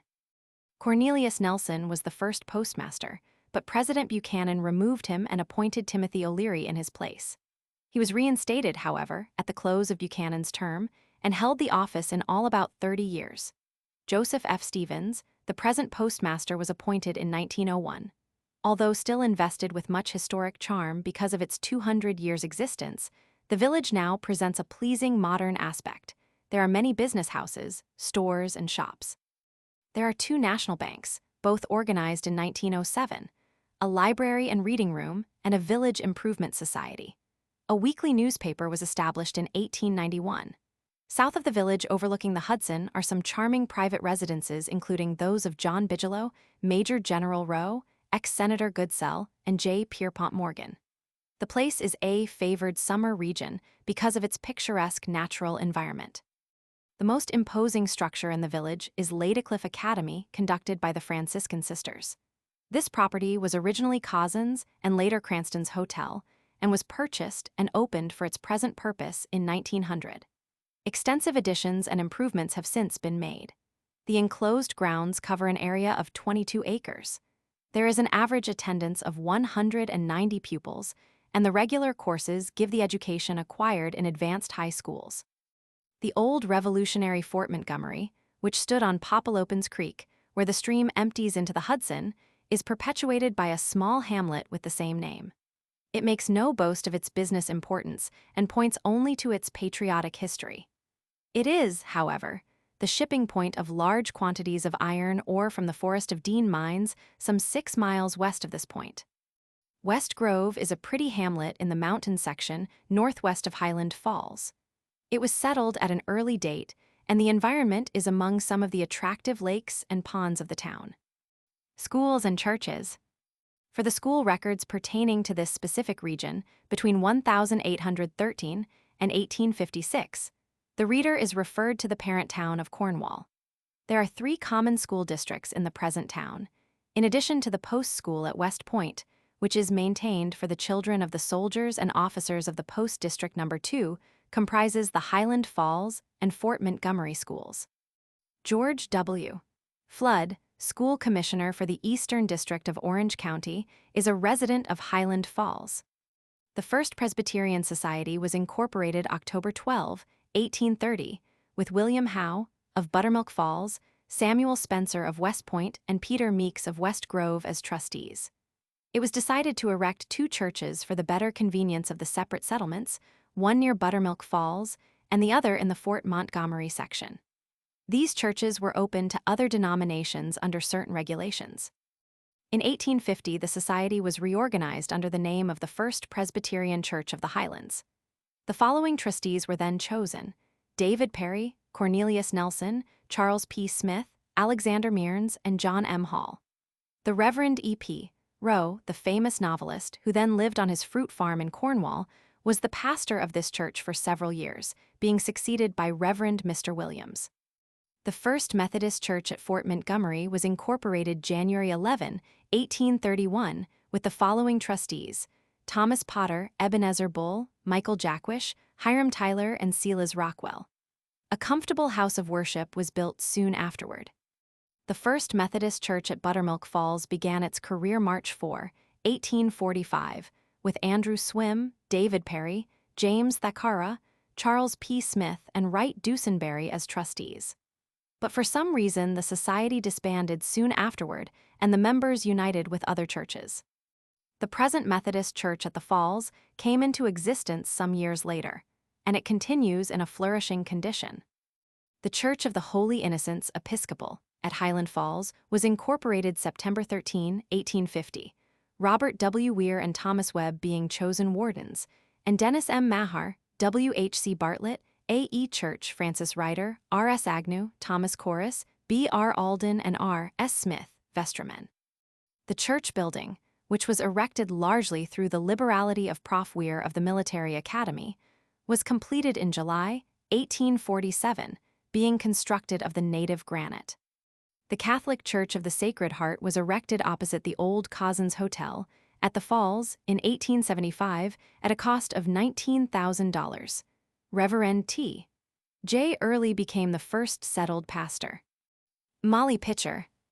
The oft-told story of this stout, freckle-faced young Irish patriot of the Revolution is so closely identified with the ancient history of this locality, where she lived and died, that its omission here, even in this modern history, would be noted with regret. At the capture of Fort Clinton by the British in October 1777, Molly was in at the finish. When the enemy scaled the parapet, her husband, an artilleryman, dropped his portfire and fled. But Molly caught it up and discharged the last gun fired. 9 months later, at the Monmouth battle, while she was devotedly bringing water to her husband, who was serving a gun, he fell dead at her feet from a British shot. Although the officer in command ordered the piece withdrawn, Molly dropped her water bucket, seized the rammer, and vowed she would fill her husband's place at the gun and thus avenge his death. Next morning, covered with dirt and blood, she was presented to Washington by General Greene and was appointed a sergeant and placed upon the half-pay list for life. She became a universal favorite with the army and usually appeared in artillery dress with a cocked hat. She was afterward provided for at the Point by the government authorities and died in that vicinity about the age of 33. West Point Military Academy. Colonel Henry Knox, who was appointed Chief of Artillery by Washington in November 1775, was the first to propose the establishment of a military academy of the Woolwich type in this country. In a letter to his wife dated September 5, 1776, he said, "We must have a standing army. The militia get sick or think themselves so and run home." Later in the same month, in a letter to Adams, he wrote, "Military academies must be instituted at any expense. We are fighting against a people well acquainted with the theory and practice of war, and brave by discipline and habit." Here was the germ of the military academy of this nation. In the following October, a committee was appointed to prepare and bring in a plan of a military academy at the Army. The post of West Point received its first garrison January 20, 1778, and work on Fort Clinton was begun at once. There seems no room for doubt that in the very midst of the Revolutionary War, at least as early as 1780, and possibly 2 years before, an engineer school was in operation at West Point.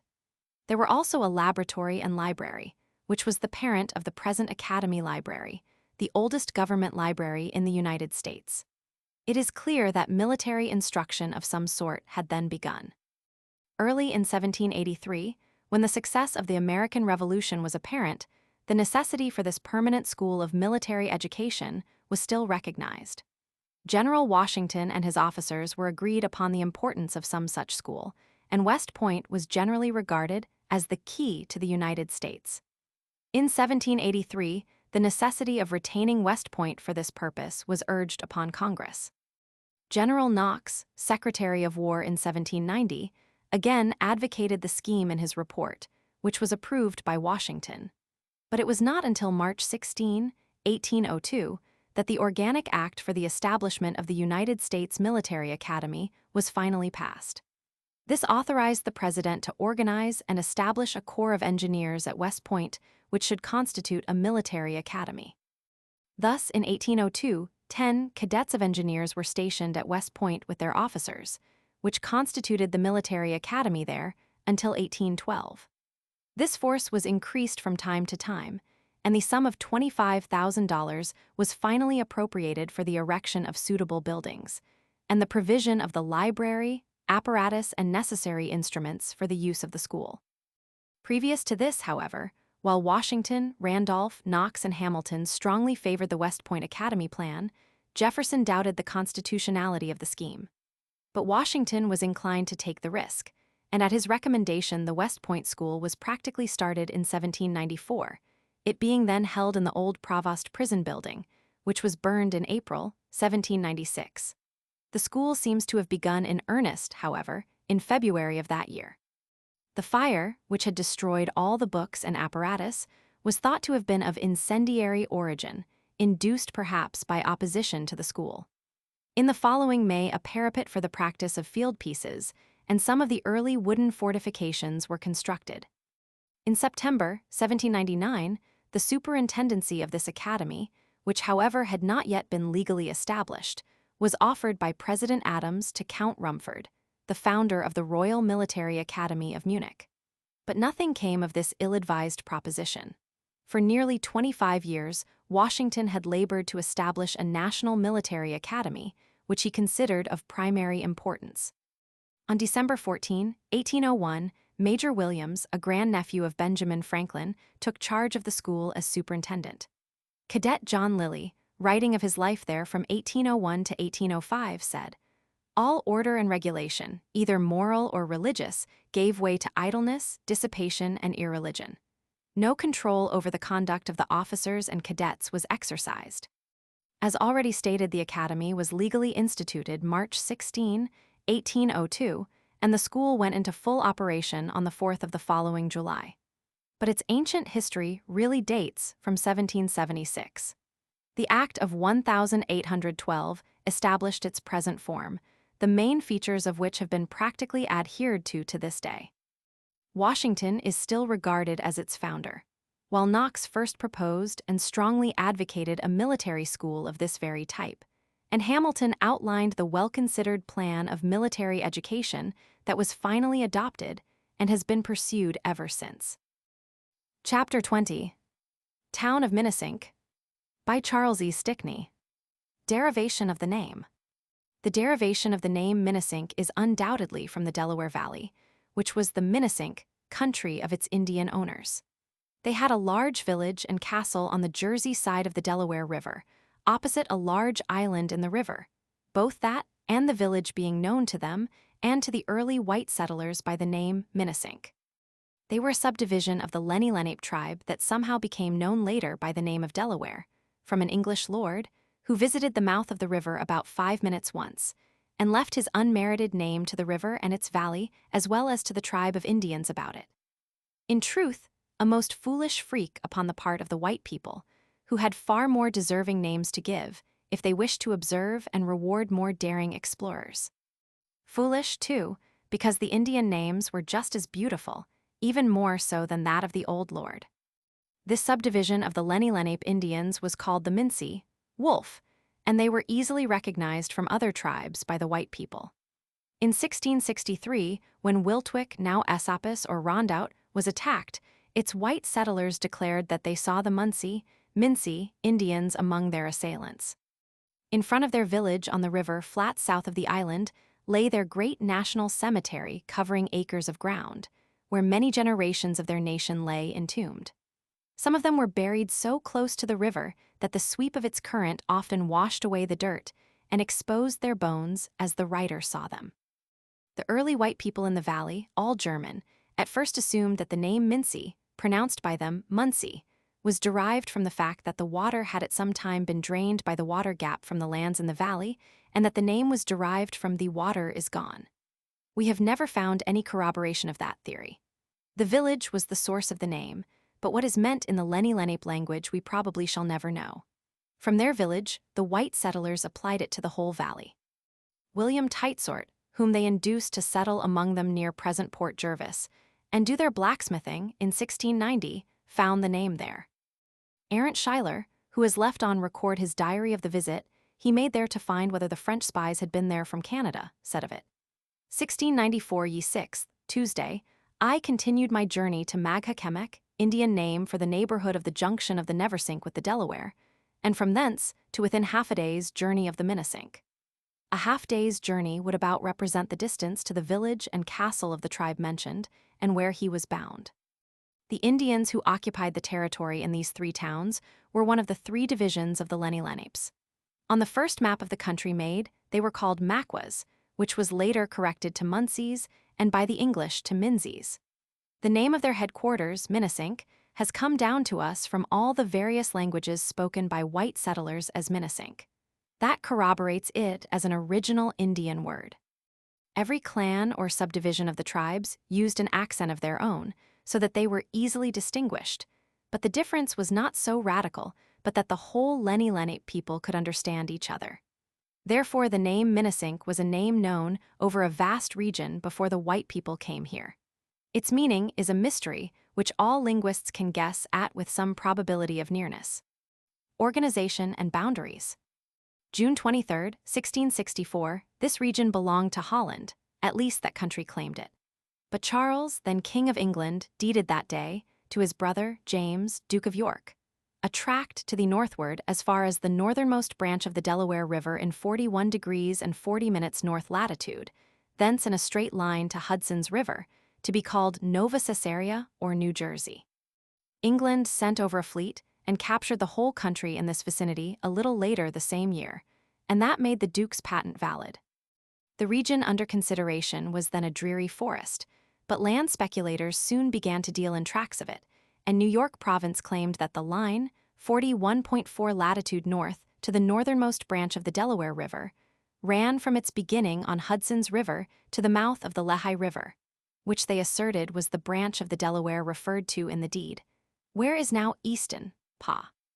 On the other side, the owners of New Jersey claimed that the branch referred to in the deed was a tributary of the Delaware River at what is now Cochecton. Why it will be seen that this disputed territory was of great extent, the apex of the triangle on the Hudson River widening out to a base of near 50 miles from present Easton to present Cochecton. In this triangle was comprised nearly all of what we now call Sussex County, NJ, and, according to the New Jersey claim, taking in the present city of Port Jervis, and about all of the present towns of Greenville and Minnesink. The great dispute as to the ownership of this triangle lasted for 100 years, and its tales of warfare and contests in courts are of great interest, but not altogether pertinent to our subject.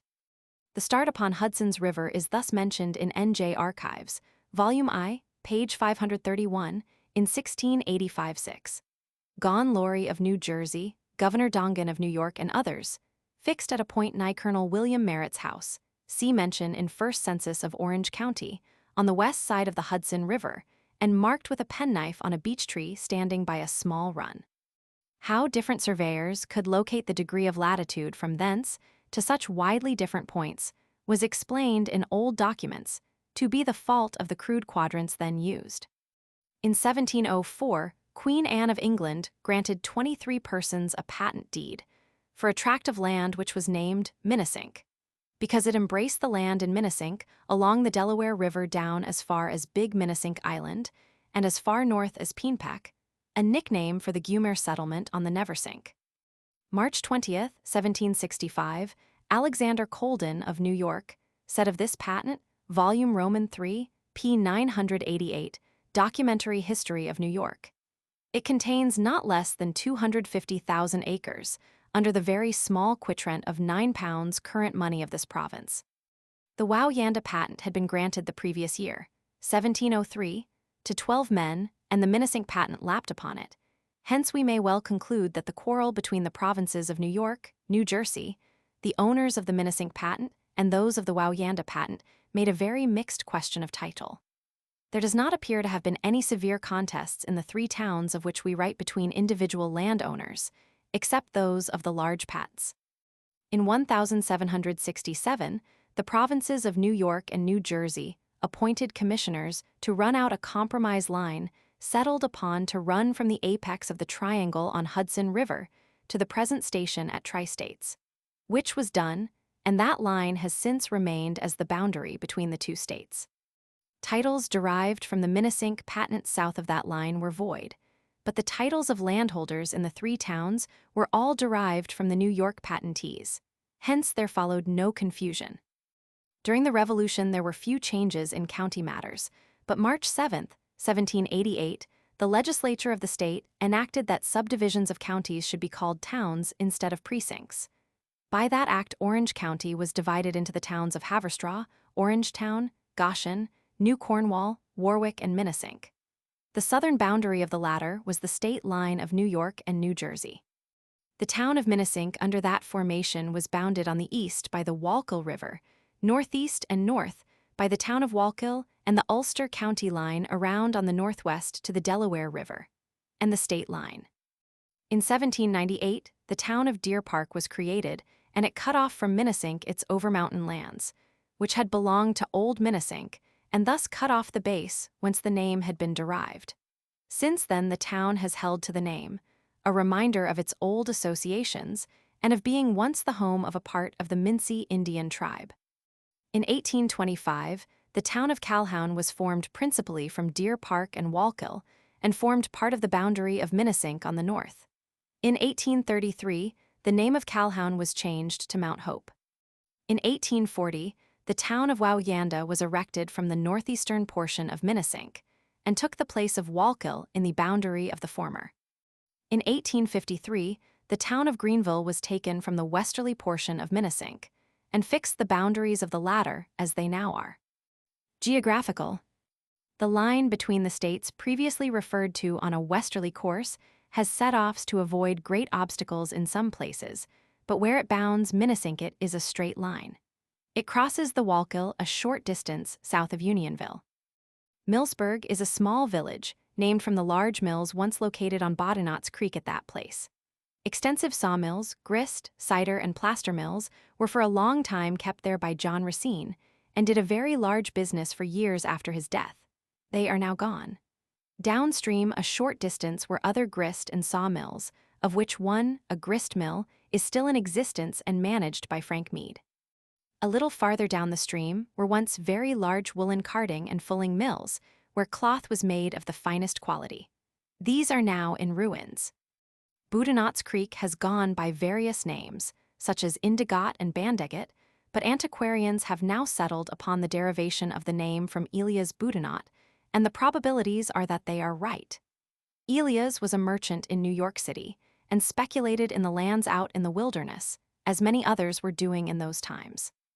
The records show that he bought, June 10, 1704, of Philip Rokeby, 1/3 of his share in the Wauyanda patent. Also, August 8, 1707, a 12th part of the patent. He soon sold out his interests in the patent, and so far as we have been able to find, never saw the creek in question, and he certainly never made a settlement in this county. Rutgers Creek was undoubtedly named from the circumstance of Anthony Rutgers buying of the widow and son of John Merritt, 1/2 of the 1/12 of the Wauyanda patent allotted to Daniel Honan, who had in 1705 sold it to Merritt. The creek in question rises in the town of Greenville and flows eastward near Unionville, where it takes a northeasterly course through Waterloo Mills, Westtown, Johnson's, and then southerly through Gardnersville to the Wallkill. Its Indian name is not known.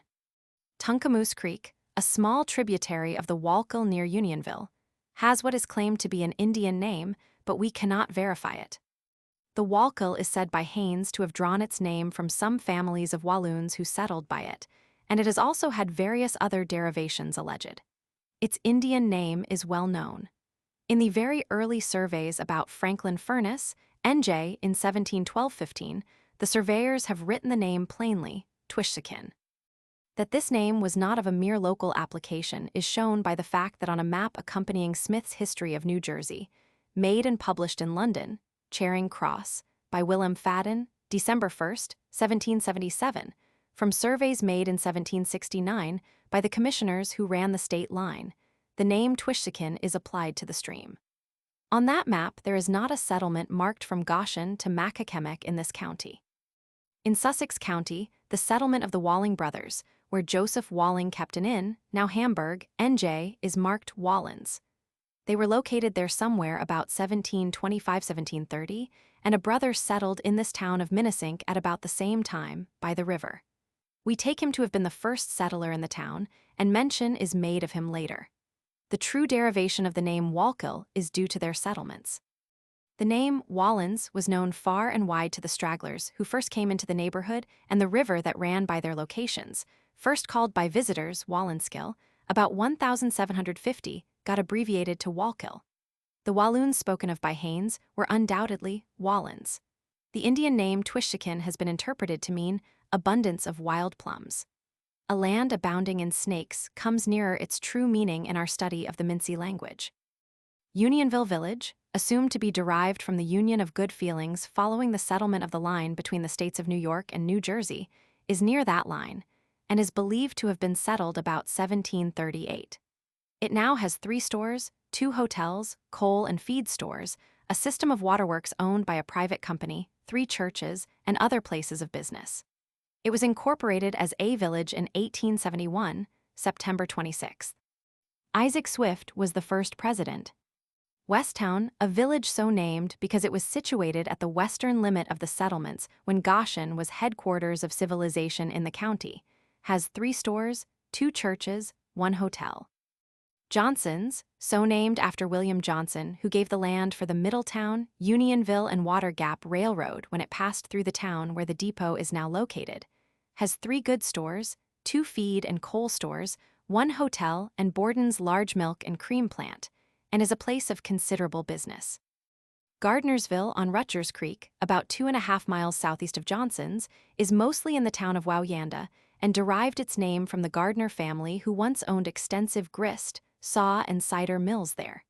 It is now mainly known from the feed mills of John R. Manning, at present its principal industry. In the early settlement of the country, there was a defensive place near, known as Fort Gardner. Its location is not precisely known. In some records, it is spoken of as being southward from where Westtown now is. It was most probably at Gardnersville. An old stone building on the Late Lane farm is the Fort Gardner, says one tradition.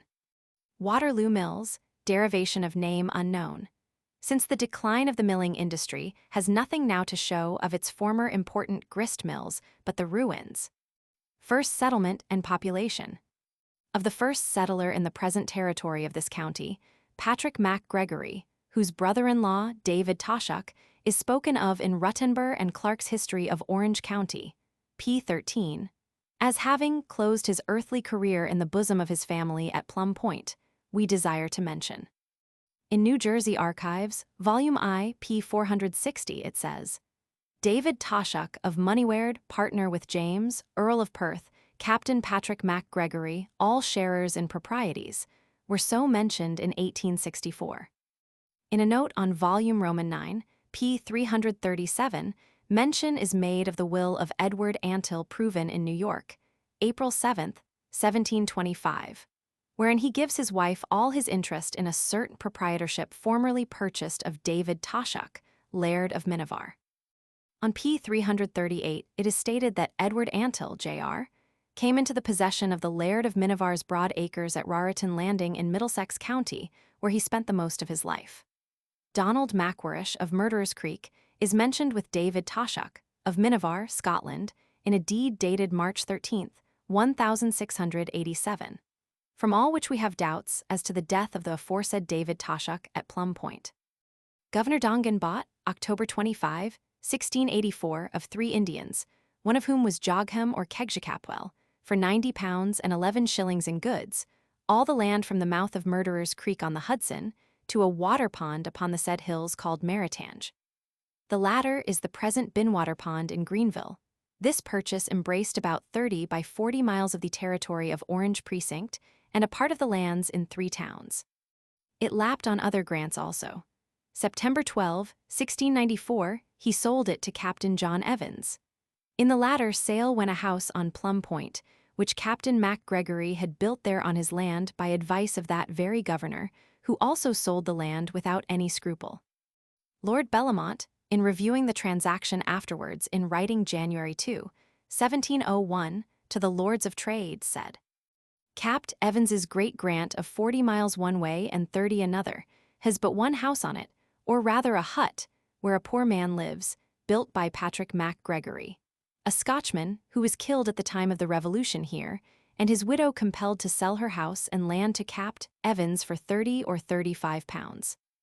The foregoing was not only a concise history of the first settlement in this county, but it was in reality the first census, and shows that then, 1701, there was not a single person in the limits of our 3 towns as a permanent settler.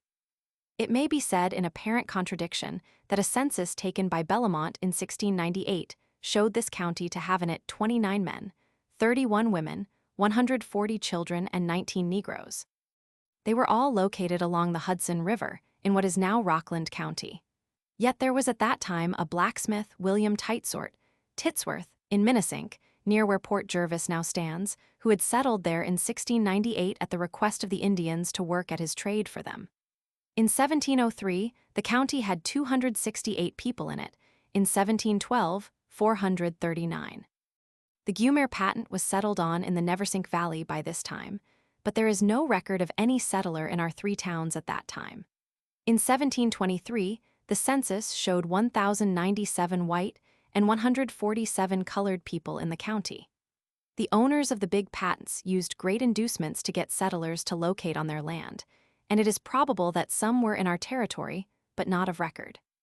In 1737 there were 2,840, and in 1746, 3,268 people in the county.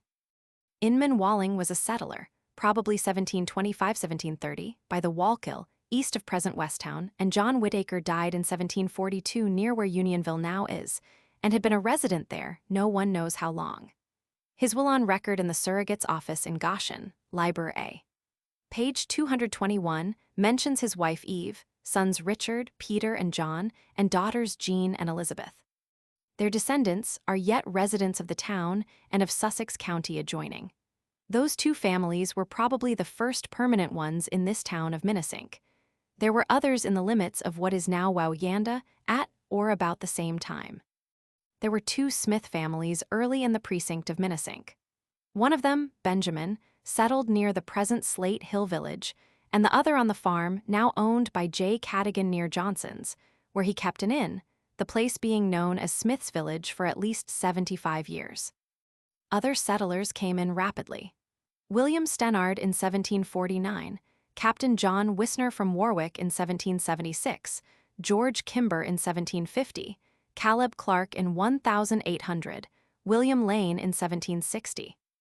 In an assessment roll made for Goshen Precinct in 1775, Godfrey Lutz, Peter Middag, Daniel Rosencrans, Inman Walling, Peter Walling, Increase Mather, John Whitaker, Jr. and Ebenezer Beers were shown to reside in this town besides the other first settlers mentioned. The census of the county in 1756 showed it to have a population of 446 whites and 430 slaves. In 1771, there were 9,430 whites and 662 Negroes.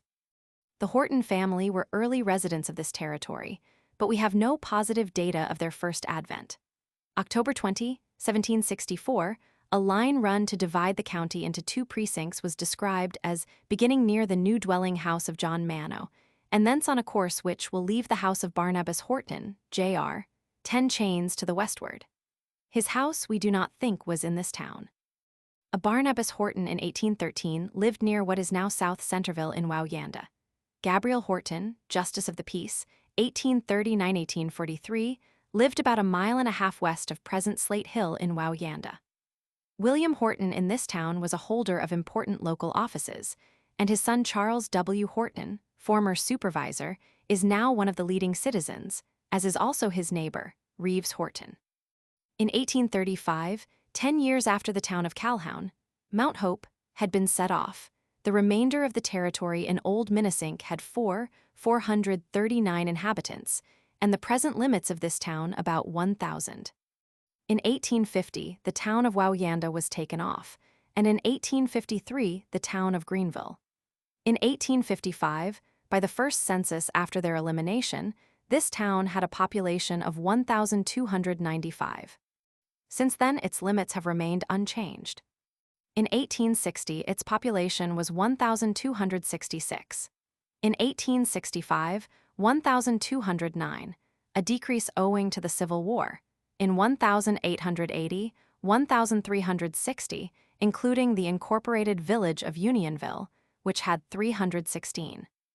In 1905, the last census taken, 1,354, including Unionville again in 50 years of 59, which may be mainly said to be in Unionville.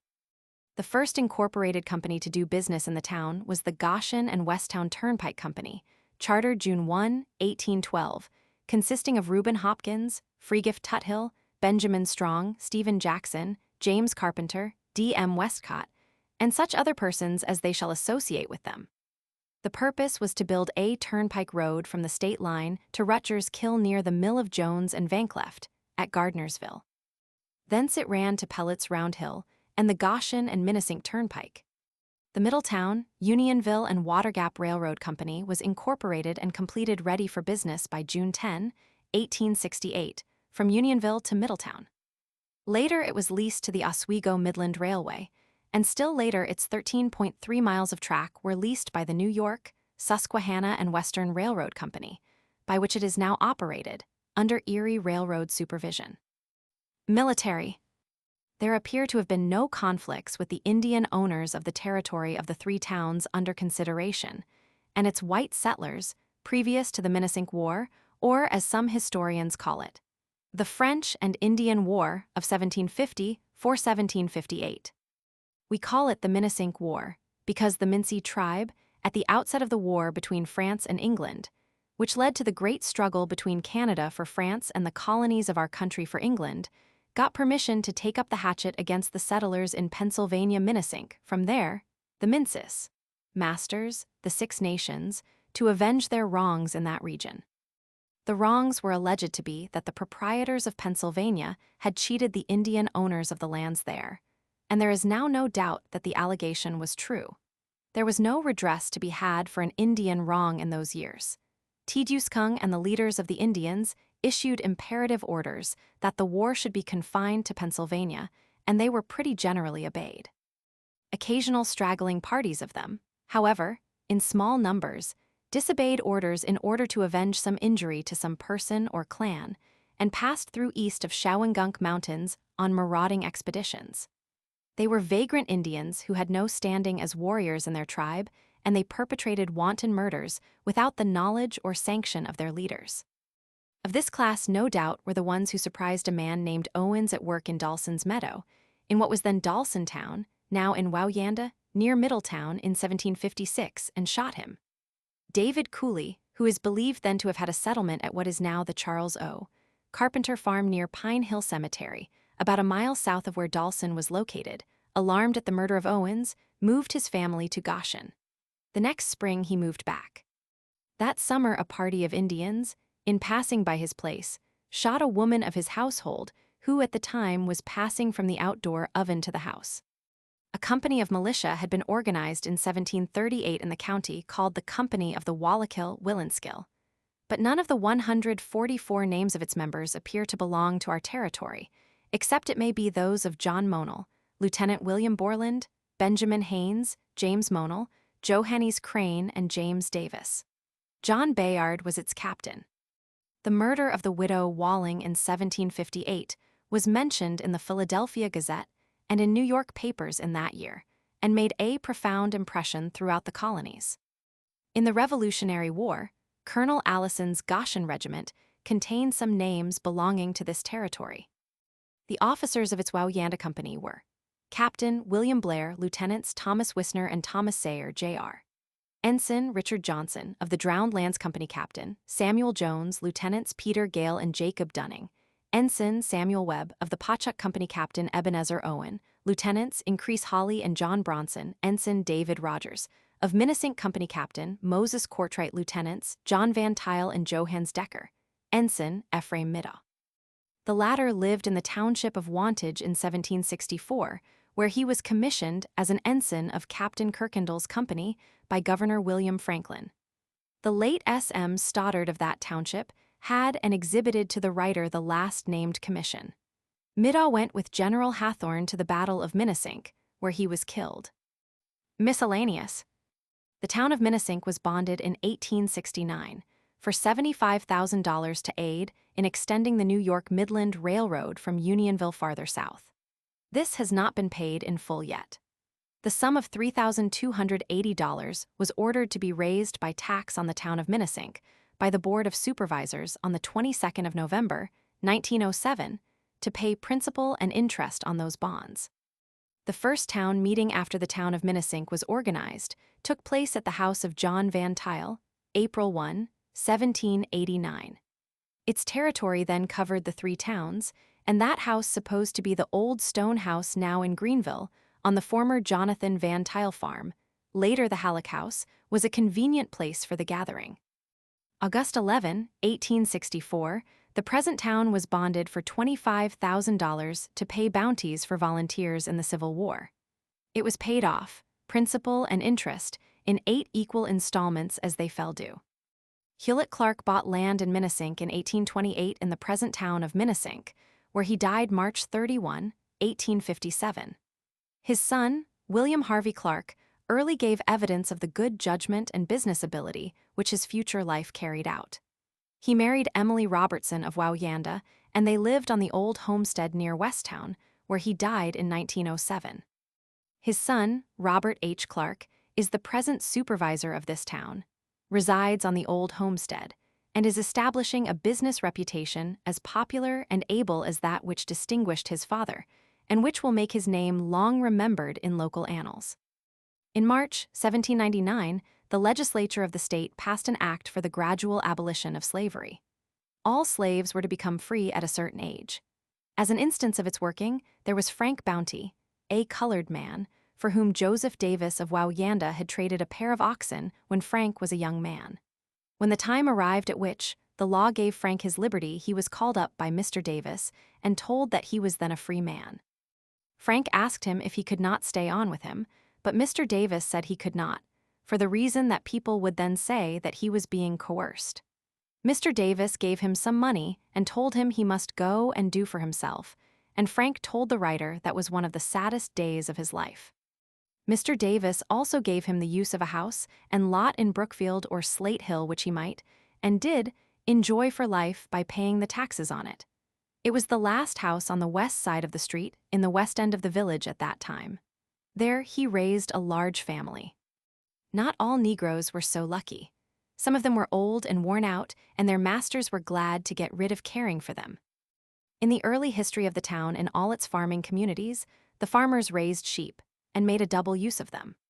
The rams were used to churn with on the big wheel and on endless chain-churning machines then used, and the wool sheared from all the sheep was carded, sometimes by hand, at other times in factories, and woven or spun into stockings, mittens, and cloth to furnish wearing apparel.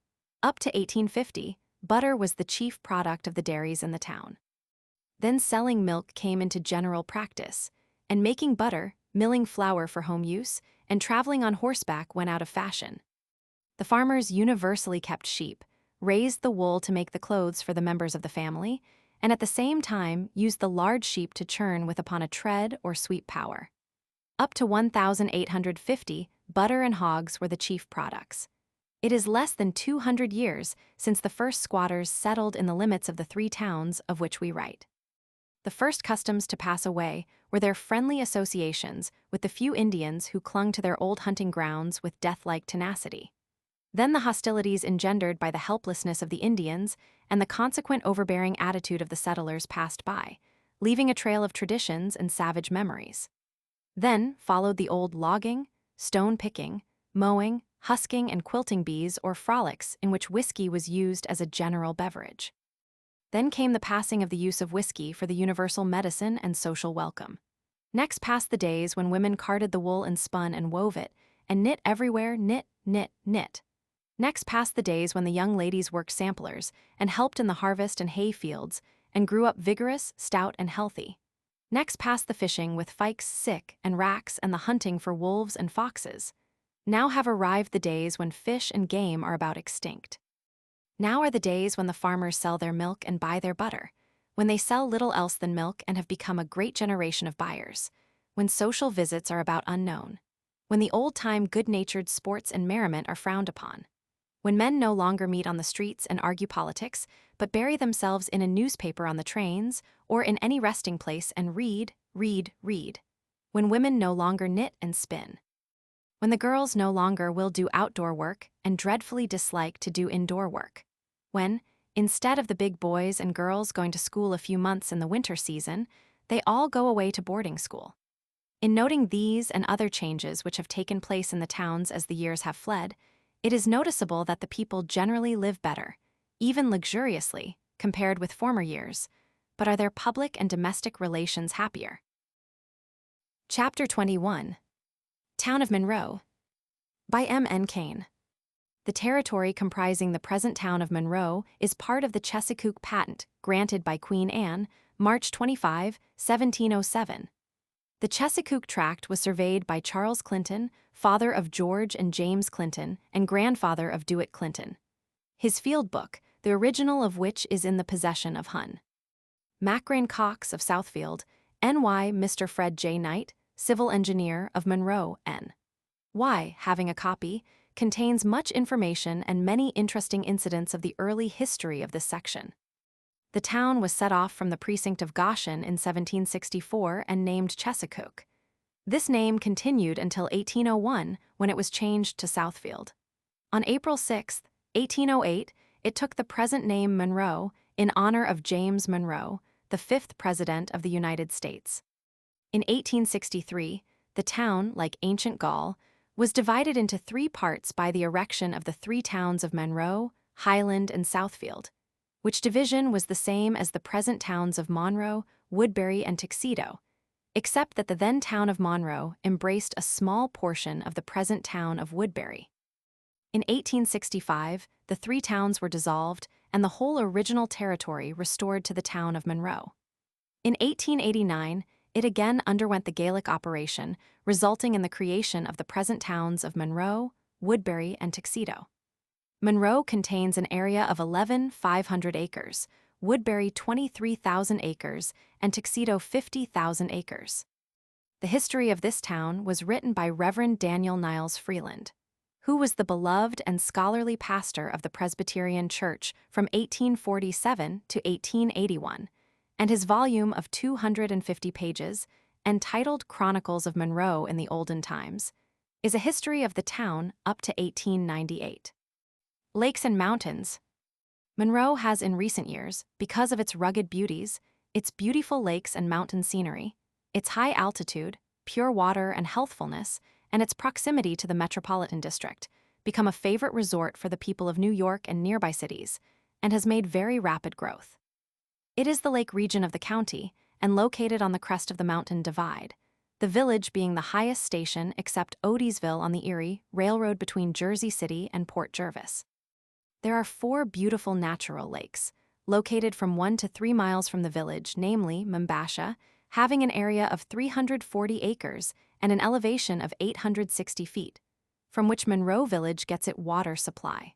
Walton Lake, having an area of 125 acres and an elevation of 720 feet, from which Chester obtains its water supply. Round Island Lake, 90 acres in area and 660 feet elevation, upon the eastern bluff of which Mr. W.M. Haight's beautiful Cedar Cliff Inn is located, and Cromwell Lake with an area of 53 acres and an elevation of 740 feet. There are a number of smaller lakes which add to the beauty of this region. Among them should be mentioned the mountain lake recently built to the east of the village, with an area of 20 acres and an elevation of 550 feet, and Lake Winnape, a most charming mountain lake near Membasha Lake, with an area of 11 acres and an elevation of 760 feet, just completed by Mr. George R. Conklin. The construction of other lakes is contemplated. The village of Monroe is in the pass on the mountain crest, the waters from the northern part of the village flowing northeast into the Hudson near Newburgh, and from the southern part of the village flowing southeast through the Ramapo, which rises in Round Island Lake, into the Passaic River. Eager in his early history of Orange County, with prophetic vision, saw the beauties of this section. He wrote as follows: "These are the Grampian Hills of Orange. While this elevated range is severed by many deep glens and valleys, the alpine heights hold within their rocky crests ponds and lakes of pure water, which glitter like diamonds in the noontide sun. Rude and forbidding as this region of hills and rocks and mountain crags may at first sight appear to the eye of a superficial observer, yet, to the true lover of nature in the exhibition of her noblest works, and to the practical mind of the really utilitarian, for 1,000 purposes, the whole is well arranged and unsurpassed by anything of the kind in the county. Here are found without stint or measure granite, mica, or isinglass stone, and every quality of iron ore with other minerals, treasures of present and future wealth to the nation. As early as 1778, during the War of the Revolution, the great chain passed across the Hudson at West Point was made from the mineral of this region. In this respect, as regards quality and quantity, the county of Orange stands unrivaled by any other in the state. The time will come when these hills, mountains, deep glens, and sparkling lakes shall be the descriptive themes of some native bard, who, like Scott or Burns, caught up in spirit and wrapped in poetic fire, will harmoniously weave them, one and all, into the thrilling lays of the lowland and mountain muse. The time will come when these elevated heights of dreary aspect, these hills overhung and darkened with vines and forest trees, and these lakes of picturesque beauty, unknown to the common mind, decorated with the wildest garniture of nature, and visited by the wing of the wild bird, shall be associated in the minds of our children's children with all that is pastoral, pleasing, and heroic. True, Monroe cannot be made equal in agricultural beauty to other more charming localities, and wave with a golden harvest.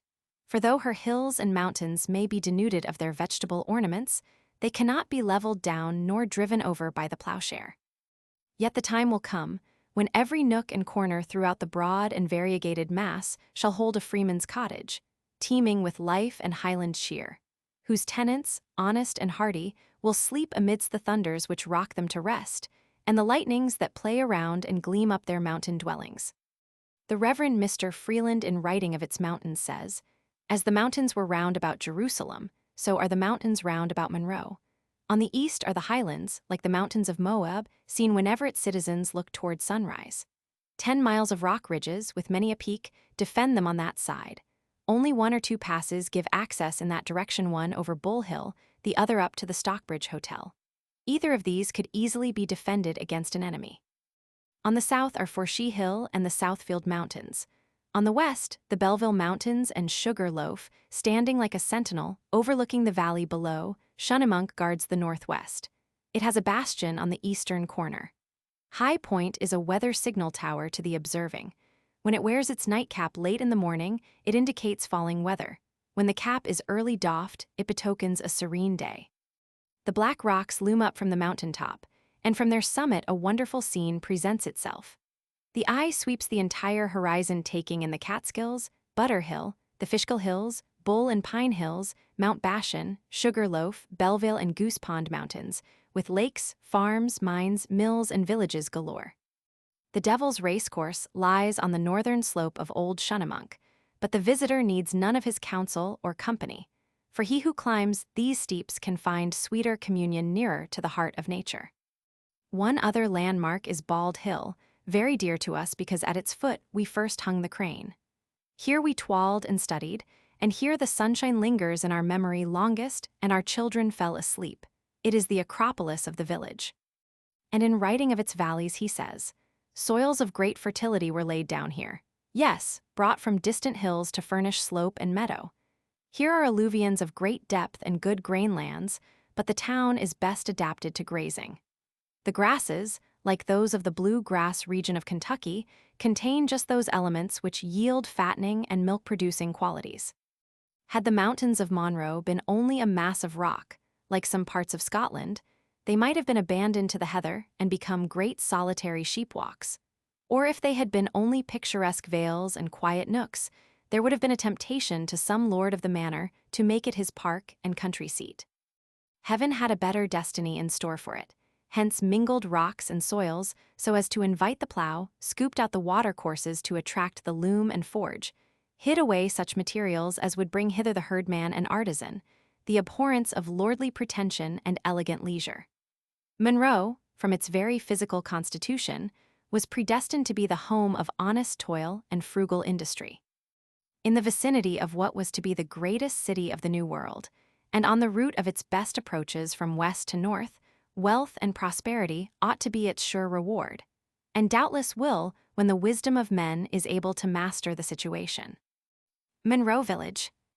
But the growth and development of Monroe depends not alone upon its picturesque mountains, beautiful valleys and charming lakes, which attract so many city people, who are fast dotting the available lake and mountain sites with charming villas and country homes, beautiful inns, hotels, and boarding houses, for the village itself is becoming one of the most progressive and bustling of modern towns.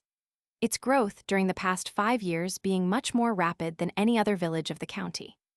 Monroe Village, incorporated in 1894, with a population of 781, now has about 1,200. The incorporation was due in a large degree to a disastrous fire occurring in November 1892, which showed the necessity of fire protection. On July 31, 1894, a vote on the question of incorporation was taken, resulting in favor of incorporation 111 for and 45 against. On August 21, 1894, an election for officers was held. Henry Mapps was elected president, George R. Conklin, Gilbert Carpenter and Henry Morehouse, trustees, and J. Lester Gregory, treasurer. On August 28, the board organized as a board of water commissioners with Gilbert Carpenter, president. At the election held November 10, 1894, to vote for waterworks, there were 58 for and 15 against the proposition. The Board of Water Commissioners took the necessary steps to acquire water for the village, and the village of Monroe is largely indebted to this first Board of Water Commissioners for its splendid water plant, which is contributing so largely to its development. The village purchased from the Sterling Iron and Railway Company the right to raise the dam and store additional water at Membasha Lake. This lake affords one of the purest and finest water supplies to be found in the state. About 1 mile of 14-inch pipe and 2 miles of 10-inch pipe bring the water to the center of the village with a head of about 250 feet, and distribution is made with 8, 6, and 4-inch pipes. The water was turned on October 10, 1895. No fire has since extended beyond the building in which it originated. The cost of the works was about $46,000, which is probably about 2/3 of what it would cost at present, owing to the increased cost of labor and material.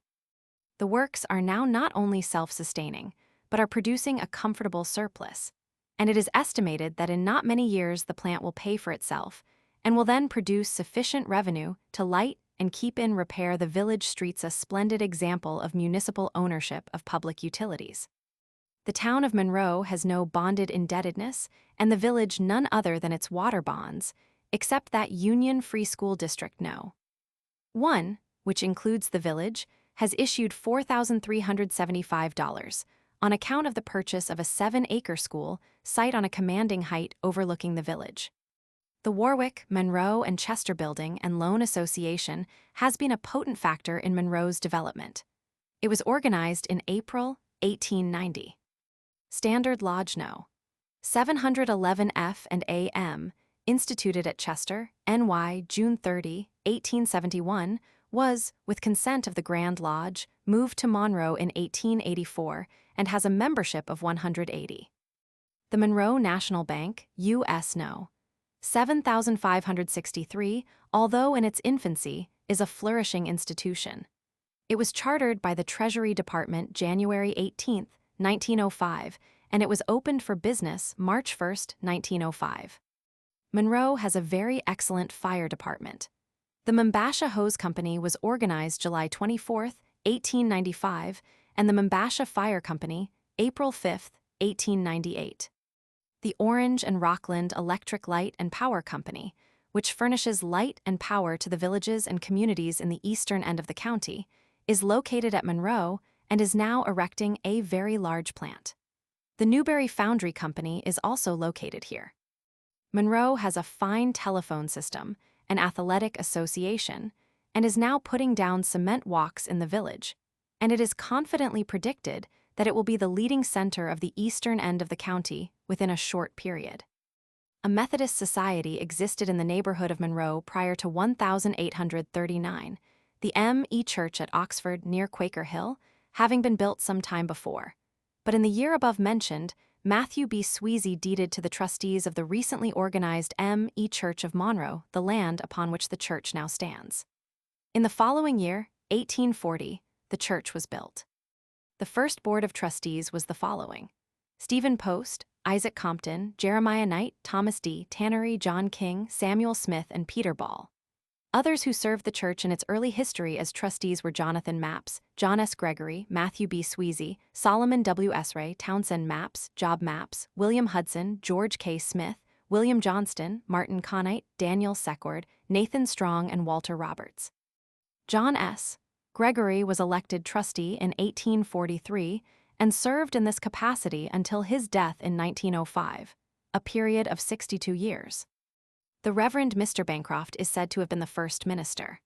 Others who followed him were the Reverend William Van Dusen, Reverend A. C. Fields, Reverend Mr. Newmans, Reverend J. H. Hawkshurst, Reverend Mr. Blake, Reverend Mr. Croft, Reverend N. Messiter, Reverend D. D. Gillespie.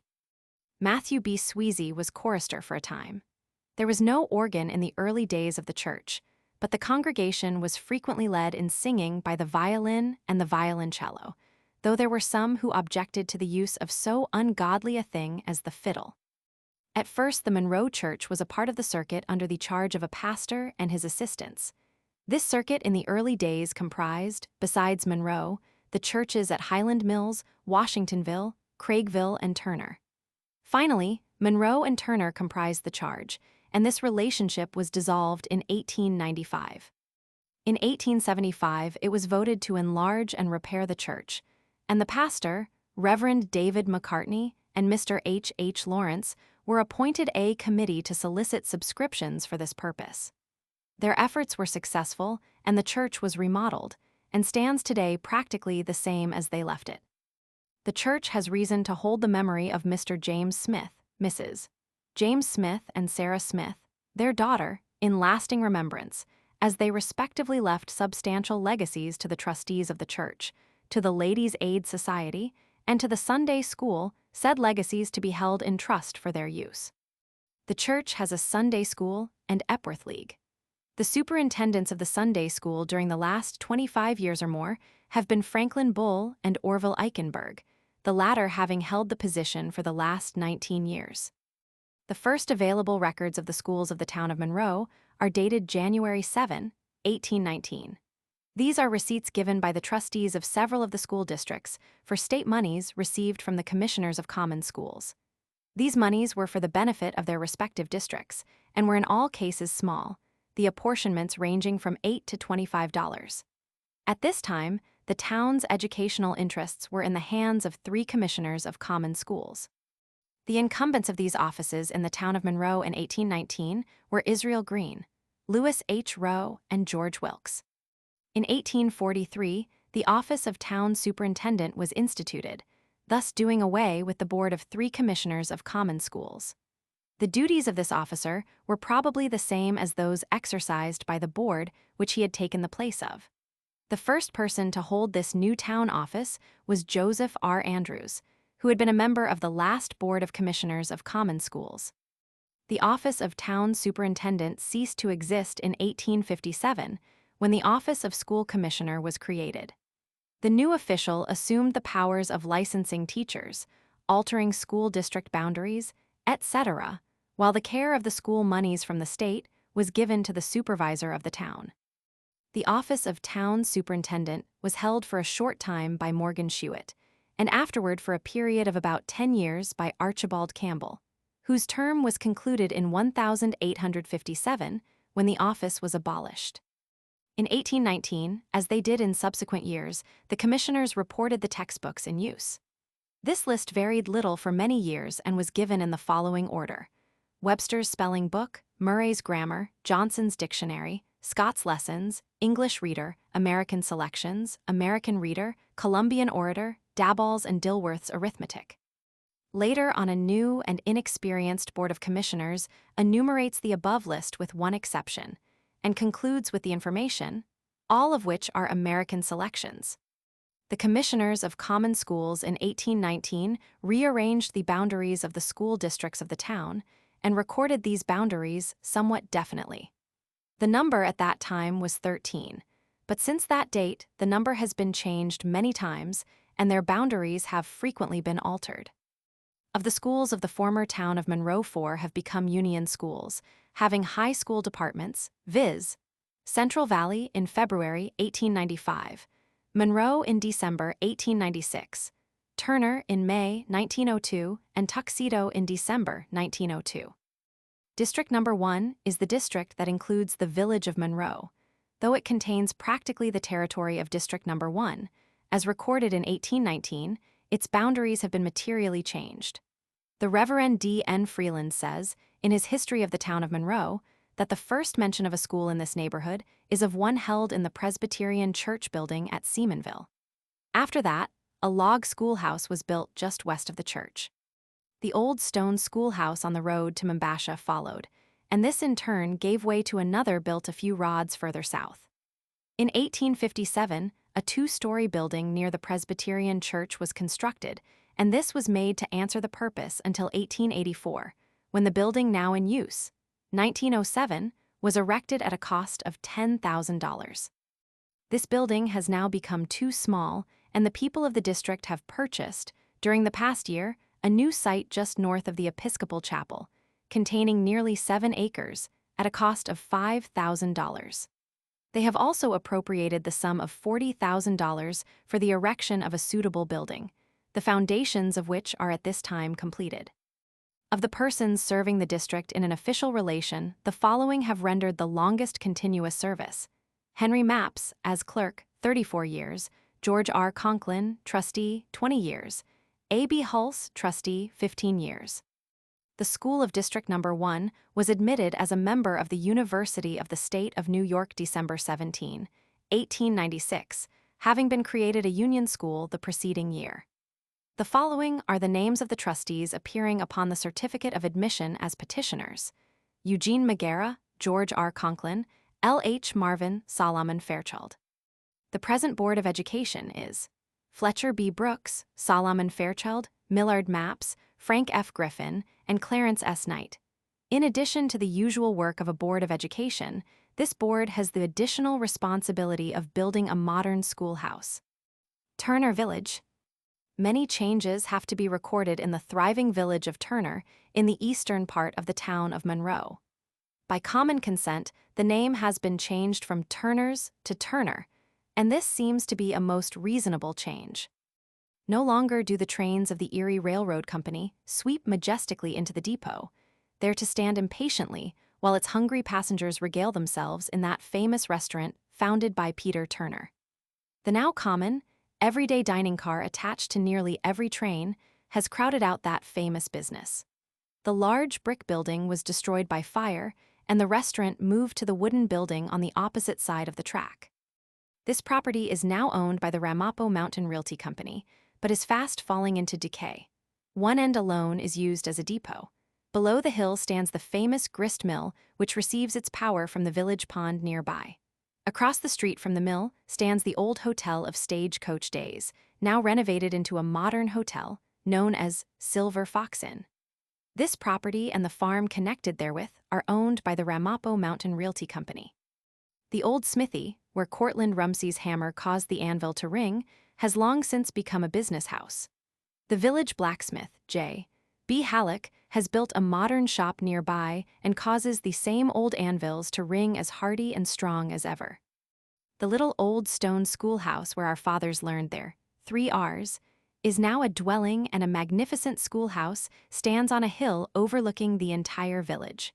There, 4 learned instructors hold forth, where a few short years ago one was sufficient.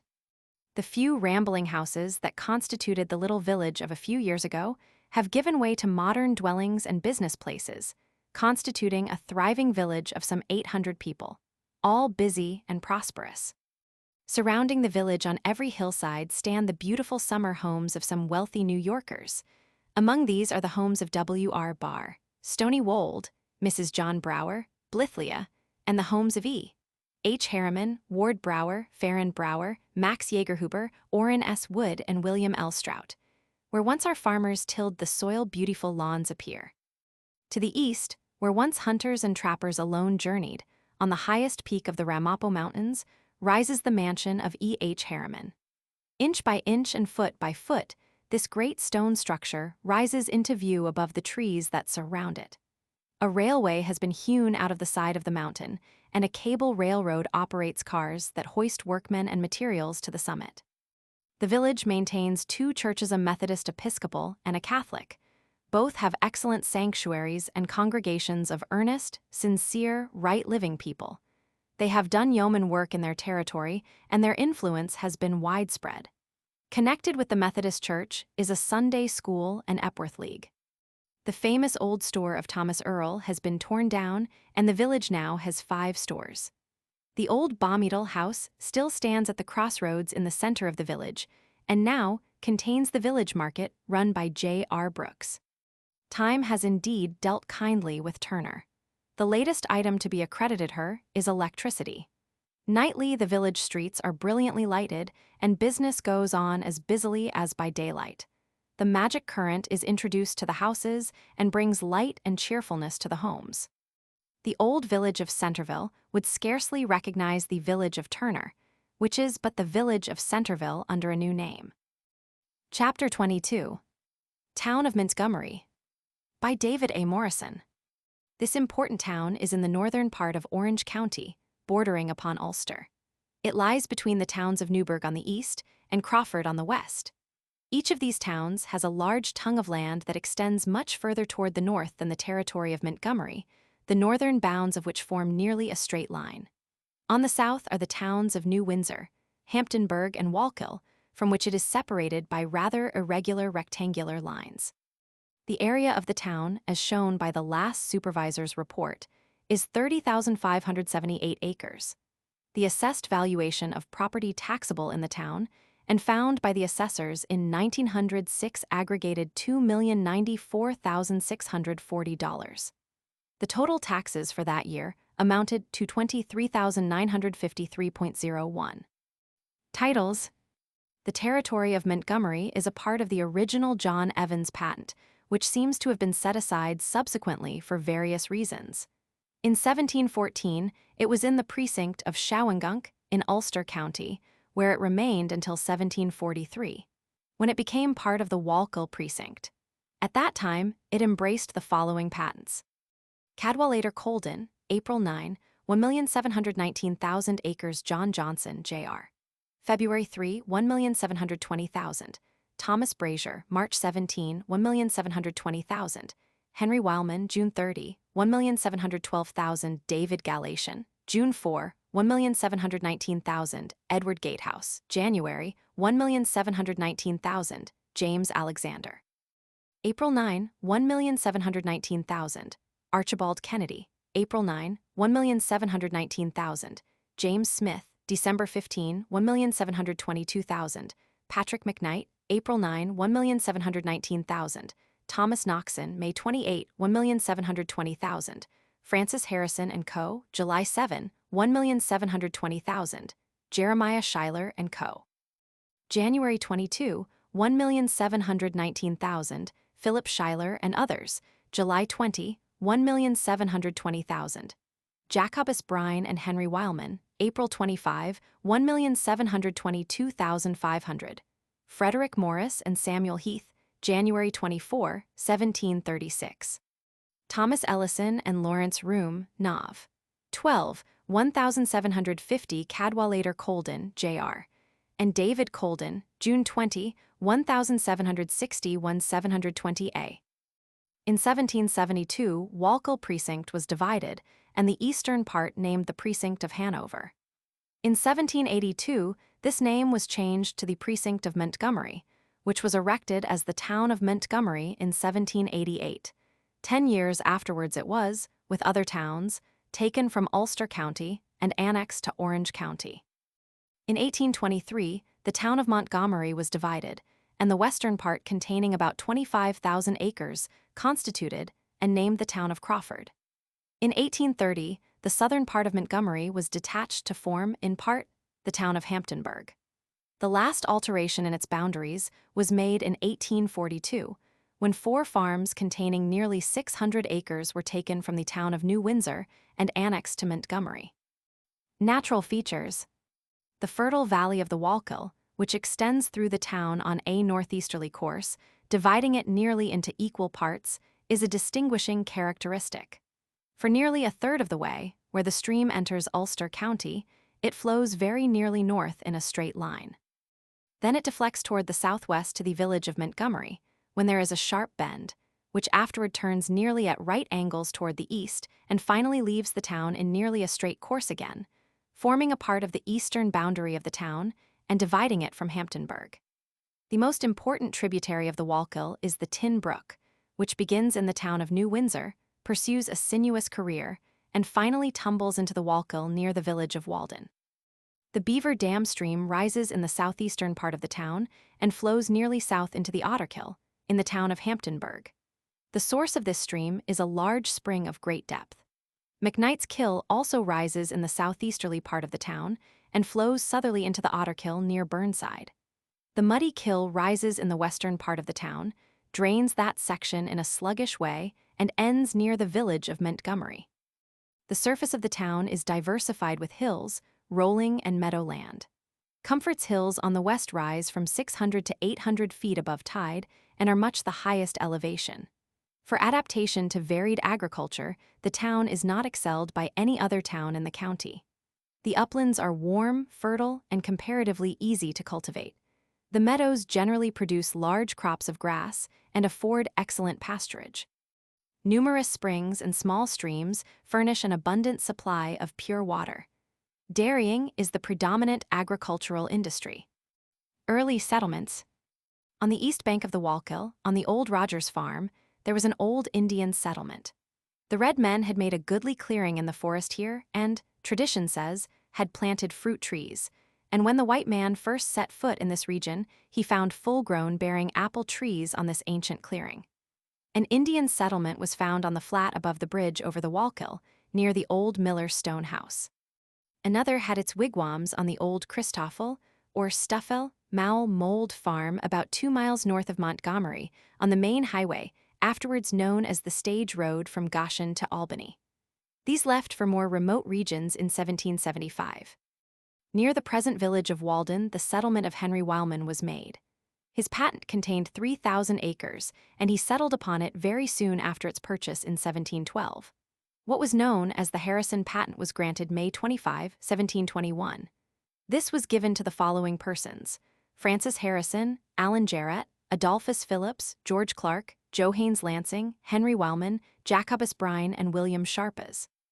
This entire tract was surveyed and a large village laid out, and deeds were given to all actual settlers. Among these the following were named: Hans Newkirk, Hendrik Newkirk, Matthias Slimmer, Peter Kissler, Kraus, Brandos. These ancient settlers upon this land were Palatines, and after a few years they erected a small log church within the village, the site of which is still fairly indicated by the old graveyard on the east side of the Goshen Road, a short distance south of Montgomery. This old village was known as Germantown. About a mile farther south on this patent, Johannes Miller, a German, made a settlement in 1727. The next year he built a stone house where Mr. Elmer Miller afterwards lived. His grandson, Johannes Miller, was a leading citizen of the town in later years, a progressive man, prominent in promoting several important public enterprises, and especially active in the construction of the Newburgh and Cochecton Turnpike Road. His services towards establishing and maintaining the Montgomery Academy have always been held in grateful remembrance. The 5,000-acre tract granted to Schuyler & Co. was first settled by Geronimus Weller & Co. in 1721. Another grant of 10,000 acres was settled by a company consisting of Johannes Mingus, his son Geronimus, Matthias Miltzbog, and others whose names are not definitely known.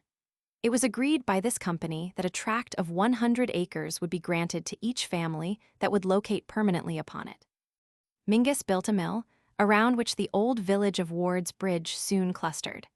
But Mingus lost his life in this mill by accident soon afterward, which resulted in considerable dispute over the property. The Wallkill or Goodwill settlement is supposed to date from 1724-25. John McNeill and Adam Graham were among the first settlers. When they came into the precinct is not definitely known. The former owned a part of what is now known as the Downs Farm. The latter settled on what is now the Parsonage Farm. In 1727, Archibald, James, and Robert Hunter purchased 200 acres of land, on which a house had then been built, from James Alexander, the patentee. This purchase included the Henry Sidham Farm. In 1730, one James Munnell settled on, or near, the Charles Miller Farm, now owned by Mr. William Y. Dennison. Alexander Kidd settled on what is still known as the Kidd Homestead, about 2-1/2 miles north of the church in 1736.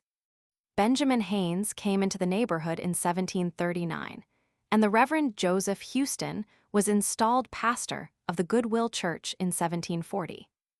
Other early settlers were James Barclay on the James W. Bone Farm, the Reverend Joseph Moffat, 1758, John Blake, who bought 475 acres of land in 1761, part of which is owned and occupied by his great-grandson, Mr. John P. M. Blake, and whose son, John Blake, Jr., was in after years, a prominent man, being supervisor 16 years and a member of Assembly several terms, sheriff and congressman.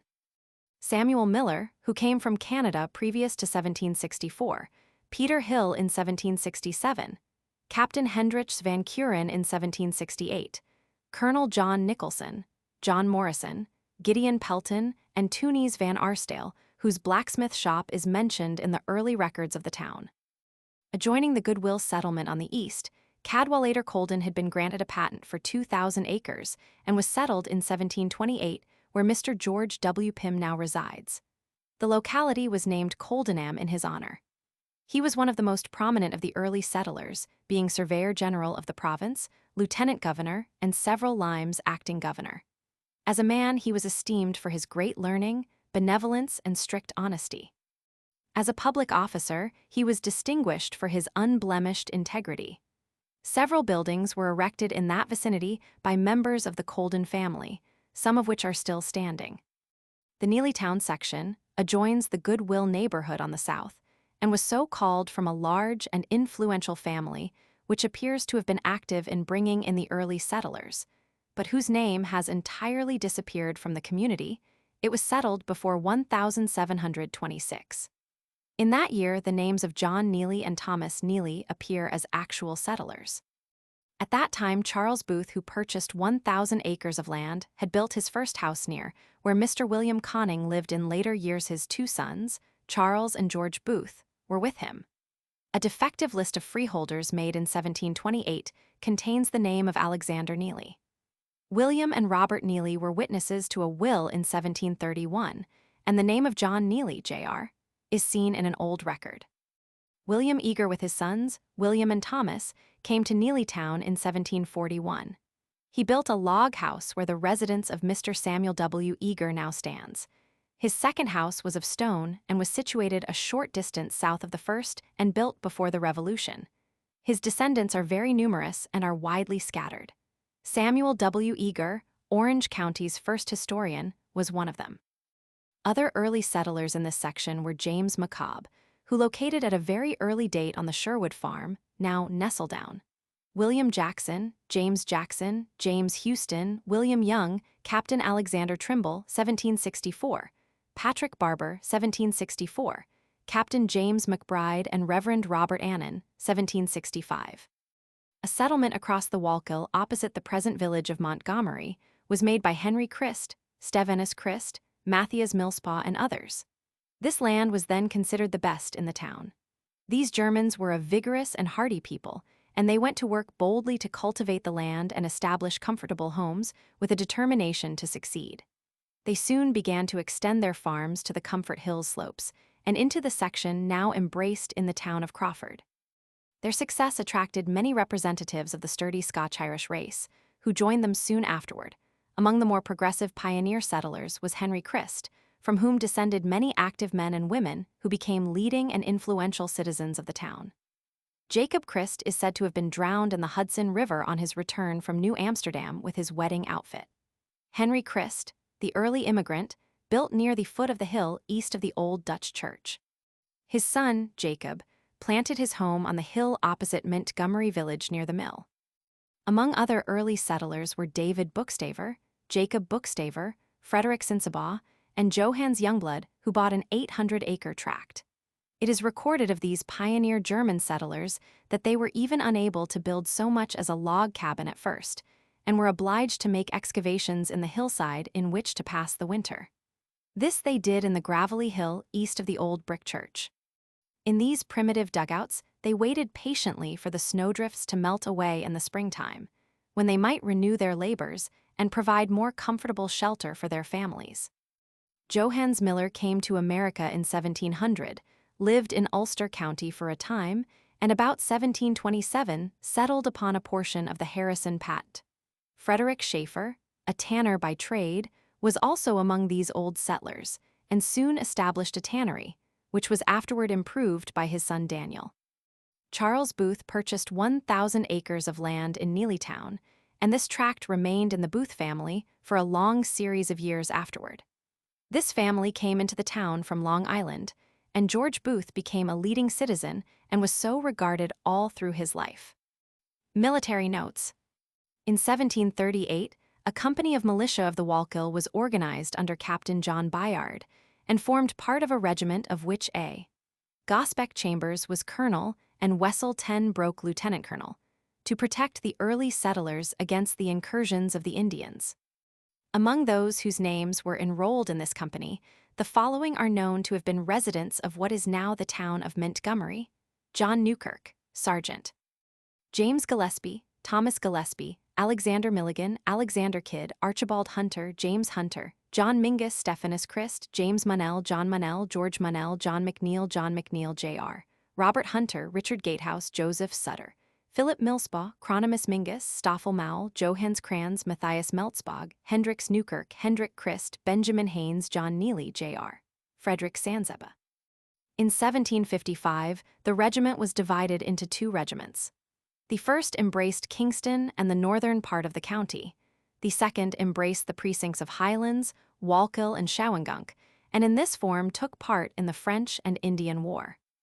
The roster of officers in the second regiment included the names of the following persons who then resided in what is now the town of Montgomery: Jacob Newkirk, Captain; Cadwallader C. Colden, Captain; David Gallatin, Captain; Matthew Rhea, Lieutenant. The militia of the Revolution was organized by an act of the Provincial Convention passed August 22, 1775.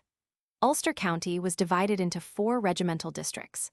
The second district comprised the precincts of New Windsor, Hanover, and Wallkill. At first, there were 12 companies in the regiment, of which Hanover furnished 5, commanded by Captain Matthew Felter, William Jackson, James Milliken, John J. Graham, and John Gillespie. In 1777, the number of companies was reduced to 9, 4 of which were in Hanover, under Captains Felter, Milliken, Hendrik Van Kuren, and James McBride. An eminent historian said of the 2nd Regiment of Ulster County Militia that it gave, perhaps, more fighting men than were drawn from other similar organizations, and that no other regiment of militia was more active from the beginning until the end of the war. There was fight in it from start to finish. As a rule, circumstances would not admit of the calling out of an entire company from its beat at one time. Some must remain at home, but portions of this regiment were in almost constant motion, some going, others returning. From December 1876 to April 12, 1778, less than 16 months, the militia of Hanover and adjoining precincts were called out 12 times and spent 202 days in the field. Although the records of churches and traditions give glimpses of controversies, the inhabitants of Hanover Precinct acted with great unanimity and showed an intense patriotic spirit during the War for Independence. The Pledge of Association, dated May 8, 1775, in which they pledged their support to the Continental Congress in resisting the oppressive acts of the British Parliament, and in the most solemn manner resolved never to become slaves, was signed first by Dr. Charles Clinton and received 342 signatures. the history of the men of Montgomery in the Revolution, who they were, and what they did, if it could be written, would be a story of toils, privation, and exposure of great interest to the present generation. In few sections of the state did the burden of the war bear more heavily than in the valleys of the Wallkill and the Hudson, and in no portion was it borne with more unflinching determination. But this history cannot be written. The names of many of these men and their deeds have sunk into oblivion. A few of those preserved by history and tradition, together with the places where they lived, are mentioned. To locate the places, definitely the names of the owners at the present, 1908, are given. Arthur Parks lived at Ward's Bridge, now Montgomery, on what was afterwards known as the El Hamadiou Farm, now occupied by Mr. H. H. Hallett. He was a member of the Committee of Safety in 1775 and 1776, first lieutenant in Captain William Jackson's company of militia, major of a battalion of minute men in 1776, member of the First Provincial Convention, member of the convention that framed our first state constitution and of the convention that amended it, and state senator for 11 years. Jacob Newkirk was captain under Colonel Thomas Ellison in the French and Indian War, member of the Committee of Safety, major and afterwards lieutenant colonel of the 2nd Regiment Ulster County Militia, and commanded the regiment during the years that Colonel James McClaffrey was a prisoner and was recovering from his wounds received at the capture of Fort Montgomery. Henry Smith was also a member of the Committee of Safety for the precinct and was first lieutenant in Captain Matthew Felter's company. He lived nearly 2 miles north of Montgomery on the farm now owned and occupied by his descendant, Mr. James Smith. Hugh Lindsay was a private in Colonel John Lamb's artillery and was taken prisoner at the capture of Fort Montgomery. He lived at Ward's Bridge and afterwards built and lived in the house on Bridge Street, now owned by the estate of the late Jonathan M. Morrison. Alexander Trimble was quartermaster of the 2nd Ulster Regiment in the War of the Revolution and also a member of the Committee of Safety. He lived about 2 miles south of Goodwill Church on the farm, now owned and occupied by Mr. George Van Alst. Johannes Mowle Mould, who lived about 2 miles north of Montgomery, where his great-great-grandson, Mr. John D. Mould, now lives, was a sergeant in the French and Indian War, and with his son, Johannes Mowle Jr. and his brother, Christopher Mowle, were privates in Colonel McClaffrey's regiment in the Revolution. These 3 patriots also evinced their patriotism by loaning money to the government when it was urgently needed to equip the army for the capture of Cornwallis. James Milliken, a member of the Committee of Safety, lived on the east side of the Wallkill, where Mr. Harvey N. Smith now resides, was captain of one of the Hanover companies, and was killed at Fort Montgomery. Hendrikus Van Curen was a veteran of the French and Indian War, who served throughout the Revolution as captain, and according to family tradition, gratuitously lived on what is known as the Downs Farm between Montgomery and Goodwill Church. John Nicholson was colonel of the 3rd NY Regiment of the Continental Line, which was brigaded under General Richard Montgomery, and took part in the assault on Quebec when the brave Montgomery was killed. The privations and exposures of that campaign were so great that with impaired health he returned to his farm, near Maybrook, which is now divided, and owned by Mr. John Wiley and Mr. William H. Jewell. Hamilton Morrison enlisted as soon as he was old enough, and served first as a private, and then as a sergeant in Captain James McBride's company, 2nd Ulster County Militia. He lived about a mile south of Goodwill Church on what is known as the Morrison Homestead, now owned and occupied by his grandsons, Mr. George H. Morrison and Mr. John G. Morrison. Tunis Van Arsdale lived on the adjoining farm, now a part of the homestead, and was a blacksmith. His shop was the rendezvous of the patriots in that vicinity. He was also a private in Captain Van Curen's company and saved his life at Fort Montgomery by slipping between the legs of a British soldier who was holding an American bayoneted against the wall of the fort and escaped in the darkness. John Van Arsdale, who lived with his elder brother, Tunis, enlisted in the Continental Army at the beginning of the war and served faithfully until its close. He suffered intensely from cold and hardship in the Canada expedition, was severely wounded and taken prisoner at Fort Montgomery, languished many weary months in the old sugar house, and in the foul hold of the Jersey prison ship, was finally exchanged, and then braved the perils of Indian warfare in several campaigns. On November 25, 1783, he witnessed the evacuation of New York City by the British, which was the final triumph of the cause for which he and others had fought and suffered 7 long years, and was present when the advancing Americans, following closely upon the retiring British, reached the Battery to perform the last formality in repossessing the city, which was to unfurl the American flag over Fort George, but found the royal ensign still floating as usual over the fort. The British had nailed their colors to the staff and taken away the halyards.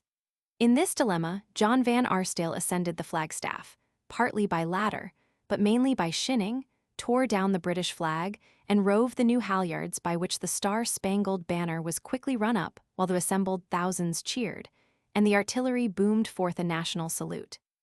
While other localities may boast of those who struck the first blow for American freedom, Montgomery may justly claim for one of her sons the glory of removing the last vestige of British authority from this country. Organization of the town. The town was originally organized under the name of Hanover Precinct in 1772. The present territory of Crawford was then included, the whole having been taken from the old Walkell Precinct. In 1782, the name was changed to Montgomery Precinct, and 7 years later it was finally changed to the town of Montgomery. This title was bestowed in honor of General Montgomery, who was killed in the assault upon Quebec in 1775. Major Colden was the supervisor of the old Walkell Precinct in 1768-69. The record of the first town meeting, now on file in the town clerk's office, is of April 5, 1803. Reuben Neely was then chosen supervisor, and Arthur Parks, town clerk. There were 55 overseers of highways in the town that year. But the laborers were few, the system of road working was sadly defective, as in fact it remained for nearly 100 years afterwards, and the results were primitive and unsatisfactory. Although, of course, far less was required of a public road in those days than is now demanded, and the people accepted the situation without complaint, so far as the record shows. The following is a list of supervisors of the town to 1908. David Galatian, 1798. John Blake, 1799. Reuben Neely, 1800 to 1810. John Blake, Jr., to 1826. Samuel W. Eager to 1833. Nathaniel P. Hill, 1834. Edward Blake to 1839. James Galatian to 1841. William Blake to 1844. William Graham to 1846. Stephen Rappolge, 1847. Joshua G. Halleck to 1849. Lindley M. Ferris, 1850. Johans M. Hunter to 1852. Stephen Rappolge to 1863. Marcus K. Hill, 1864. Stephen Rappolge to 1873. Daniel M. Wade to 1875. Marcus K. Hill to 1877. Charles J. Van Alst to 1879. Robert Young to 1886. Andrew K. Wade to 1889. Robert Young, 1890. Irving H. Luffren to 1900. William H. Didsburg to 1905. Hector W. Millspaw to 1907. William G. Decker, 1908. Villages. The old village of Montgomery is on the bank of the Walkell in the southern part of the town. It was here that Henry Christ, Stephen Christ, and Matthias Millspaw settled at an early date on the west bank of the river. Johans Mingus built a gristmill there, which was afterwards sold to James Ward with 200 acres of land, upon which the village was built. Mr. Ward built a rude bridge across the Walkell in order that his customers might reach his mill. This was really the first road bridge of any kind known in that vicinity for years afterward. In fact, the place took its name from this important structure, as well as the post office itself, it being known as Ward's Bridge for many years. James Clinton and William Christ, having obtained an interest in the Kennedy patent, upon which the village stands, laid out a small town called Montgomery Town, which gave the village that name. Among other early settlers there were John McFaw, David Christ, John McKinstry, Matthew Hunter, Samuel Smith, Arthur Parks, and Ulysse Schulp. James Ward, the pioneer, lived in a log cabin. The village was incorporated by a special act dated February 17, 1810. Hugh Lindsay was the first president. The first village tax aggregated $60. $2 years later, $100 was raised to build a market house, and in 1814, $200 was appropriated for a fire engine. But it was not until 7 years later that 4 professional firemen were appointed. In 1880, this village tax had increased to over $1,200. The location of Montgomery on a placid stretch of the Wallkill, with its slightly elevated banks, affording a fine natural drainage, is peculiarly healthful, and there are many attractive and commodious private residences. Among the leading manufacturing industries is the worsted mills of William Crabtree and Sons. The people of Montgomery are noted for their hospitality and public spirit. The place is surrounded by fine state roads and ranks as one of the important historic villages of Orange County. Walden is the most thriving and important village. It is on the Wallkill River at the High Falls, by which indefinite name it was known for years. The settlement began many years before the Revolution. Of course, the first structure was the inevitable grist mill, as in nearly every instance in this region. James Kidd built a mill at the foot of the falls on the east side of the stream, though the precise date is not definitely known. In any event, the records show that in 1768 this old mill had already fallen into the possession of Johannes Decker. In 1789, it belonged to Cadwallader Colden, Jr. The plant was afterward converted into a cotton factory. Mr. Walden, the founder of this village, is said to have struggled manfully under adverse influences and suffered defeat at the end in his old age, causing him to retire ultimately from the scene of his labors. Leaving the refinements of city life to establish manufacturing interests in this sparsely settled region, and without adequate protection, he spent his fortune and his active energies here practically without reward. There being no railways, raw material had to be drawn in sleighs in winter to these factories. Mr. Walden was a prosperous New York merchant. While summering in the Highlands, he extended his drive with Mrs. Walden many miles further and came upon this charming valley of the Wallkill, through which a broad stream flowed. They saw the old mill at the very foot of the cataract and a tiny cottage in a grove of locusts further down the stream. The old merchant perceived the wonderful possibilities of this picturesque spot, and he lost no time in developing the place. He purchased large tracts of land covering the region, closed up his extensive city business, and moved here. The place grew very slowly in the earlier years, even after its incorporation in 1855. Down to 1868, the population of the village did not exceed 600 souls. Of course, the manufacturing interests had not been fully developed at that time. The people were still largely employed in trades and farm work. The New York Knife Company began business in 1856 by purchasing the cloth mills of Schofield, Capron, and Goudy. There are 2 fine iron bridges over the Wallkill at this point, many handsome private residences on the heights on either side of the river, several busy factories, churches, schools, newspapers, numerous stores and shops of every kind, and there is a general aspect of thrill and progress all through the pretty village. Most of this growth is modern.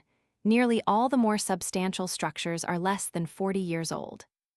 The Act of Incorporation was passed April 9, 1855, and the first village meeting was held the following week.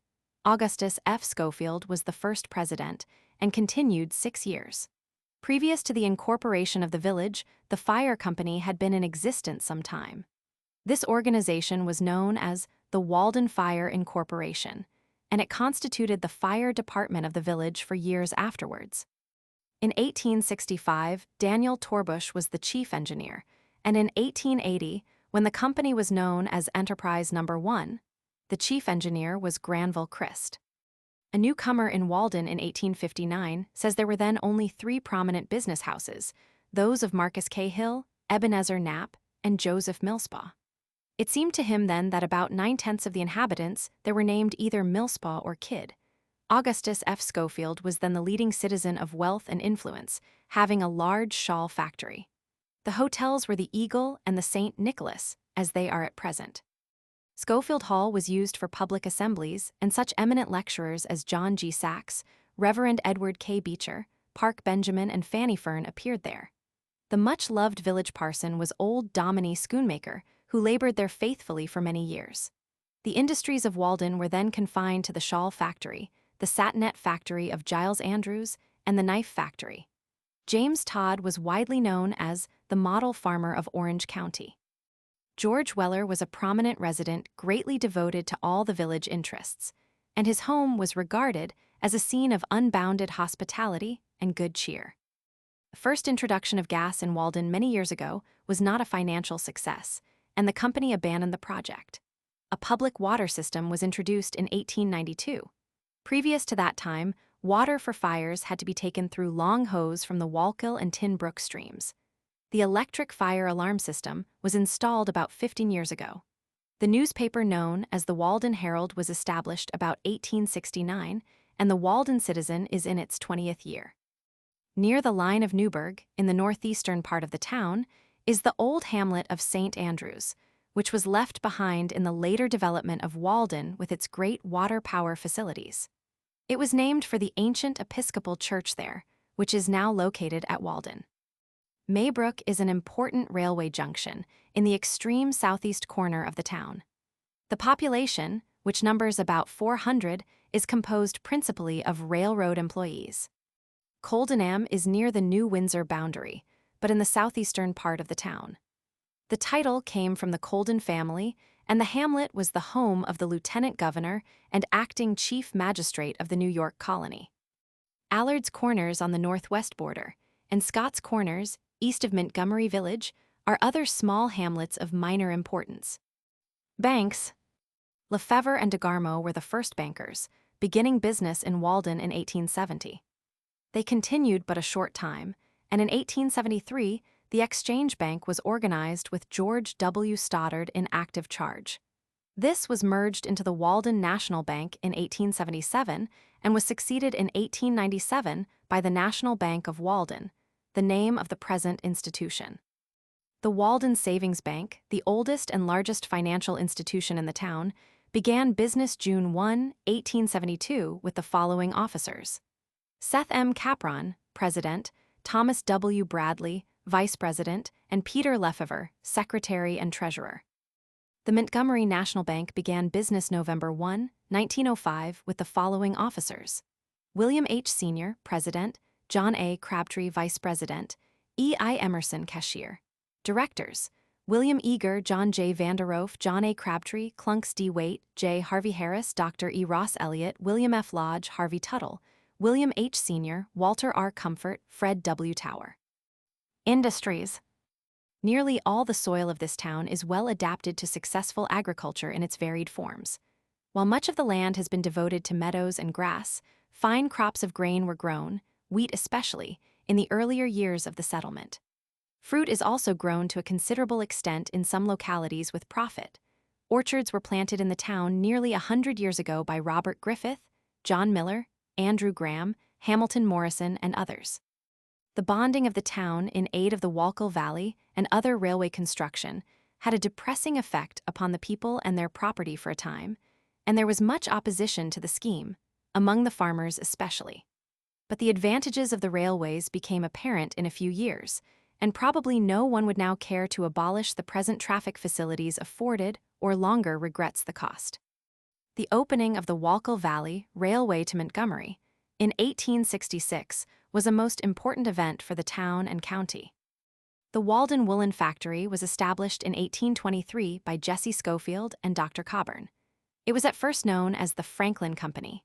There were frequent changes in the firm and management in the succeeding years, but for over 50 years, this old plant was the most important business feature of Walden, and it had much to do with its early growth and development. The buildings were of stone and of the most durable character, and the water power ample. The New York Knife Company has long been regarded among the largest cutlery plants in the United States. It was organized in 1852 and operated at Matteawan, Dutchess County, until 1856, when it was moved to Walden to the building formerly used as a cotton factory. Table and pocket cutlery of every kind and quality are made in this establishment, which has achieved worldwide fame in the hardware trade, domestic and foreign. Thomas W. Bradley was long the leading spirit of the concern, being the active superintendent as well as the president of the company. He served with valor and distinction in the Civil War and became prominent in the military affairs of the state afterwards. He also served in the State Assembly in 1875-76 and at present represents this district in Congress.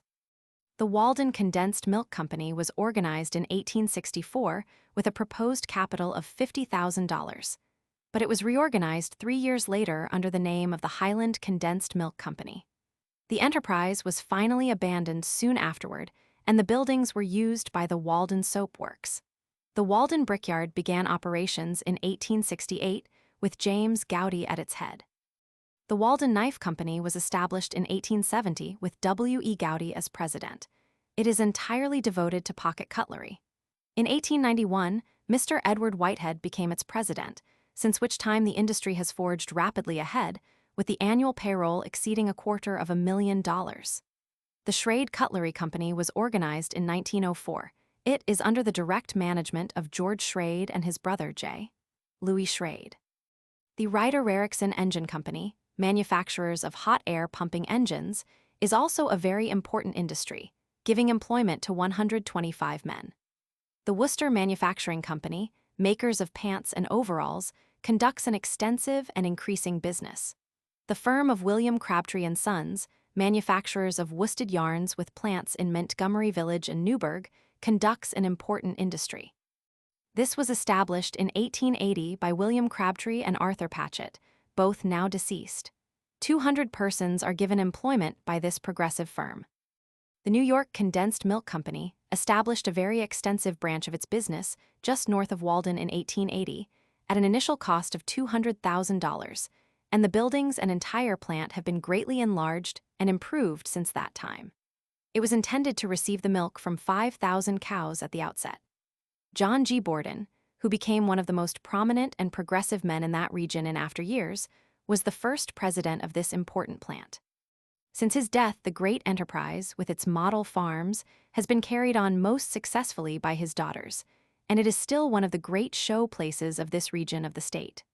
The farms, though mainly in Ulster County, are highly cultivated and operated under the most modern methods. Historic homes. The Colden House, on the Montgomery and Newburgh State Road, at Coldenham, was built in 1765 by Cadwallader Colden, Jr. His father, Dr. Cadwallader Colden, settled in Coldenham in 1728 on his patent of 3,000 acres of land. He was the Surveyor General of the province for 11 years, Lieutenant Governor for 13 years, and acting governor in 1761, 1763, 1769, and 1774. He gave to Cadwallader, Jr. on his marriage 500 acres of land, including the site on which this house stands. The land was all in woods, and Cadwallader, Jr. began at once to clear part of it for farming purposes. With his own hands he felled the first tree and uprooted the first stub. After a few years, the first dwelling he erected gave place to this permanent stone structure, then one of the finest dwellings of the period. In it he lived a useful life, esteemed by all who knew him, and in it he died mourned as a public benefactor. Some years ago, an addition to the house was built in the rear, and more recently a mansard roof and other improvements were added. The date of the erection of the building and the names of its builders are cut on a stone in the upper front center. Its historical associations, past and present, cover a period of 175 years. The Thomas Colden Mansion was built by Cadwallader Colden, Jr., for one of his sons. It is situated about a mile north of Coldenham, at Colden Hill, near what was the Newburgh and Ellenville Plank Road. It is a frame building with hipped roof and is kept in excellent condition. After the death of Thomas Colden, it was occupied by Cadwallader C. Colden and more recently by Messrs. John and Joseph Kelly. The Haynes House is situated about a mile east of the Goodwill Church and a short distance south of the highway known as the Haddon Road. It was built by Benjamin Haynes, who came into the precinct in 1739. The year in which the house was erected is not known, but it is probably the oldest house in the town. During recent years, it has been occupied only for short intervals, and the walls are crumbling. This house is known as the Old Haddon House, having been in the possession of successive generations of that family for more than 100 years. The Hill Brick House, situated about 3 miles east of Montgomery on the State Road, was built by Nathaniel Hill in 1774 and occupied by his son, Peter, who was a soldier in the War of the Revolution. At his death, the ownership and occupancy of the homestead passed to his son, Nathaniel P. Hill, who was a prominent man, was sheriff, member of Congress, and filled other important positions. One of his sons, Nathaniel P., had also attained prominence as U.S. Senator from Colorado. The Van Curen stone house, now generally known as the Downs House, about a mile west of Goodwill Church, on the road to Montgomery, was built in part by Hendrikus Van Curen in 1768, and in part by a previous owner, probably John McNeill. The house is in excellent condition and is, perhaps, the oldest unchanged occupied house in the town. The Beamer House, situated on the old stage road from Goshen to Albany, nearly 3 miles north of Montgomery and about 2 miles west of Walden, was built by Adam Beamer in 1770. It is a framed building and has been recovered and repaired, but otherwise not materially changed. It is now in fair condition. The Hans Youngblood House is situated on the road leading from the Searsville Road north to the former site of Graham's Church on the Pine Bush Road. Tradition says it was built before the French and Indian War. It was used for a German school in 1761 and is not occupied at present. The Kidd House in the extreme southeasterly part of Walden was probably built in part by Alexander Kidd, who settled there in 1736. The year it was built is not known. Alexander Kidd was among the first elders of Goodwill Church. His descendants are numerous. Schools. One of the ancient landmarks is the Montgomery High School, formerly known as the Montgomery Academy. This noted school is as old as our national government. It had its inception in 1787, the year that the national Constitution was framed. It was the fourth oldest academy in the state, having been incorporated in 1791.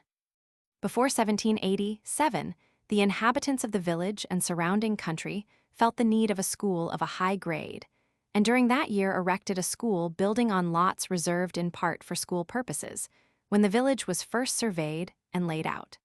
In the autumn of 1,787 teachers were employed, and the school opened for pupils. During 1,790 steps were taken to incorporate the institution and place it under the care of the regents of the state university, as appears from the following application and petition. To the regents of the University of the State of New York.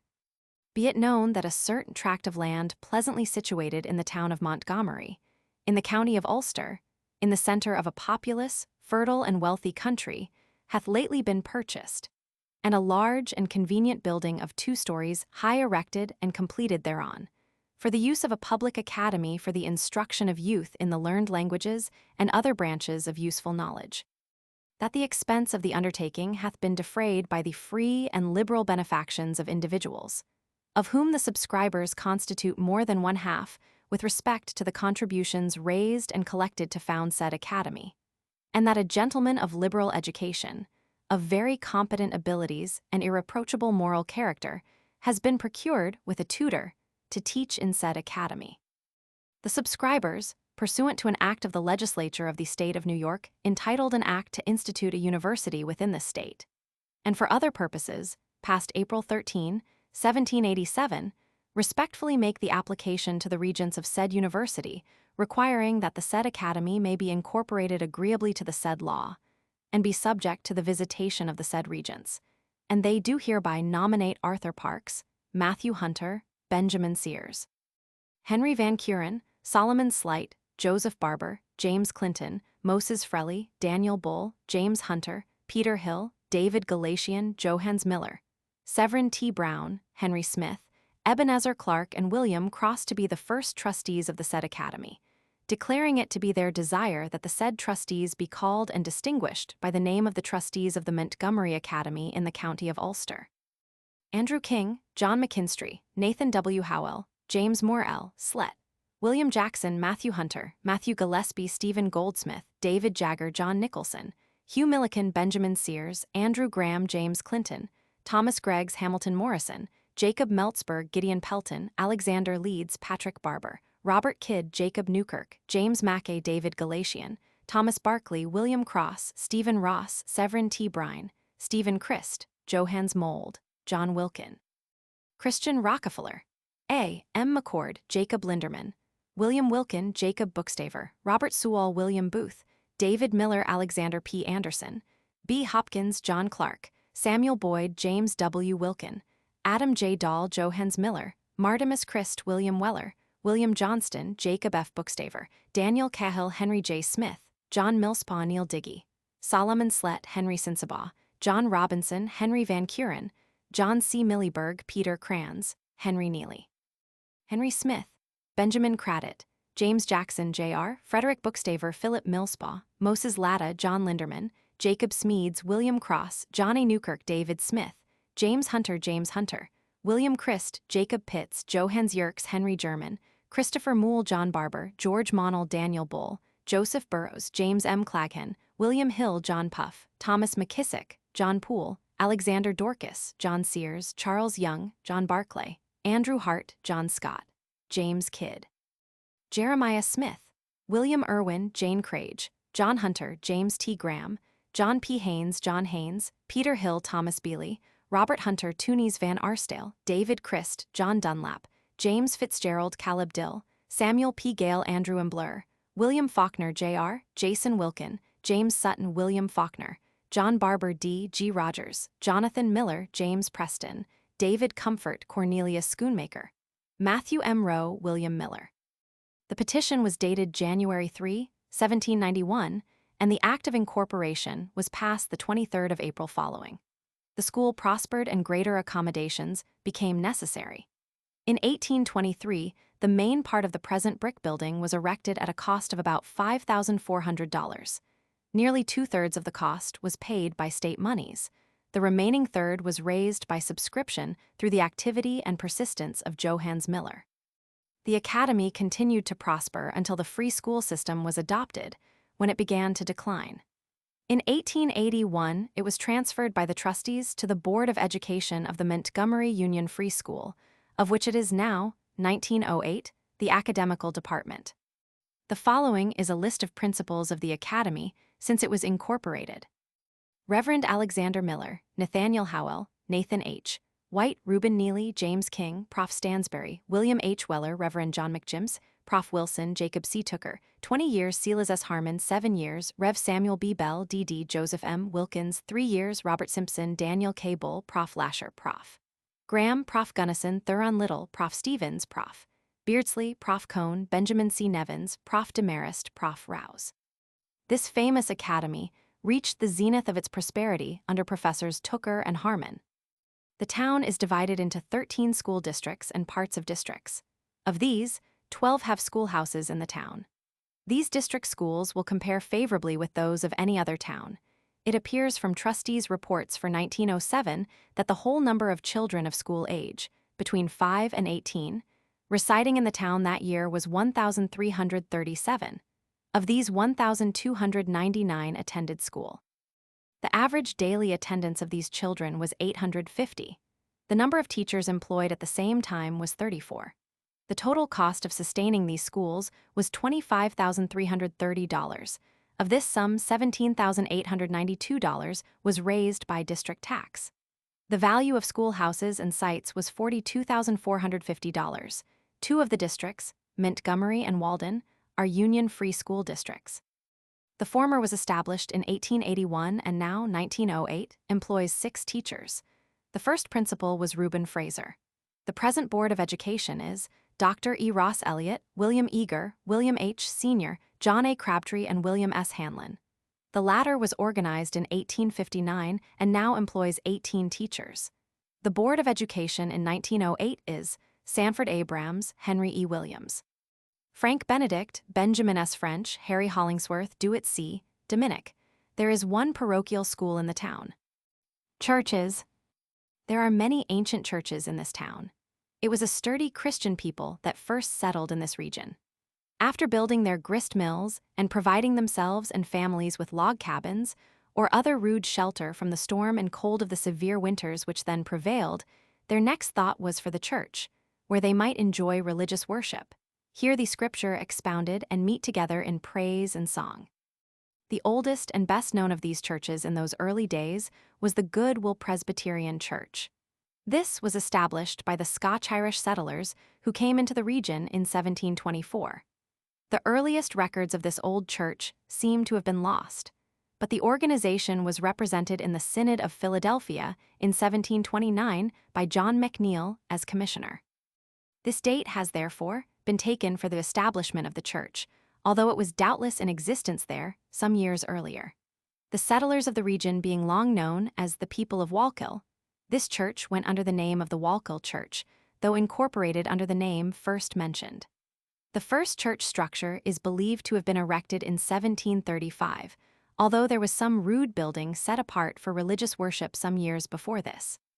The building was improved and enlarged from time to time, some $8,000 having been expended upon it in this way in 1871. During the 179 years of its existence, it has had but 9 pastors: Reverend Joseph Houston, John Moffat, Andrew King, Robert W. Condit, William Blaine, David M. McClies, D.D., James M. Dixon, D.D., David F. Bonner, D.D., and the present pastor, Reverend John H. Thompson, who has served the church for 17 years. The Reformed Church of Montgomery was founded mainly by the German element in 1732. As the population increased, divisions arose in this church, and several other churches were formed from it. The first house of worship was a log structure built in 1732, and it is said that the entrance of this old church was by means of a ladder placed on the outside.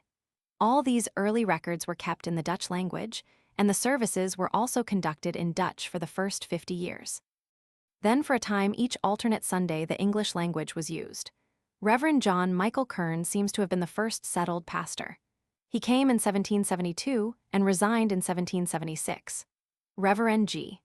W. Manchus, of the old parent Kingston Dutch Church, had been acting as a supply previous to that date until his death in 1762. 3 different church buildings have occupied the site since the old blockhouse was taken down in 1760.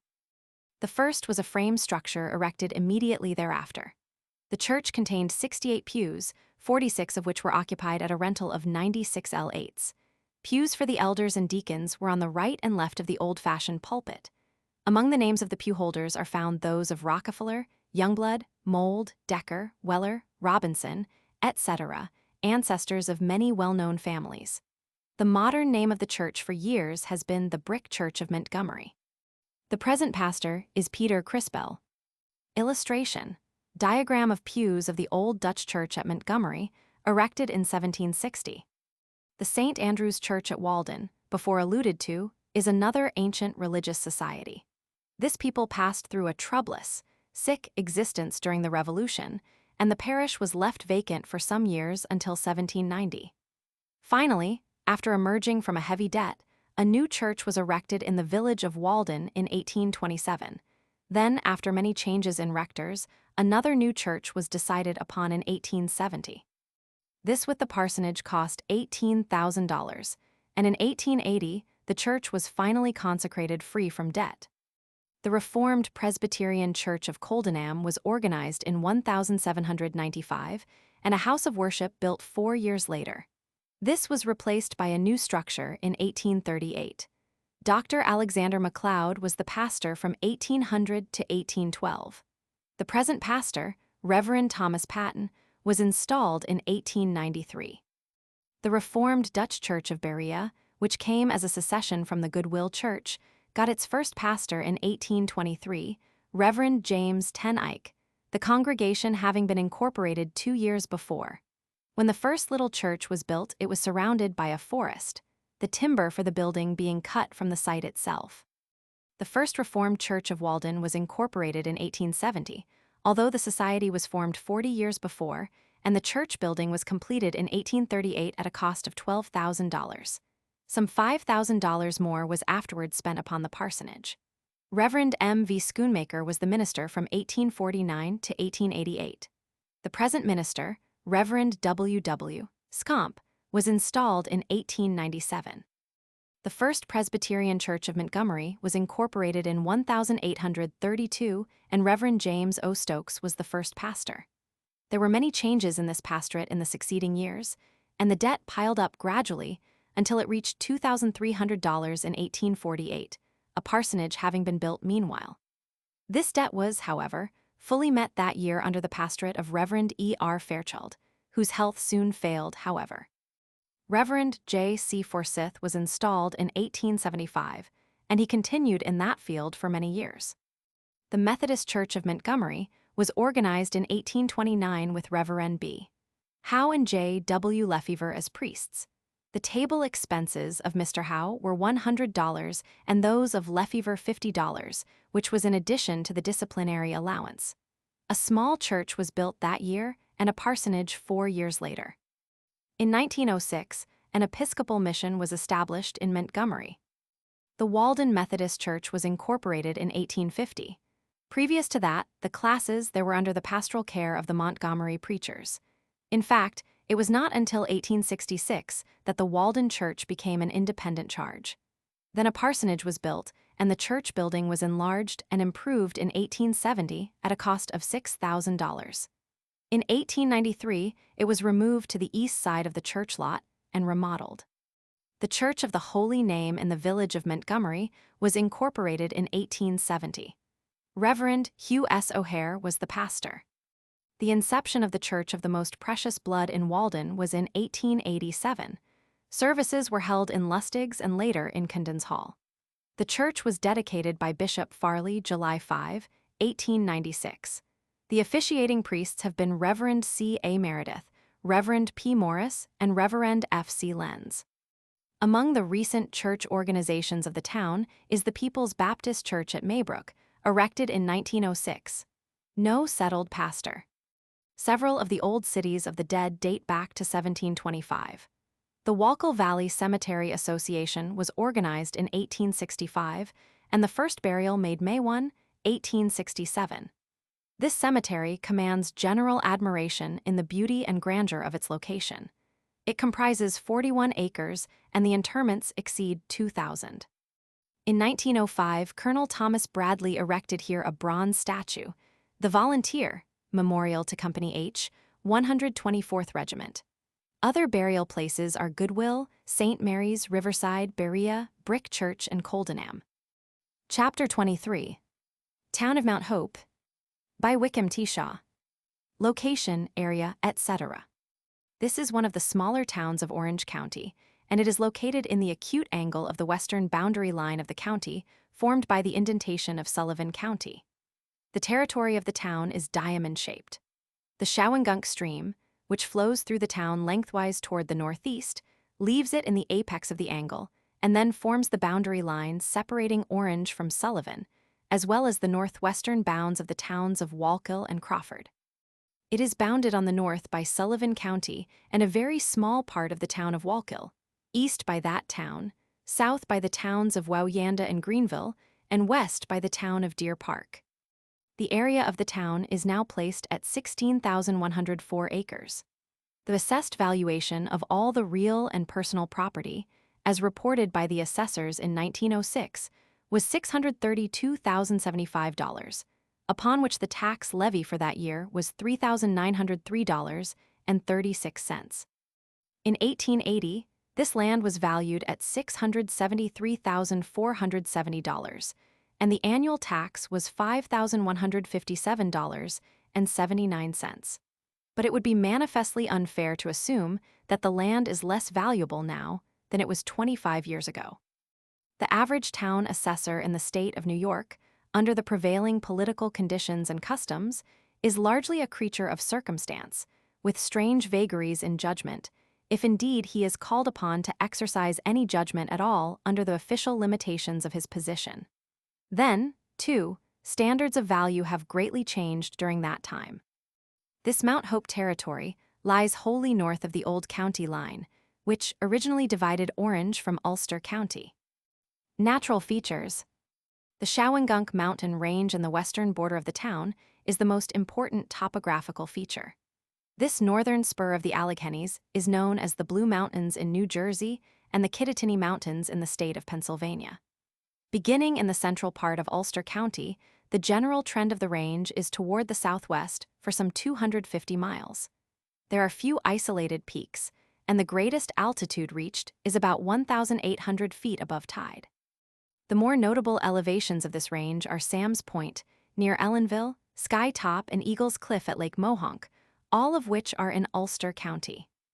The Indian word Shawangunk, which has been used to designate this range since the settlement of the region, signifies Great Wall in the Aboriginal vernacular, which in fact seems especially appropriate as a descriptive title. The eastern slopes of these mountains are uniform and well adapted to cultivation, even to their summits in most instances. But on the western side, they are broken and precipitous. The approach from the east has been fitly described by an old writer in the following language. The eye rests upon fields of grain and grass, upturned furrows, the verdure of waving trees and the homes of thrifty hospitality, spread out from valley to crest, over the south and the far north, in unwearying, panoramic beauty, a patchwork of gold and green, of brown and gray, of white and red. The Shawangunk River is another dominating feature in this Mount Hope Township. Rising in the adjoining town of Greenville on the south, this stream enters the Mount Hope territory near the middle of the southern boundary line and flows northeasterly through the central portion of the town, leaving the north boundary line at the apex of Sullivan County, as before stated. The Little Shawangunk rises at Shawangunk Lake, on the eastern border of the town, flows northward along the line some 4 or 5 miles, then crosses over into the town of Wallkill, anon re-entering Mount Hope in the northeast corner, and finally unites with the parent stream in the western bounds of Wallkill. There are several small tributaries which enter the Shawangunk from the west and drain the mountain slopes effectually. This territory also presents many geological features of interest which have attracted considerable attention in past years. Here, as elsewhere in this mountain range, rich mineral deposits have been found. Lead, copper, and zinc ores were discovered many years ago, and numerous mining companies have been formed in the town. Early settlement, this being one of the newer towns of the county, having been taken from the towns of Wallkill and Deer Park in 1825. The details pertaining to its early settlement are, of course, embodied in the history of those towns and cannot well be treated separately in this place at much length. Among the early pioneers in this section was John Finch, who settled in what was afterward known as Finchville. The records show he was there in 1733 at least. He came from Horseneck, Con, settling first at Goshen, where it was said in after years he was the first adult person to receive burial in the Goshen churchyard. Jasper Reiter came from Germany, and after spending a few years in Philadelphia, he removed to this section and settled on what was afterward known as the Reiter Farm. This was probably before 1763, as he was over 100 years old when he died in 1842. Ashbel Cadwell was another early settler here, and his grandson, Harvey R. Cadwell, in later years became a prominent citizen of Odysville. The Green family was also among the early settlers here. Israel Green, the pioneer, started at Middletown, and he had many children, some of whom lived in the Odysville section. Daniel Green, his brother, settled near Finchville. William Shaw must also be numbered with the well-known Mount Hope pioneers, and he settled near Howells some years before the Revolution and left many worthy descendants in that region. Stephen St. John was another enterprising and public-spirited citizen of that little village. James Finch served in the militia during the Revolution for more than 3 months, and also in the French and Indian War in 1755 and 1756. In his youthful days, he served as valet to General Abercrombie at Fort Stanwix. Benjamin Woodward, already mentioned, came into the section in 1773 from Stonington, Con. He served several sessions in the legislature, was a member of the Constitutional Convention in 1821, and was state senator from 1827 to 1830. His son Charles also represented his town in the legislature in 1863 and 1864. Joshua Corwin was another Mount Hope pioneer who came there sometime before the Revolution, coming from Southold, Li. He had 8 children, who settled on an extensive tract of land in that region. Jacob Wiggins came very soon after the Revolution and settled 2 miles south of Odysville. Organization of the town. The Act of Incorporation of Mount Hope was passed in 1825, as before stated. But the new town was then named Calhoun in honor of the distinguished South Carolina Senator, John C. Calhoun, whose patriotic course as Secretary of War during the contest with Great Britain in 1812 won him great favor with the people of this entire region. But they soon regretted this action, and the honor conferred because of Calhoun's course and policy during the nullification discussions of 1831 and 1832. There was a violent revulsion of public opinion, and everybody wanted to drop this now unpopular name of the town without ceremony, thus showing their open disapproval of the new policy of the Southern statesmen. A public meeting was held, the old name was dropped with a heavy thud, and the present title of Mount Hope was unanimously adopted with much enthusiasm. In response to a popular petition sent to the legislature in 1833, a law was passed March 14 of that year discarding the old name and ratifying the new one. The plan of thus honoring a political favorite of the hour, however distinguished and popular he might be, had proved a dangerous experiment even in those 8 short years, and the people were now resolved to adopt some title for their town which could not be affected by the sands of time or the progress of human events. While all the earlier records of this town were destroyed by fire in 1848, the account of the first town meeting, which was held at the house of Joseph Conklin, April 5, 1825, is happily preserved in the books of Deer Park. Joseph Chattel and Richard Penny were the presiding justices of the peace. $150 were raised for the support of the poor for the ensuing year and $35 for the maintenance of bridges. Joseph Chattel was chosen the first supervisor and Joseph Conklin town clerk. While many of the principal officers were chosen by ballot, all the minor town officials were selected by the primitive method of raising of hands.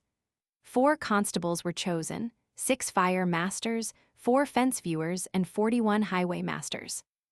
Just what the duties of the latter were can only be conjectured, as very little attention was paid to the public roads of that period or their repair, and fortunately so, perhaps, because of the primitive and defective methods in vogue. The official list of the town included also 3 assessors, 2 overseers of the poor, 3 commissioners of highways, 3 school commissioners, and 3 school inspectors. The first town meeting after the fire was in 1849.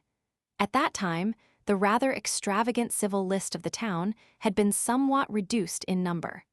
$100 were then raised for repairs to roads and bridges. It is interesting to note in passing that in 1906, the sum raised for the maintenance of public roads alone in the town under the money system of road work was $2,743.33. Of this amount, $933.12 was received from the state and $260 from the poll tax. Little Shawangunk Kill. Heretofore it has been said that the Little Shawangunk Kill in this town was of such little importance that historians decline to mention it. Yet this stream, lying practically all in the town, was at one time the scene of 5 thriving sawmills in operation, but which have since disappeared. Yet the city of Middletown in 1890 saw a basis of great water works in this stream, and just from the line at the headwaters of this kill in the town of Wallkill, erected a reservoir which was known as Highland Lake, containing about 500,000,000 gallons of water. On April 22, 1901, just below Highland Lake and in the town of Mount Hope, the city of Middletown decided to erect another lake, and the contract was let to Charles Sundstrom of the city of Middletown, who, by the erection of what was known as Shawangunk, Greenleaf, and Stewart dams, impounded a large quantity of water, which was to form a part of the Middletown system. This work was at the cost of something like $57,000 and was connected with Monhagen Lake by a 20-inch conduit. And also a 24-inch conduit was extended in a westerly direction to a point in the Shawangunk Kill, above Mount Hope, from which it was intended to take water at high times and conduct it to what was called Shawangunk Reservoir. This reservoir, when full, contains over 434 million gallons of water and has an acreage of about 102 acres on what was formerly known as the Greenleaf Farm. It will be observed that Highland Lake had been erected some 14 years, but since Shawangunk Lake was erected, litigation sprang up from the mill owners on the Big Shawangunk Kill, as far north as Pine Bush, and all the farmers on the line of the Little Shawangunk Kill were brought into proceedings for condemnation. And the payment of damages for the taking of this water, and this litigation, which continued some 2 or 3 years, was finally settled in the year 1907. when all water rights to both kills were finally determined. But the city of Middletown had paid in expenses and damages something like $25,000. Villages. The village of Mount Hope is in the southwestern part of the town. This name was bestowed long before the formation of the town itself, which was evidently named after the old village. The site of the hamlet is a commanding elevation, and there is a charming view of the surrounding landscape on all sides far and near.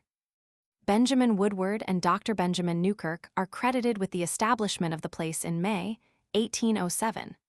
On the 8th day of that month, after the raising bee was over, James Finch, the old settler, called the assembly to order and made a very enthusiastic speech, during which he christened the place Mount Hope with proper ceremony. Odysville was settled in 1816 by Isaac Otis, a merchant from New York, and named for him. There were but 3 houses on the upper street, and probably but little more than a dozen buildings comprised the entire village when the Erie Railroad was opened on November 3, 1846. The officials of the road who arrived on the first train dined at the hotel of Ambrose W. Greene, who for many years was one of the leading citizens of Odysville. At this time, 1846, Dr. Avery Cook lived and had his office near where the depot stands. Galen Otis owned the only store which stood where he later built a large square house. Ezra Coleman lived and had his wagon-making shop where Dr. Ryder now lives. Samuel K. Wheat was the harness maker and lived where later Judson Van Duzer lived. Stanford Harding was the blacksmith, and Squire Baker had a cooper shop. Harvey R. Cadwell, a member of Assembly in 1862, owned the farm on the north, and Smith Loomis, father of Supervisor Charles Loomis, owned the farm on the western boundary of the village. The schoolhouse in 1840 was nearly a mile south of the village on the plains, the present site of the cemetery. A church was also there. This same year, Algernon Sidney Dodge, son of Benjamin Dodge of Mount Hope, came to Odysville and leased the store of Galen Otis. Also, Woodward Dodge, son of Algernon Sidney Dodge, now resides in Middletown, and from him we learned some of the facts contained here. Ambrose Woodward Greene, mentioned above, was born in the town of Greenville in 1813. His father was Charles S. Greene, and his grandfather was Daniel Greene, a soldier of the Revolution from Orange County. Ambrose W. Greene settled in Odysville in 1835, and for a time carried on the tailoring business, which he discontinued, and built the Washington Hotel, now the Greenleaf Hotel, conducting it for some time in connection with other business. Before the Erie came to Odysville, Mr. Greene owned a market wagon route to Newburgh, going twice a week by way of Bloomingburg. While Odysville remained the western terminal of the Erie, Mr. Greene also owned a stage line to Forestburg, Sullivan County, connecting with lines into Pennsylvania for Honesdale and other western points. He was interested in building the Odysville and Wurtsboro Turnpike. Mr. Greene sold the Washington Hotel and about 1850 built the hotel near the railroad track. While conducting this hotel, he was engaged in the lumber and coal business. From 1863 to 1870, he was extensively interested in the lead mining operations on Shawangunk Mountain. The decline in the value of lead after our Civil War caused the mines to be discontinued, and Mr. Greene later sold his hotel and removed to a farm a couple of miles north of Odysville, where he died in July, 1888. The coming of the Erie boomed Odysville for the next few years. A Methodist and a Presbyterian church were built, and a little later, a Catholic church. Several stores and many dwellings were erected. Market wagons came here twice a week with farmers' produce for shipment to New York. Previous to the building of the Midland Railroad, hundreds of teams throughout the winter, while the Delaware and Hudson Canal was closed, came to Odysville from Sullivan and western Ulster counties, with leather from the tanneries, and returned with the green hides for tanning. For many years, until the introduction of refrigerator cars, Odysville was the western terminal of the milk train. George Strickland and Joel D. Northrup, residents of Odysville, were the conductors the latter for many years. The Orange County Express for several years went no further west than Odysville. The gravel and construction train for this section, with nearly 100 employees, had its headquarters at Odysville. Until coal was used as the fuel for the engines of the Erie, Odysville for many years was the principal point where the thousands of cords of wood were received, which the Erie consumed yearly. This wood was all sawed by hand, and many men were employed. Many citizens of Odysville found various kinds of employment with the Erie during these years, and much of the prosperity of the village came from the dollars left here by the monthly pay car of the Erie. Tuberculosis Sanatorium of the City of New York. To the historian of the future, the name Odysville will be associated with one of the great sanitary advances made in this country, namely, the establishment, by a municipality, of a tuberculosis sanatorium outside the political limits of that municipality. The establishment of such a sanatorium was first suggested in 1889. At that time, however, not even a medical sentiment was ripe for such a movement. In the succeeding 15 years, little progress was made toward a realization of these plans, and it was not until Dr. Thomas Darlington became Commissioner of Health that any tangible results were achieved. He proved an aggressive and resourceful champion. With political, corporate, and private interests leagued together to prevent the city from acquiring a site, it was largely owing to the indefatigable labors of Dr. Darlington that the most determined opposition to the plan was overcome. After carefully examining many sites, it was finally determined to establish the sanatorium at Odysville, a little village lying in the Shawangunk Mountains and about 75 miles from New York City. As a southern exposure was desired, the grounds, covering an area of over 1,400 acres, were selected on the southeastern slope of one of the most picturesque and most favorably situated mountains of the entire range. The grounds have an altitude varying from about 800 feet to 1,500 feet above sea level. The sanatorium property consists of what were formerly 13 separate farms, which were purchased at different times during the years 1905 and 1906, the health department first taking possession for the city of New York on December 1, 1905. To avoid delay in establishing the institution on a working basis, it was deemed best to renovate and remodel the buildings on the property, and use them until such time as the needs of the sanatorium would require the erection of new ones. By July 1906, the institution was ready to receive its first patients, and a year after that date had accommodations for about 100. Since the sanatorium is designed for the treatment of those ill with tuberculosis in the early stages of the disease, there is only a small building for hospital accommodations. The rest of the buildings, in which the patients practically live outdoors, are portable houses and shacks. All the frills and ruffles so universally connected with the construction of public buildings have been omitted. Everything has been subordinated to that which is best for the patients. There are 6 portable houses, which are set on posts and can be taken apart and transferred to any location desired. The houses all measure 10 by 60 feet and are divided into 5 rooms. The center room, heated on cold days, is used as a bathing and dressing room, as well as a sitting room in inclement weather. Those on either side are used as bedrooms. Each room has 4 windows, 2 of which are always open and so arranged as to avoid all drafts. Each room contains 1 bed. The 2 rooms on either end are entirely open on the 3 sides, a fine screen only enclosing to keep out insects, etc. Heavy canvas curtains are folded in a roll outside and can be dropped in stormy weather. These end rooms each accommodates 2 patients, thus making a capacity of 6 to each house. In the latter part of 1906, a 1-story and a 2-story shack were erected for the additional accommodation of patients. And during 1907, 2 single-story shacks and 1 small house were built. The shacks are built in the form of the letter T. The stem of the T consists of a room containing the washstands, lockers for each patient, and toilets and baths. In front of this is a sitting room, and opening from either side of this are the sleeping rooms.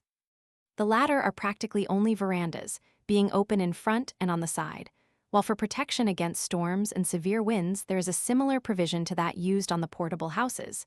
That is, the curtains ordinarily rolled up are lowered, shutting off the verandas from the outside. A single-story shack accommodates 12 patients, 6 on each veranda. The 2-story shack accommodates just double that number, being exactly alike in its 2 stories. A feature of considerable importance in an institution of this kind is the manner in which the different patients are segregated. As nearly as possible, patients in the same physical condition, as well as those who are apt to be congenial, are assigned to the same quarters. Every patient is closely observed for about 10 days after admission. The amount and frequency of rest, exercise, and work is determined at all times by the condition of the patients. They are assigned to work according to their strength and capabilities.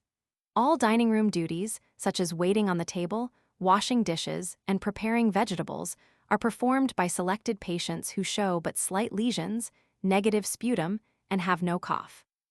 Many of the patients are able to do farm work, and this keeps them out in the air and relieves their ennui. In a large institution of this kind, the problem of sewage disposal is not an easy matter. But by the aid of expert sanitary engineers, this has been satisfactorily overcome. Thousands of feet of pipe have been laid, and an up-to-date disposal plant has been erected. The effluent from this plant will have been so purified as to be practically indistinguishable from pure water. An abundance of pure water has also been provided and is supplied at a high pressure to all the buildings. Fire plugs are scattered about the sanatorium grounds, and a fire-fighting system has been organized. The sanatorium has its own dairy, for the patients are encouraged to drink considerable milk. The cow barn and the milk handling rooms in connection with this are immaculately clean, and this condition is reflected by the milk, which is of the highest possible purity. The one fact which stands out prominently at the sanatorium is the broad foundation on which the whole work has been planned. The work is being directed with admirable foresight and will yield immense returns in the fight against tuberculosis in New York City. The sanatorium was established in order to provide a place for treating these consumptives of New York who are unable to pay, the large army who until now have had merely the clinics and dispensaries, but for whom country treatment is most desirable. The city maintains the patients absolutely free, the only condition being that the disease is not too far advanced. The present capacity of the institution, about 150, is only a small fraction of what it will be 5 or 10 years hence. Yet even these small numbers are an immense potential for good when they return to the city cured or improved, for they carry with them habits of cleanliness and personal hygiene and a knowledge of the value of fresh air, which are of incalculable value not only to them, but to all with whom they come in contact. The present officers of the institution are Dr. Thomas Darlington, Commissioner of Health, Dr. Herman M. Biggs, General Medical Officer, Dr. Irving D. Williams, Superintendent, Dr. Edward J. McSween, Resident Physician, and Dr. Frank P. Hosser, Assistant Resident Physician. Railroads, hamlets, mines. Erie and Jersey Railroad. In the year 1904, a corporation was organized, known as the Erie and Jersey Railroad Company, which ostensibly was an independent line, to be built from a point on the Erie Railroad west of Guymard, on a circuitous route to the north of the present Erie Railroad, to Turner. It was well understood that this road was a part of the Erie system, and was to be a double-track road, the projectors of which alleged that it would be used for freight. But as it shortened the route of the road and was a much easier grade, when completed, undoubtedly would be used by many fast express trains. The condemnation laws of this state were not elastic enough to permit of taking property along the line of this route through the courts, and the greater part of the right-of-way had to be bought by the company, and fabulous prices were paid for its right-of-way, which was 130 feet wide. About 11 miles of this road is in the town of Mount Hope. The Erie and Jersey Railroad Tunnel. On August 10, 1905, Bennett and Talbot, contractors of Greensburg, Pa., contracted with the Erie and Jersey Railroad Company to build 12 miles of railroad, 11 miles of grading, which would require about 1,500,000 cubic yards of excavation, and about 15,000 yards of concrete masonry, and 1 mile, 303 feet of tunnel through the Shawangunk Mountains, between Guymard and Howells. And why the road was to be completed within a period of 2 years. Work was commenced on September 4, 1905, by sinking a shaft at the center of the tunnel to a depth of 117 feet. Owing to a delay in getting the right-of-way, however, they were compelled to sink another shaft at the east portal of the tunnel to expedite the work, beginning on or about October 1, 1905. The west portal of the tunnel was begun on or about November 15 of the same year. The completion of the work was delayed somewhat on account of the suspension of work April 1907. The excavation of the tunnel will now be completed on or about the 1st of March 1908, while the arching will be finished sometime in July 1908. The excavation of solid rock required for this work was 180,000 cubic yards. The timber required to support the roof was 1,700,000 feet, while the amount of concrete sidewall was 8,000 cubic yards. The number of brick required was 8 million. The machinery used in the construction of this tunnel was two improved-style American steam shovels, known as the 45-ton. Alpha Portland cement was used for the masonry. Francis Lee Stewart was chief engineer of this work. Finchville. This hamlet is in the southwestern part of the town at the eastern base of the Shawangunk Mountains. It was founded by James Finch, the old settler, in whose honor the name was bestowed. But the precise date of this settlement is not accurately disclosed by the records. It was to this place that many terror-stricken women and children fled for refuge from the Mamakating Valley during the Indian troubles there. New Vernon. This is a small hamlet in the northern border of the town.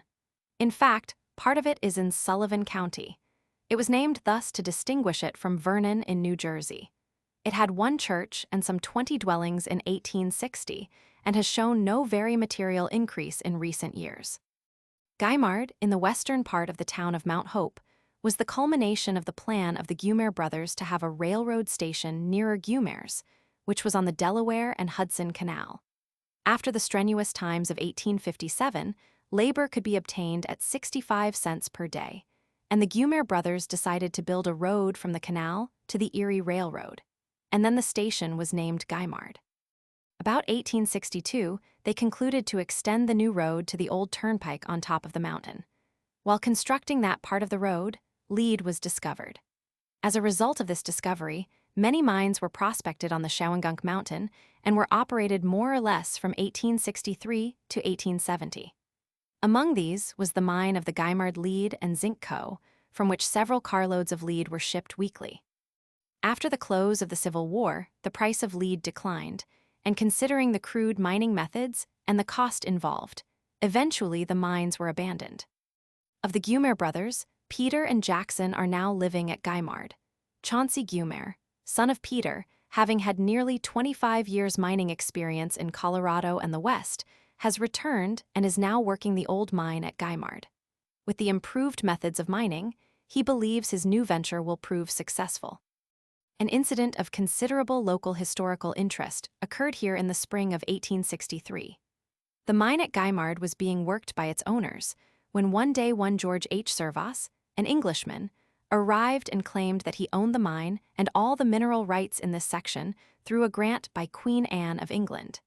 He erected a small building on the grounds, and his miners began operations.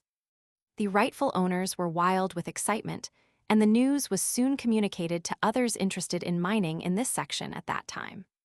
A day was appointed when between 100 and 200 men assembled and tumbled Servas's building over into the gully below the railroad track and drove him and his miners from the mine. This was probably the last attempt of a subject of Great Britain to claim territory or granted rights in the United States, which had been so definitely decided nearly 100 years before by the ancestors of some who took part in driving this Englishman from his false claim. A singular incident in connection was this. Ambrose W. Green, who kept a hotel at Odysville and was much interested in mining, was one of the men who assembled and helped to drive Servas from his claim at Guymard. Servas came to Odysville that night and with some of his miners stopped at Mr. Green's hotel. Being convinced that Yankee blood still predominated in this section, Servas gave up his claim. While stopping with Mr. Green, he began prospecting, and on June 13, 1863, leased the mineral right of Thomas Hawk of his farm situated less than a mile above Odysville. Ambrose W. Green witnessed the document, and Servas formed what was known as the Odysville Copper Mining Company, which he worked for some time. Servas died in New York City on December 10, 1907. The Farmers' Library was incorporated in October 1807, just a century ago. Its first meeting was held at the home of Benjamin Woodward. The original trustees were Benjamin B. Newkirk, Benjamin Woodward, William Mulock, James Finch, Jr., Peter E. Gumer, Daniel Green, William Shaw, Jr., Stephen Farnham, and Peleg Pelton. The library was established at once, and it is said to have contained a valuable collection of historical works, which were doubtless the only available books for such use at that early period of library literature. This old library was maintained there some 30 years, which certainly speaks well for the people of that region at that time. The educational influences of this old library upon the young people of that section during that period are said to have been most wholesome and of incalculable value. Points of historic interest. Of course, the Shawangunk mountain range is always interesting to the geologist and historian. The pass through these mountains at Odysville is well worth visiting. It was the only break the Erie engineers could find when they laid out the railway, and they went over 10 miles north of Port Jervis to utilize it. The old Finch homestead at Finchville has long been an object of interest, although the old house itself was burned many years ago. It was here that the militia halted on their way to the fatal Minnesink battlefield and took a hurried meal. Resuming their march over the mountains, it is said very few of the soldiers survived the terrible encounter and lived to recross those hills and again enjoy Mr. Finch's hospitality. The huge bones of a noted mastodon, which awakened much popular interest at the time, were found deeply embedded in the soil on the old Allison farm, a short distance from Odysville, nearly 50 years ago. This remarkable find took the imagination back to the primitive era when these mammoth creatures roamed at will over this western continent. Industries. Of course, the primary and paramount interest of the people in this town from its early settlement even to the present day has been agriculture. The cultivation of the land attracted the settlers thither, and the raising of crops, together with lumbering, were the leading pursuits in which the residents engaged for over 100 years. The sunny mountain slopes and the alluvial bottoms along the rivers were well adapted to plant growth, and the farmer obtained good results from his labor. Nearly all the ordinary crops to which the latitude and climate were suited could be grown with profit. The town had its full share in the production of the famous Orange County butter, which was made in large quantities for a time. But for many years past, with the ample railway facilities afforded for prompt shipment, nearly all the milk produced has been shipped to New York direct, and the buttermaking branch of the dairy interest has been almost entirely discontinued. In fact, many of the farmers have been buying butter elsewhere for their own use, finding it more profitable to sell their milk, which of course has been produced to a far larger extent than ever before. Military history. This town east of the mountain range was long regarded as a place of refuge for those fleeing from the frequent Indian attacks in the Mamakating Valley. Historic records contain many thrilling and pathetic incidents of this nature, and they are presented in much graphic detail, although doubtless based largely upon traditionary authority. As to the history of Mount Hope during the Revolution, there is none apart from the annals embraced in the records of the parent towns of Deer Park and Wallkill, from which Mount Hope was taken 45 years after the settlement of that little dispute with a tyrannical nation over certain questions regarding human rights and personal liberty. Concerning the roll of honor belonging to this territory in that war for independence, the reader is referred to the records of Deer Park and Wallkill, found on other pages of this work. In the War of 1812, the Wallkill Regiment was ordered out in full force, while the 128th Regiment of Sullivan was drafted into the service. This organization then included many men from this Mount Hope section. Those who served in that secondary struggle from here, mentioned in the records, are Joseph Stanton, Amzie Mapps, John Mulock, Zebulon Jiffin, Frederick A. Sabolt, Richard Penny, and Captain William Mulock. During the War of the Rebellion, the town was of course an integral factor of the county, and it bore an honored share in that memorable struggle. The population being small, the number who enlisted in the service of the government was not very large. Under the various calls of President Lincoln in 1862, 1860, 1860, some 330 men went forth from this town to serve their country. In addition to this, 58 were drafted into the service. At a special town meeting held August 9, 1864, and ratified on the 20th of the same month, a tax of $37,000 was ordered for the payment of bounties at the rate of $800 per man. In February 1865, Another tax of $10,000 was authorized for a similar purpose. The town was afterward reimbursed by the government for bounties paid to the amount of $11,400. In addition to this, voluntary subscriptions and contributions amounting to $913 were sent forward at different times. Of the Mount Hope soldiers, 4 were reported killed in action. The record also contains the names of 41 other men who enlisted during 1863 and 1864. Chapter 24. Town of Newburgh. Early patents.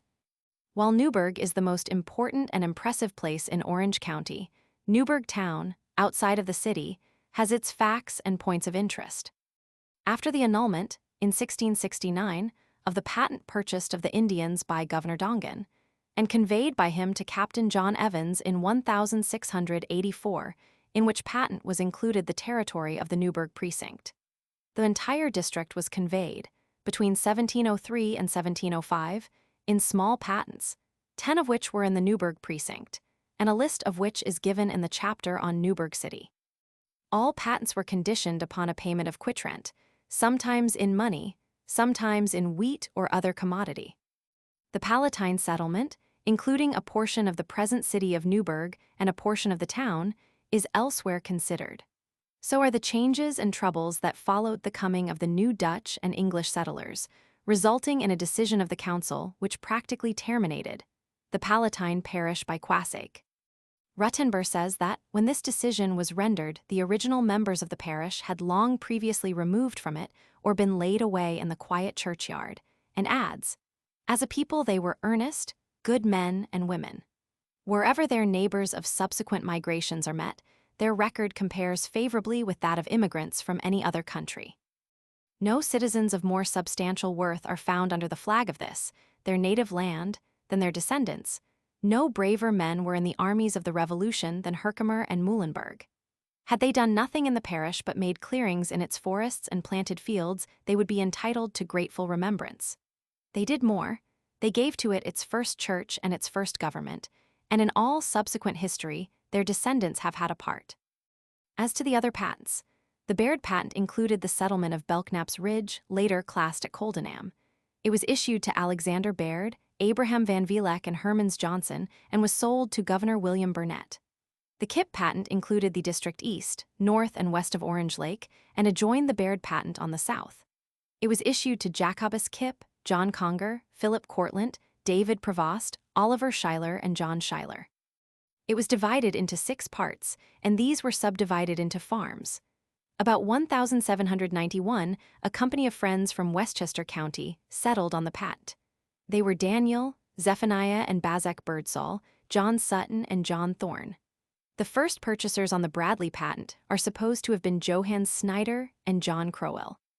The Wallace patent, issued to James Wallace alone, was afterwards purchased by John Penny, who sold 200 acres of it to Robert Ross and settled with his 7 sons upon the remainder.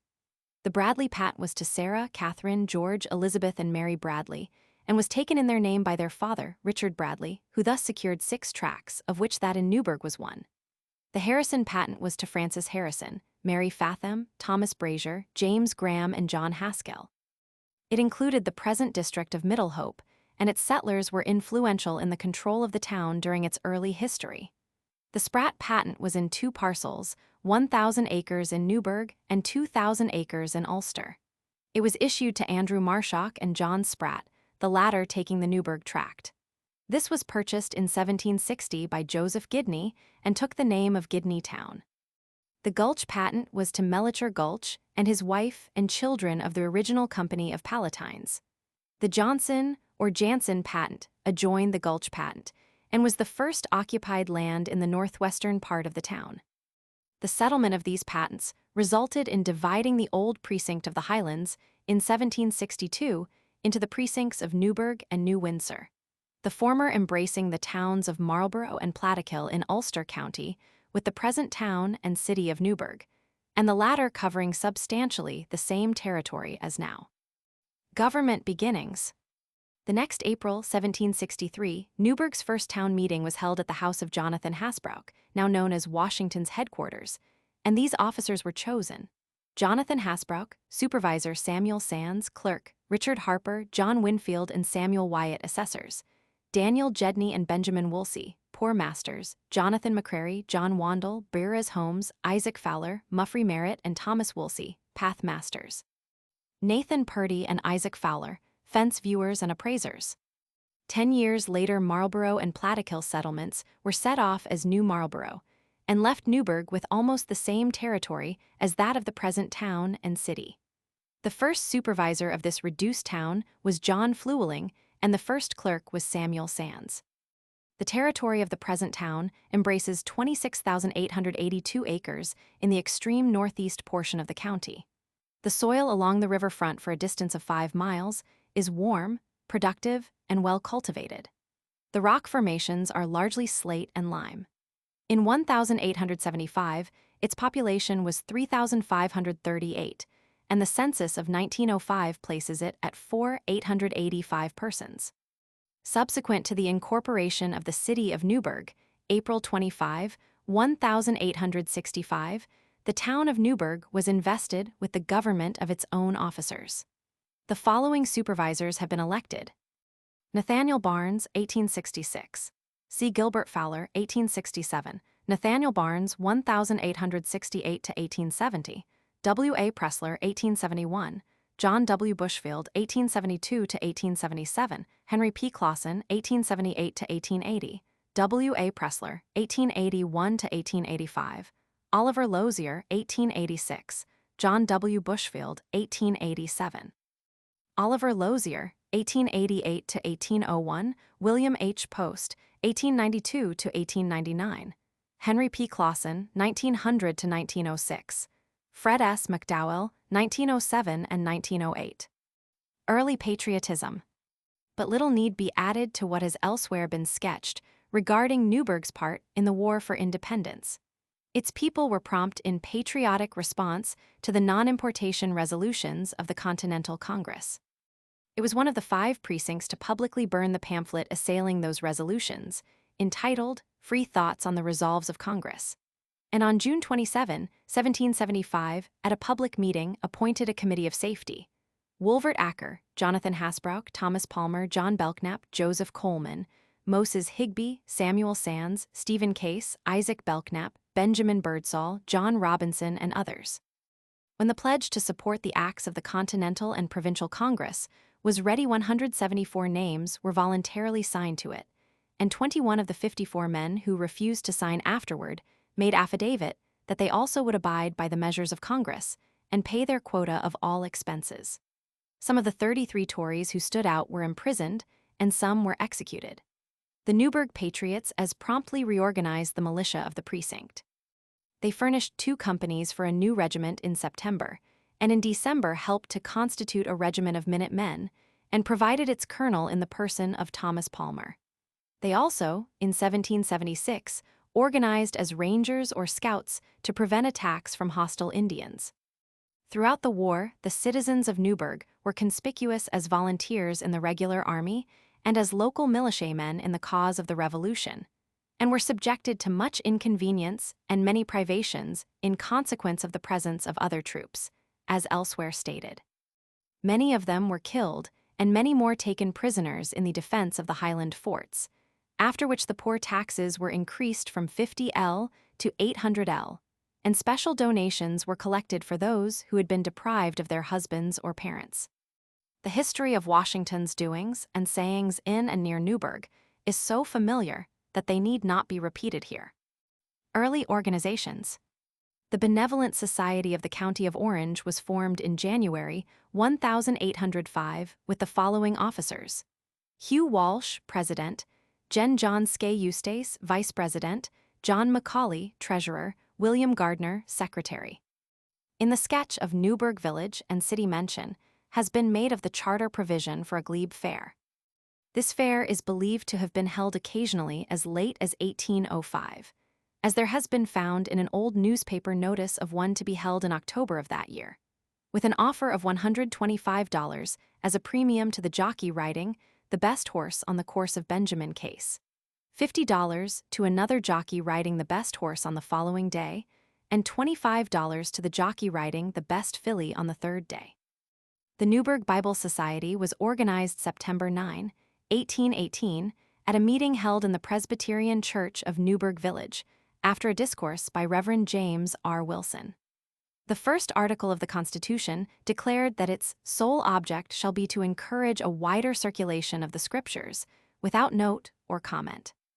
The following officers were elected: Jonas Story, President; Isaac Belknap and Joseph Clark, Vice Presidents; Reverend John Johnston, Corresponding Secretary; Charles Miller, Recording Secretary; Benjamin J. Lewis, Treasurer.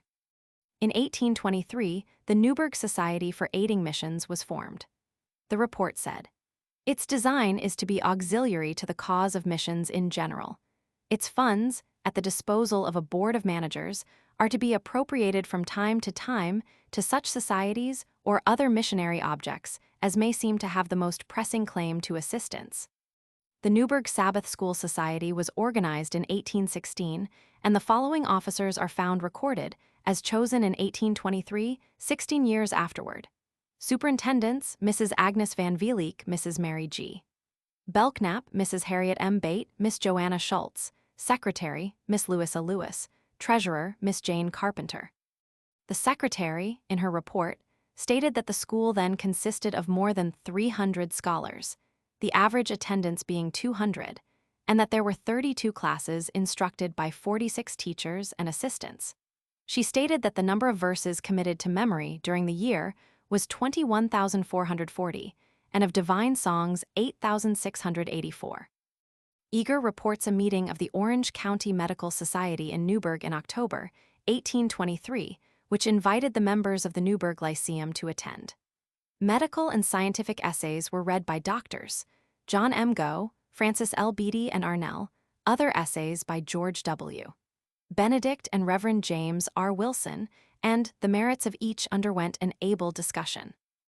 Localities. Just outside the legal boundary line north of the city of Newburgh is the fashionable suburb of Balmville, named after a large balm of Gilead tree, which is estimated to be 150 or more years old and nearly 25 feet in circumference. The population is large and wealthy, inhabiting charming country seats. Continuing northward about 2 miles is the village of Middlehope, formerly known as Middletown. It is the center of a prosperous fruit section where many varieties of fruit originated, with men foremost in pomology. North of this settlement is Cedar Hill Cemetery. The grounds are from the design of August Hepp and are under the control of the Cedar Hill Cemetery Association, which was organized in 1870 mainly through efforts of Enoch Carter. Rosedon, 4 miles north of Newburgh, on the banks of the Hudson, was named after John C. Rose, who established extensive brickyards here in 1883. Brickyards have multiplied in this section and destroyed the natural attractions of a once pretty cove. The Dan's Kammer, a promontory just beyond, marks the northern extremity of Newburgh Bay. Hampton, now known as Cedar Cliff Post Office, is a landing on the Hudson, adjoining the Ulster County boundary line. Savilton, formerly Rossville, is a small district 8 miles northwest of Newburgh City, named from Alexander Ross. Gardnertown is a small settlement 4 miles northwest of the city and was named from the old and numerous family of gardeners who settled there. Orange Lake, now a noted summer resort, was called by the early settlers Dutch Bennen Water, and later Machen's Pond, from Captain Machen, an engineer employed by Congress in 1777 in erecting fortifications in the Highlands and stretching the huge obstructing chain across the Hudson. It was also called Big Pond, as distinct from Little Pond in New Windsor. The lake covers about 400 acres and is kept well fed by creeks and large springs. Numerous cottages dot its shores, and an amusement park is conducted under the management of the Orange County Traction Company. Extensive improvements were made in 1907, including the erection of a large theater and other buildings. Quassache Creek is a fine stream entering the Hudson between Newburgh City and New Windsor, and is formed by the united waters of Orange Lake Outlet and Fostertown and Gidney's Creeks. It has supplied many mills and factories with power. Kings Hill is a high boundary elevation in the northwest part of the town, affording an extensive view in all directions. Bacon Hill is another, north from Kings Hill, at the edge of the town. Limestone Hill is a ridge running north and south 2 miles northwest of the city. Fostertown Creek, one of the tributaries of Quasake Creek, is a small stream which rises in Ulster County and drains a narrow valley several miles in extent. Bushfield Creek also rises in Ulster and is one of the streams which feed Orange Lake. Early incidents. Among the remarkable incidents of early times mentioned by Eager are the following. In 1803, the formation of a Druid society, composed, it was said, wholly of deists, whose proceedings were secret. In January 1805, a son of Warren Scott, 14 years old, was torn in pieces by wolves in the west part of the town while feeding his father's sheep. The wolves at this time also came down and killed sheep near the village of Newburgh. In 1816, the owners of the Newburgh ferry first used a horseboat, and on August 13th of that year, the boat Jason Rogers crossed the river with 2 horses attached to a coach and a wagon, 17 chaises and horses, another horse, and 50 passengers.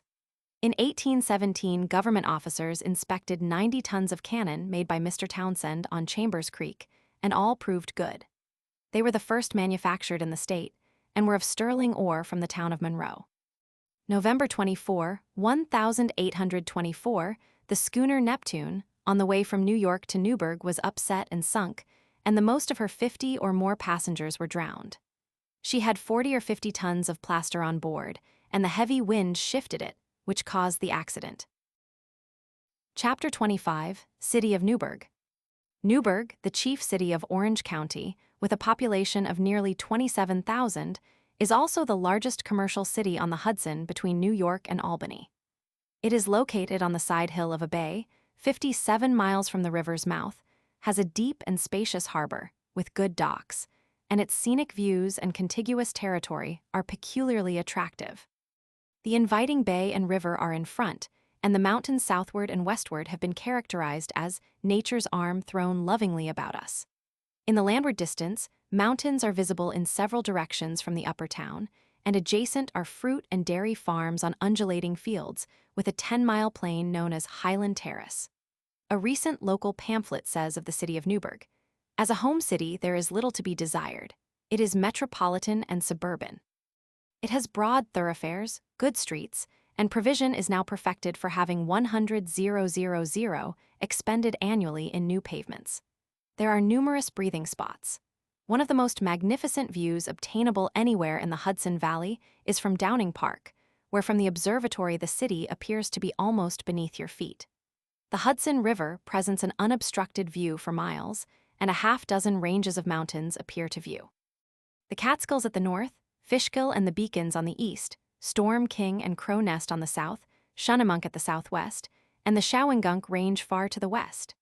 At the north end of the city is Leary Place, one of the coziest and most inviting of the city's little parks. It is especially referred to as a resting place for those who find it convenient to take a walk to the famed Balm of Gilead tree, one of the oldest monarchs of its class to be found for many miles around.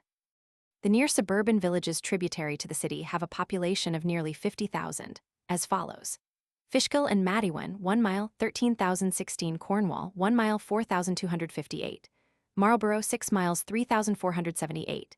Milton, 10 miles, 1,500. Walden, 10 miles, 5,939.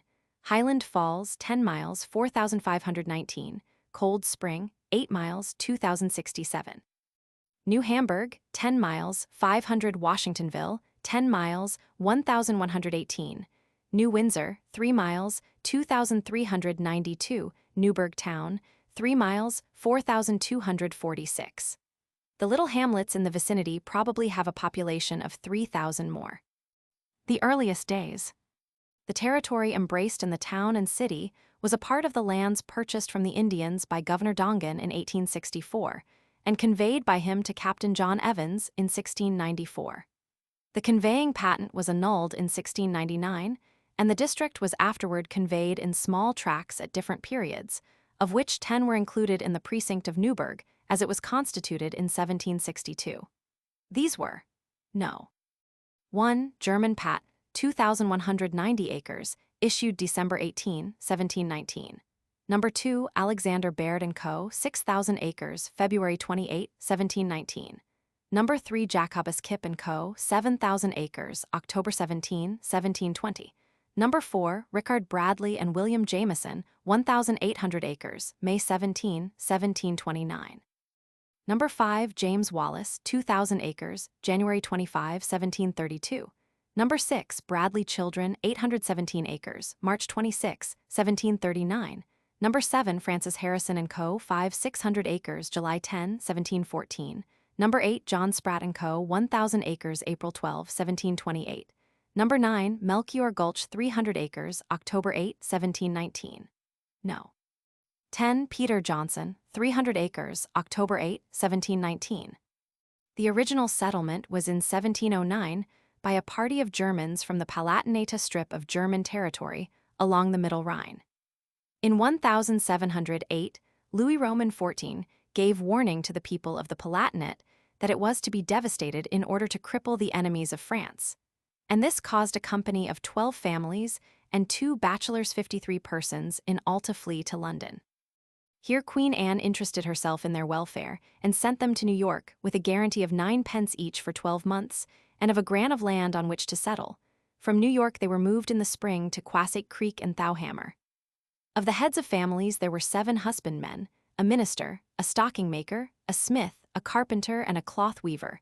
One of the bachelors was a clerk and the other a husbandman. They were Protestants and of good character, as certified by officials in the villages where they had lived. Their promised land patent was not issued until 1719, when it granted to each of the different families from 100 to 300 acres, with 500 acres set apart for the support of the minister. The settlement was generally called the German patent, but its official title was the glebe. The lands for each family extended from the Hudson River west 1 mile.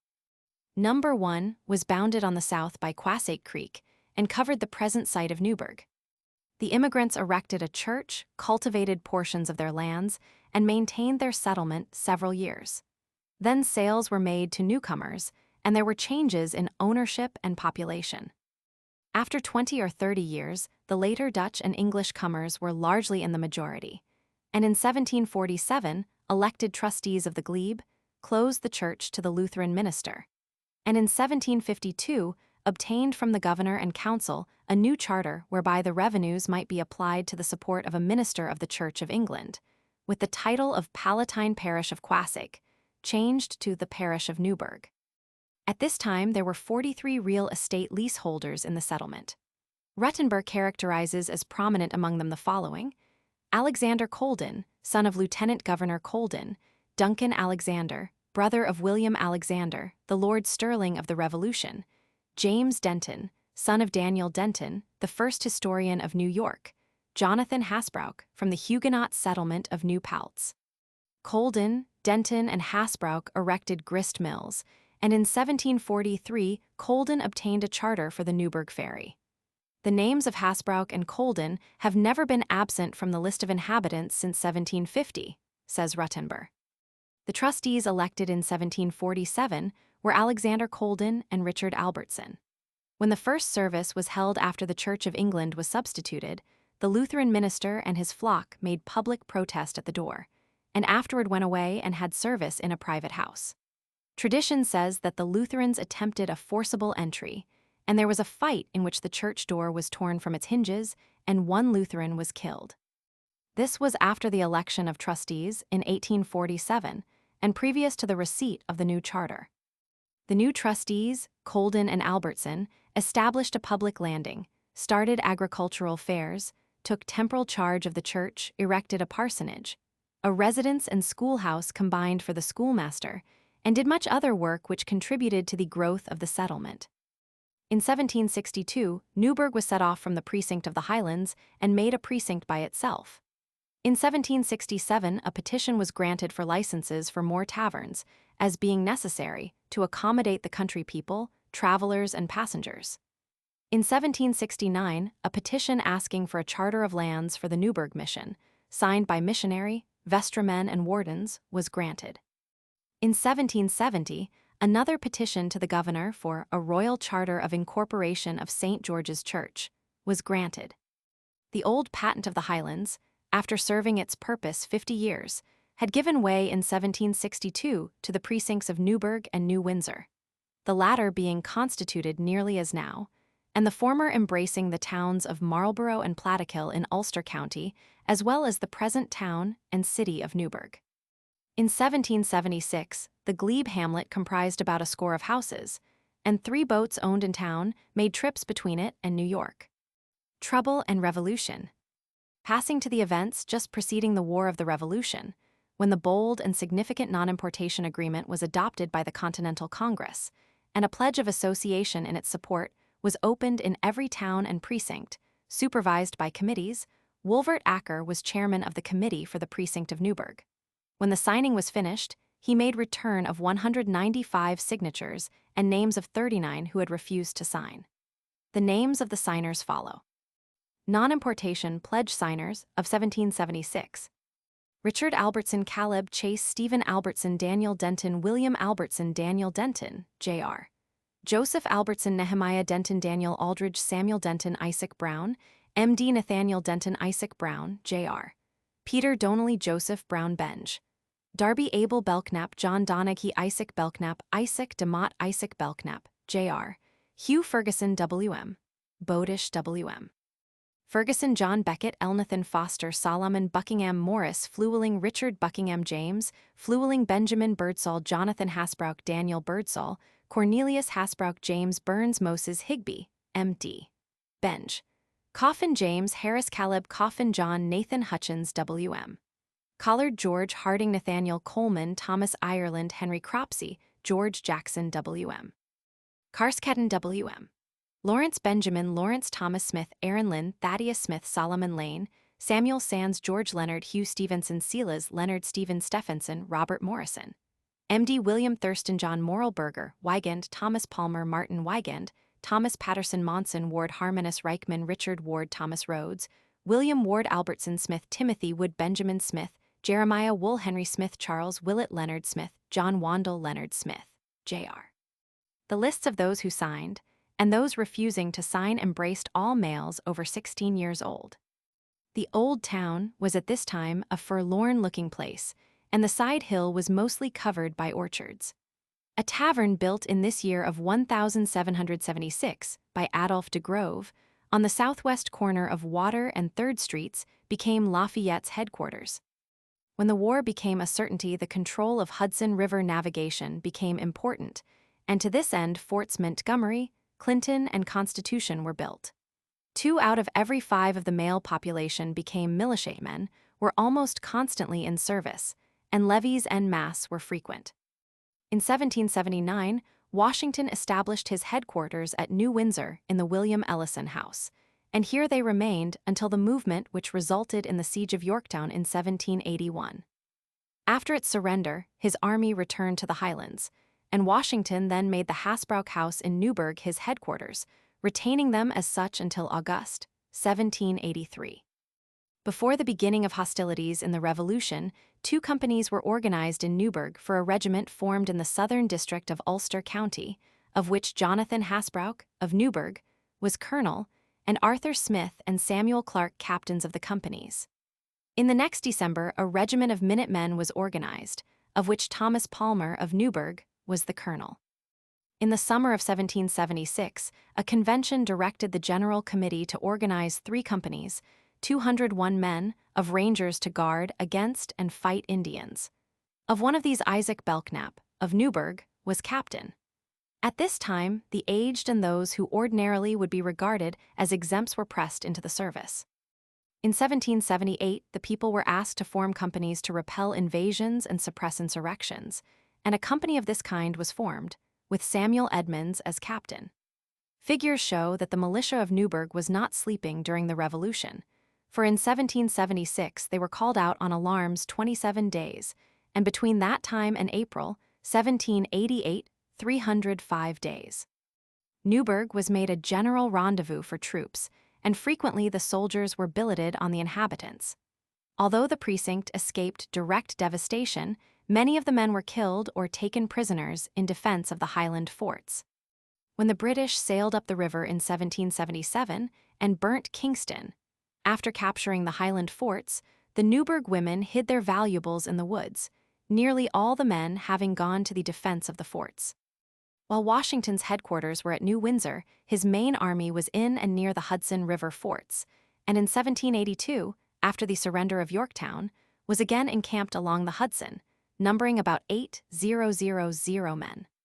Washington at Newburgh, meanwhile, during the progress of peace negotiations, kept careful watch of Sir Henry Clinton's movements. Many interesting stories have been told about Washington during his long stay at New Windsor and Newburgh. At Newburgh, he battled with discontent and even mutiny in the army, and here he proclaimed the cessation of hostilities. This was on April 19, 1783, 8 years after the beginning of the war, when general rejoicing followed. The 1st Battalion marched southward June 5th, and the last June 23d. On July 12th, Washington went up the Hudson to Albany, where he was joined by Governor Clinton and a small party. On August 17th, he issued the last general orders from Army headquarters announcing his intention to depart and meet Congress at Princeton, and left West Point the next day. July 4, 1850, the ancient house that had been his headquarters in Newburgh was dedicated as a monument of the events of the war. General Winfield Scott was present to raise the flag, and Judge Monell made an address. The building is owned by the state and controlled by trustees appointed by the governor. For some time after the war, the Newburgh people were almost poverty-stricken. Their continental money was almost worthless, they lacked means for the cultivation of their lands, and business was at a standstill. In 1785, they petitioned the legislature for relief, giving, as reasons, the supplies they had provided for the war, their many losses caused by the war, their large personal service, and the depreciation of the paper currency, all of which rendered it impossible for them to cultivate their farms or pay their just debts, while many families were reduced to want for the necessities of life. Soon, however, the vigorous population recuperated, was increased by newcomers, and the period of prolonged prosperity began in earnest. From the position of the lowest in 1780, the precinct passed to the fourth in 1790, with a population of 2,365, and in a quarter of a century to the first rank in population. Later early days. The charter of 1752 of the glebe was complied with down to 1793. From 1793 to 1815, there was only a temporary church organization, and no regular minister. Then, a legislative enactment was obtained dividing the income from the glebe between the Newburgh Academy and such other schools as existed or might exist in the territory. It is remarkable that the early academy instituted by the glebe served the community educationally for nearly a century.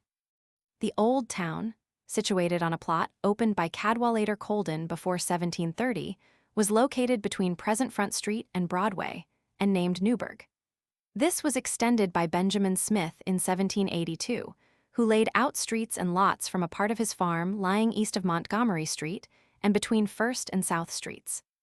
After the disbandment of the Army in 1783, Newburgh's population increased somewhat rapidly by the settlement there of some of the soldiers of the dissolved Army and of families who had fled from New York City when it was captured by the British. But up to 1790, it was a disjointed settlement, the 3 township plots of which it was composed having no connection except through Liberty Street and a few cross-lot roads. None of the lateral streets intersected each other, and in 1790 other highway commissioners formally connected them. The General Legislative Act of 1788 changed the name precinct to town. Newburgh quickly became the first shipping point of importance on the west bank of the Hudson north of New York, because of its fine harbor and of being the natural outlet for the trade of a vast section of country previous to the advent of the canals and railroads. South of the Highlands, the Palisades and other mountain ranges were a barrier to easy access to the river. Therefore, in the early days, transportation became the most important business of Newburgh. The lumber business was especially heavy, and large quantities of ship timber, planks, and staves were forwarded to New York. Shipbuilding was also carried on, and Newburgh ships entered into the Liverpool and West Indies trade.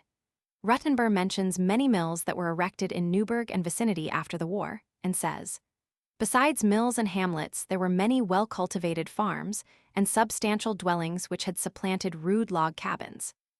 the early millers and boatmen of Newburgh kept goods of various kinds to sell to the farmers.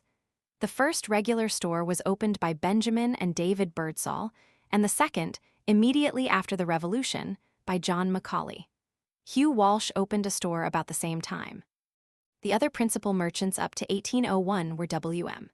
Seymour, Leonard Carpenter, John Anderson, Cooper and Son, George Gardner, James Hamilton, James Burns, Robert Gurley, Robert Gardner, George Monell, Robert W. Jones, Denniston and Abercrombie, W.M. W. Sackett, Alexander Falls, John Shaw and John Brown. A considerable number of these were connected with the forwarding business, among them John Anderson, Jr., Hugh Walsh, Benjamin Case, Jr., Jacob and Thomas Powell, Jacob and Leonard Carpenter and George Gardner. Trade on the river was conducted by sloops until 1830, when the first steamer, the Baltimore, was purchased and started on regular trips by Christopher Reeve. Before the war, Great Britain would not allow the colonists to engage in much manufacturing, requiring them to import or supply themselves by domestic substitutes. Therefore, there was much spinning and weaving by wives and daughters, and making soap from refuse fats, and dipping for candles, while the farmer made his own sleds and carts, and generally constructed his own dwelling and outhouses. These practices were continued to some extent long after the war for economical reasons. Some of the first men to start things in Newburgh are here named. John Haynes, hat manufacturer, 1795. Richard and Joseph Albertson, shoemaking, before the Revolution. Cooper, tailor, at the close of the war. Joseph Reeves, watchmaker, 1798, took up whip-making in 1804 and was followed in watchmaking by George Gordon and Ebenezer Ayres. Hugh Spear, cabinet maker and undertaker, 1798. Selah Reeve, earthenware manufacturer, 1799. James Patterson, tin plate worker and coppersmith, 1797. Mrs. de Grove, baking, 1791, and succeeded by John and Joseph Hoffman. Peter Bannon, soap and candle making, 1804, preceded by Abel Belknap. Matthew Dubois, tobacconist, 1799.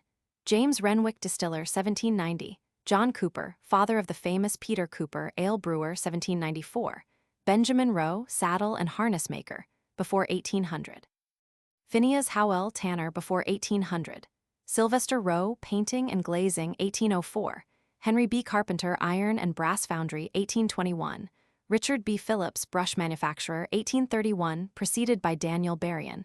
Henry B. Ames, fancy and family soaps, 1852. Stock Company, with Hiram Bennett, president, cotton goods manufactory, 1844. George Gardner, Jason Rogers, William Seymour, Richard Hill, earliest shipbuilders, and Walter Burling, Daniel Bailey, W.M. Holmes, Samuel Wright, earliest ship carpenters, doctors. Isaac Brown and Robert Morrison, regular physicians in 1776. Phineas Bowman, first lawyer, settled in Newburgh at close of Revolution, and his contemporary lawyers were Thomas Cooper, Solomon Slight, and Jonathan Fisk. Lucius Carey, first newspaper, Newburgh Packet, 1775, bought by David Denniston, and name changed to Mirror. E.W. Gray, first Daily News, 1856. Hezekiah Watkins, schoolmaster, 1752. John Nathan, teacher during Revolution and founder of Hutchins Family Almanac. Reverend Jonathan Freeman and Sylvanus Haight, private school, 1801. When the Second War with England came, Newburgh was paying nearly 1/4 of the taxes of the county. Again, she was prominent in zeal for the national cause.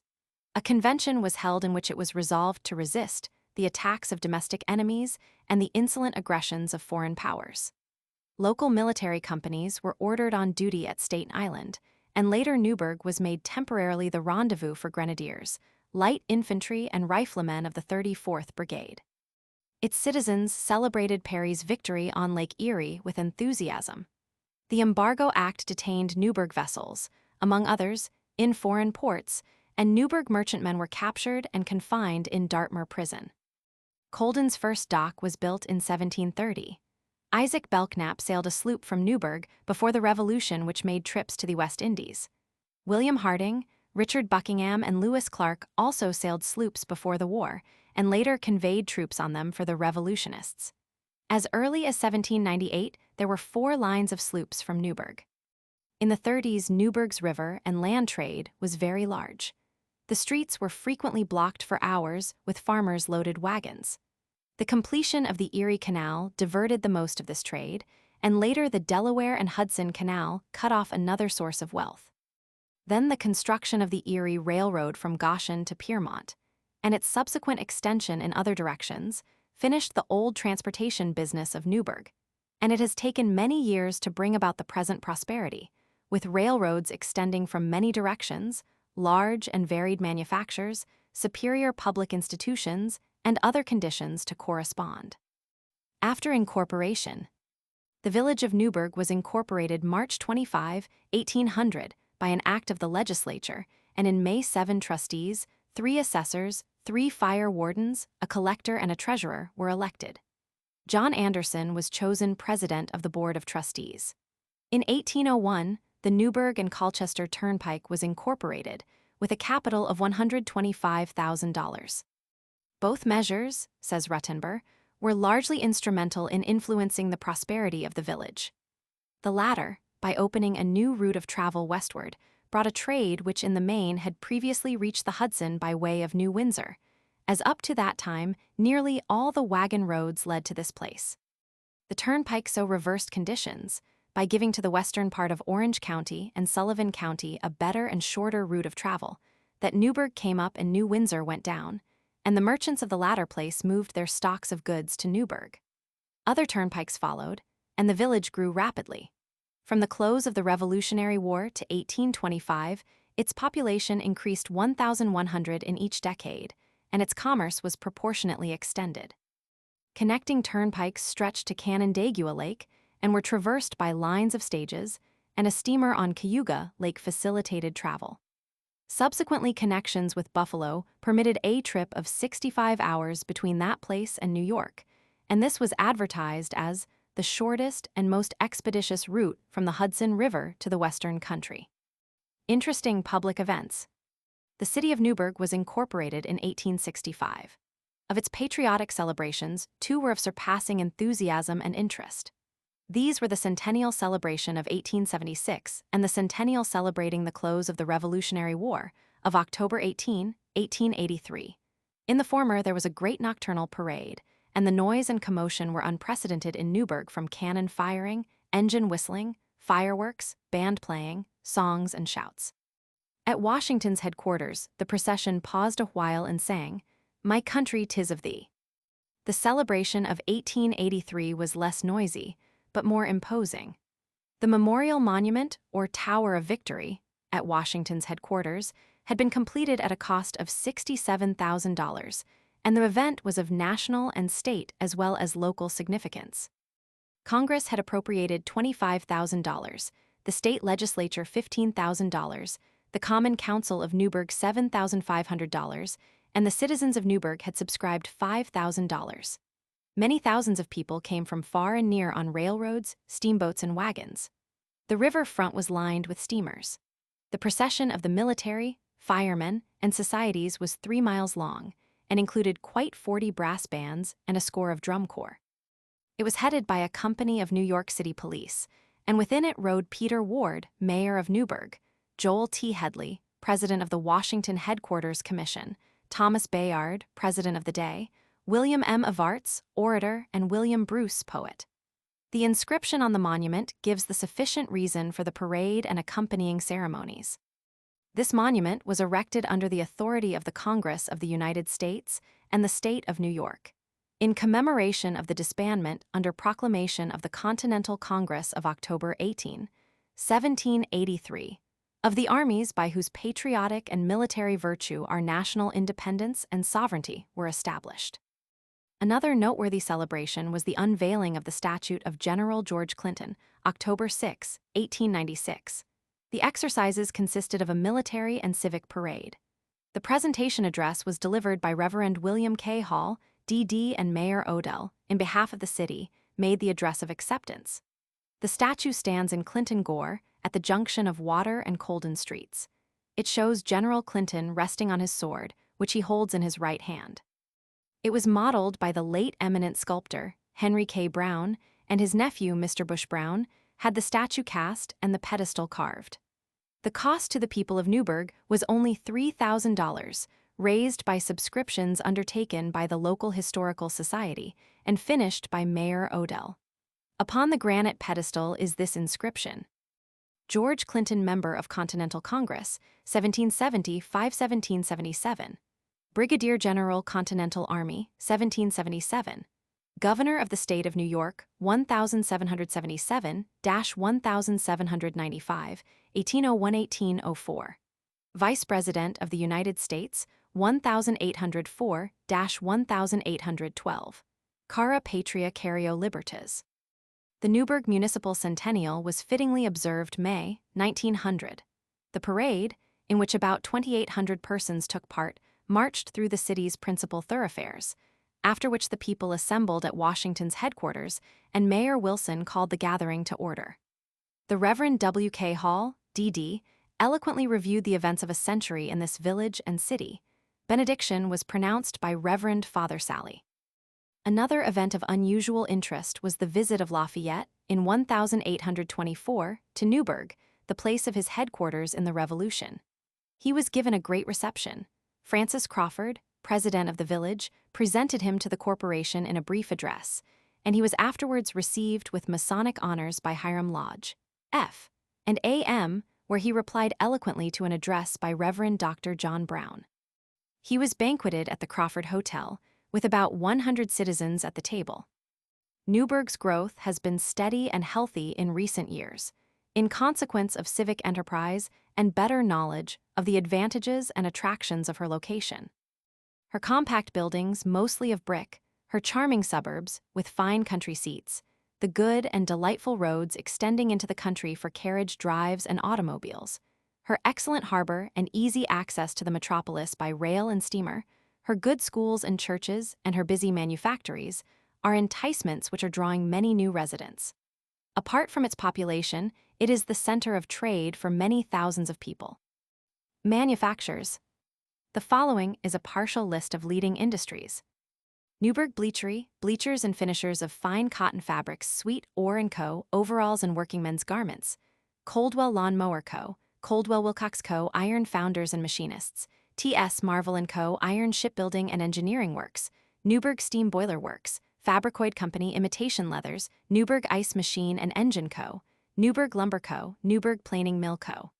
Belknap & McCann, soap. Lackey Manufacturing Co., lace curtains. Harrison & Gore Silk Co., Hudson River Woolen Mills. Staples & Hanford Wire Goods, Newburgh Reed Co., Reed Chairs, Strook Plush Co.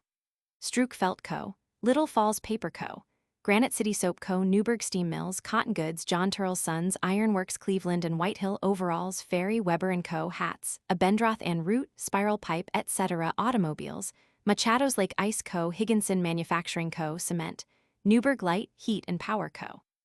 Pennsylvania Coal Co. Of the industries which have been listed, some should be more fully noticed. The Newburgh Ice Machine and Engine Company was known at the time of its establishment, in 1824, as the Newburgh Steam Engine Works. The present company was organized in 1890 with a capital of $500,000 to manufacture Whitehill coreless engines and ice-making and refrigerating machines. Extensive shops were completed that year, to which additions have recently been made. Mr. Edgar Penny is vice president and general manager. The Machado's Lake Ice Company's business was started in the winter of 1859–1860 by James R. Dixon and was bought in 1863 by Benjamin B. Odell when he organized the company named. The officers are B. Odell, President, B. Odell, Jr., Secretary and Treasurer H. B. Odell, Superintendent. Sweet, Orr & Co. are the pioneers and most extensive manufacturers in the country of overalls and other workingmen's garments.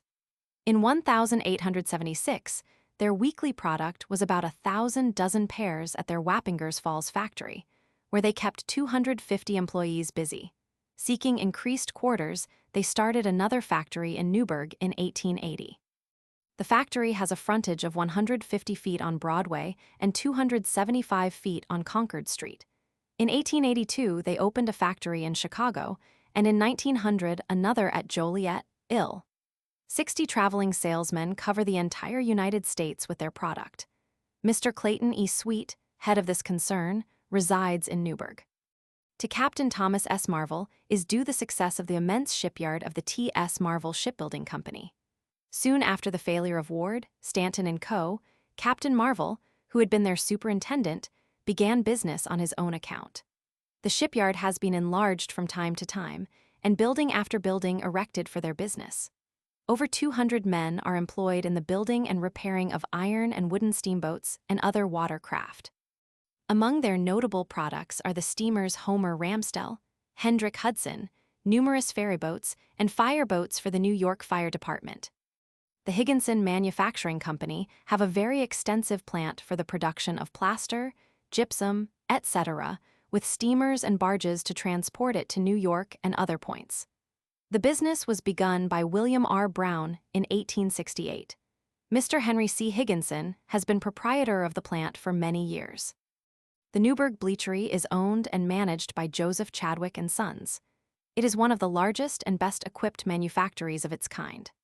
The Chadwicks in 1871 purchased the present site and combined with it a factory which they owned in Rutherford, NJ, concentrating their whole business in the Newburgh establishment. They employ about 300 hands in bleaching and finishing various kinds of cotton goods. The Fabricoid Company's industry was moved to Newburgh in 1902. The plant covers about 15 acres and consists of 28 buildings. The product is chiefly an imitation leather, and the manufactory has a capacity of over 6,000 yards a day. Mr. John Aspinwall is president, and Mr. George H. May, secretary and treasurer. Coldwell Lawn Mower Company, manufacturers of hand, horse, and motor lawn mowers, is the largest concern in the world devoted exclusively to the production of these machines. The firm is composed of William H.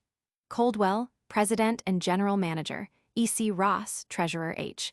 T. Coldwell, assistant treasurer, and A.W. Mapps, secretary. Mr. Thomas Coldwell, the parent of this industry, organized the company in 1891, and the plant was built on the most modern principles. Their annual output, shipped to all parts of the globe, exceeds 100,000 mowers, which is over 1/5 of the entire production in the country. H. Powell Ramsdell of Newburgh is the proprietor of the Arlington Paper Mill at Salisbury's Mills, 8 miles southwest of the city on Murderers Creek and the Newburgh branch of the Erie. The mill is the principal industrial element of the hamlet. It is picturesquely situated on the edge of a rocky gorge. The oldest part of the mill was built about 1840 by Isaac K. Oakley. It forms but a small part of the present plant, the main building of which is 480 feet long and from 1 to 3 stories high, with capacity for the employment of 150 hands and the production of over 24,000 pounds of paper daily. It is a progressive institution and up to date in its machinery and other equipment. There are several detached buildings in addition to a connected series of brick and stone buildings, and 20 or more cottages for the families of the employees. The Arlington Mill manufactures the best grades of book paper and French folios, white and colored. These go to the great publishing houses of New York and other American cities, and some of them to England and even to Australia. Extensions and improvements. Washington Heights, formerly the homestead of Captain Henry Robinson, a tract of nearly 100 acres in the southern part of the city, was made a valuable addition to the resident portion of the city by its purchase from the heirs, division into streets and lots, and their improvements started 20 years ago. The part of the plateau east of Lander Street, about 40 acres, was purchased by Henry T. McConn, and he arranged with Colonel Charles H. Wagant for its development. The macadam streets are broad and straight. The houses must set 12 feet back from the sidewalk, which is lined with shade trees. A little later, in October 1887, William D. and Joseph M. Dickey purchased the part of the Robinson Farm west of Lander Street, 42 acres, and their inaugurated similar improvements. Many lots have been sold and houses erected on both plots. The Newburgh Street Railway Company obtained a franchise early in 1886 to build a surface road from a point near the western end of the city to the Union Depot, and then another to extend the line from the corner of Water and 3rd Streets along Water Street to near the northerly line of the city. On December 23d of the same year, the road was formally opened between West Newburgh and the Union Depot. Later, the road was extended to Orange Lake, and the name was changed to the Orange County Traction Company. In 1906, it was purchased by ex-Governor Odell, and desirable improvements in equipment were made. On recommendation of Mayor Odell, in his annual message of 1887, the people voted $30,000 for the purchase of additional lands to the former Smith estate, owned by the city, to be improved and laid out into the beautiful and sightly Downing Park, in honor of Andrew J. Downing. Of buildings for public use, the Newburgh Academy of Music is conspicuous. It was projected in 1886 by J. P. Andrews and E. S. Turner, and the construction was commenced in the spring of 1887. It has a frontage on Broadway of 85 feet and a depth of 140 feet. The auditorium is 80 feet long by 45 feet deep, 40 feet high, and will seat 1,300 people. The stage is 80 by 35 feet, and there are 12 dressing rooms, 2 balconies, and 4 boxes. In all its appointments, it is thoroughly modern. Of school buildings, 2 deserve particular notice. The Free Academy was erected in 1885-1886 and cost $67,000. The material is brick with stone trimmings. It is 112 by 68 feet and 3 stories high with basement. It has an assembly room 88 by 64 feet, which will seat 700 persons, and 12 classrooms, each 31 by 23 feet. There are 21 rooms in all. Without and within it is a good specimen of school architecture. Another is the Grammar School building, erected in 1891 at a cost of $30,000. This is 74 by 76 feet, with 8 classrooms 28 by 23 feet each, and each containing desks for 40 pupils. The assembly room is in the 3rd story. Another noteworthy building is that of the YMCA, constructed in 1880–1883 and costing $24,000. It is 31 by 77 feet, 3 stories high, and has a seating capacity in its assembly room for 300 persons. In 1896–1897, a handsome government building was erected. Congress having appropriated $100,000 for this purpose, and this has since been the home of the post office, the business of which has already almost outgrown it. The water with which Newburgh is supplied is drawn from Washington Lake, 3.33 miles from the Hudson and 276 feet above it. The lake is fed by internal springs and an artificial channel with silver stream. Chemical analysis has shown that this water is so pure that it needs no filtering, and it is agreeably palatable, without any mineral flavors. It has been healthy Newburgh's drinking water for more than 50 years.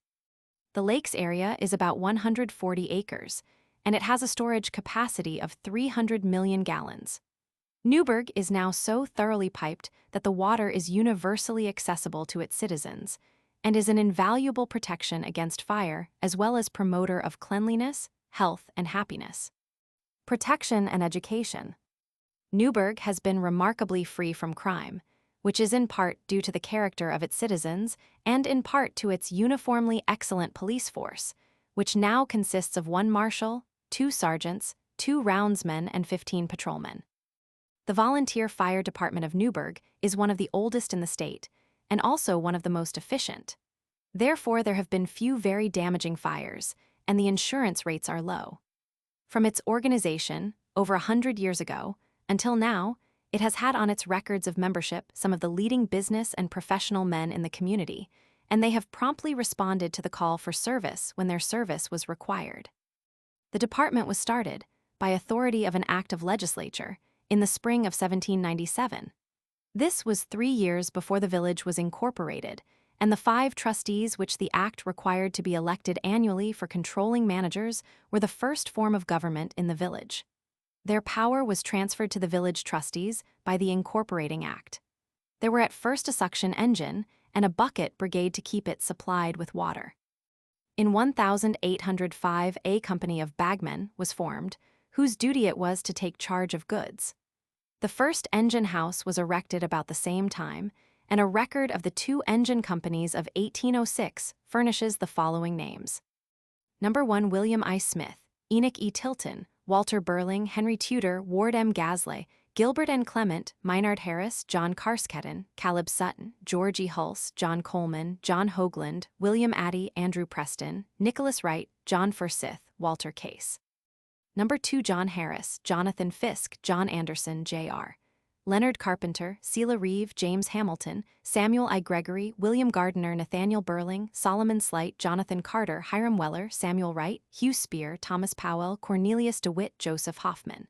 Cadwallader Rowe, Daniel Niven, Jr., Benoni H. Howell, Sylvanus Jessup, Joseph Reeve, John Richardson. The interesting history of the department from its interesting beginnings cannot be followed here.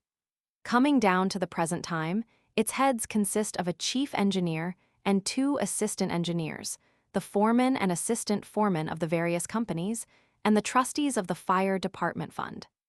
The names of the companies are Highland Steamer Co. No. 3, Washington Steamer Co. No. 4, Brewster Hook and Ladder Co. No. 1, Ringgold Hose Co. No. 1, Columbian Hose Co. No. 2, C.M. Leonard Steamer Co. No. 2, Chapman Steamer Co. No. 1, Lawson Hose Co. No. 5, Washington Heights Chemical Engine Co. No. 3. The city is divided into 5 fire districts, and 32 alarm boxes connect with the engine houses. Newburgh is essentially progressive and modern in its educational system, now made free from the primary to the end of the academic course. Its Board of Education consists of 9 members. It has 7 public school buildings and 1 public library building. Other officers besides the board are its president, vice president, clerk, who is also superintendent, librarian, counsel, and attendance officer. There are also 3 glebe trustees and 3 glebe auditors. The courses of study are similar to those in other city schools, and the graduate from the Free Academy may be prepared to enter one of the leading colleges, while the Manual Training School is a physical safeguard as well as a means for harmonious muscular development.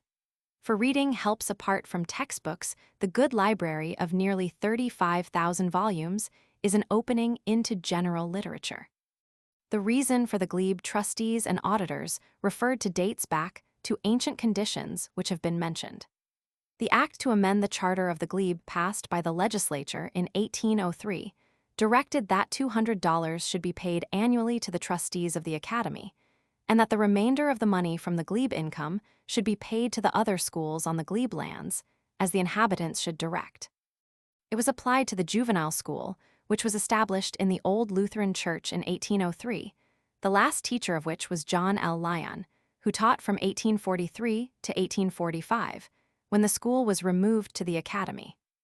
In 1849, after the Clinton Street School building was erected and became officially known as the Glebe School, it received the revenues of the glebe above the sum required by law to be paid to the academy. The high school was incorporated in 1829 and opened the next year. The number of pupils registered in this 1,851-1,852 was 348, and the number in the glebe school about 120. During the first year of the new order of things, provided for in the Act of 1852, the number of pupils was doubled. Besides the present public schools, there are several parish and private schools, the former being under the care of the Roman Catholic Church. Of these, St. Mary's Academy, founded in 1883, has become very prominent and useful. The library, with its 35,000 volumes, is free to the people of Newburgh, and the building includes a teacher's reading room supplied with books adapted to the professional needs of the teachers, and may also be used by citizens and strangers for study and literary work. The library was started in 1852 and is among the oldest of the free circulating libraries. Previous to 1850, there were but 4 in the state, 10 in the New England states, 6 besides these in the United States, and none in Great Britain, and but one of the libraries then organized has as many books or as large a circulation as the Newburgh Library.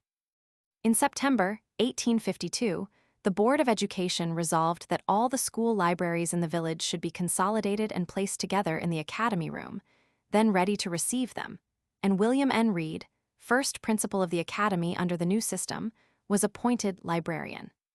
There were 924 volumes from the high school, 737 from the glebe, and 418 from the Academy. In 1862, the books of the Mechanics' Library Association were transferred to the Board of Education, which added 2,801 volumes to the library.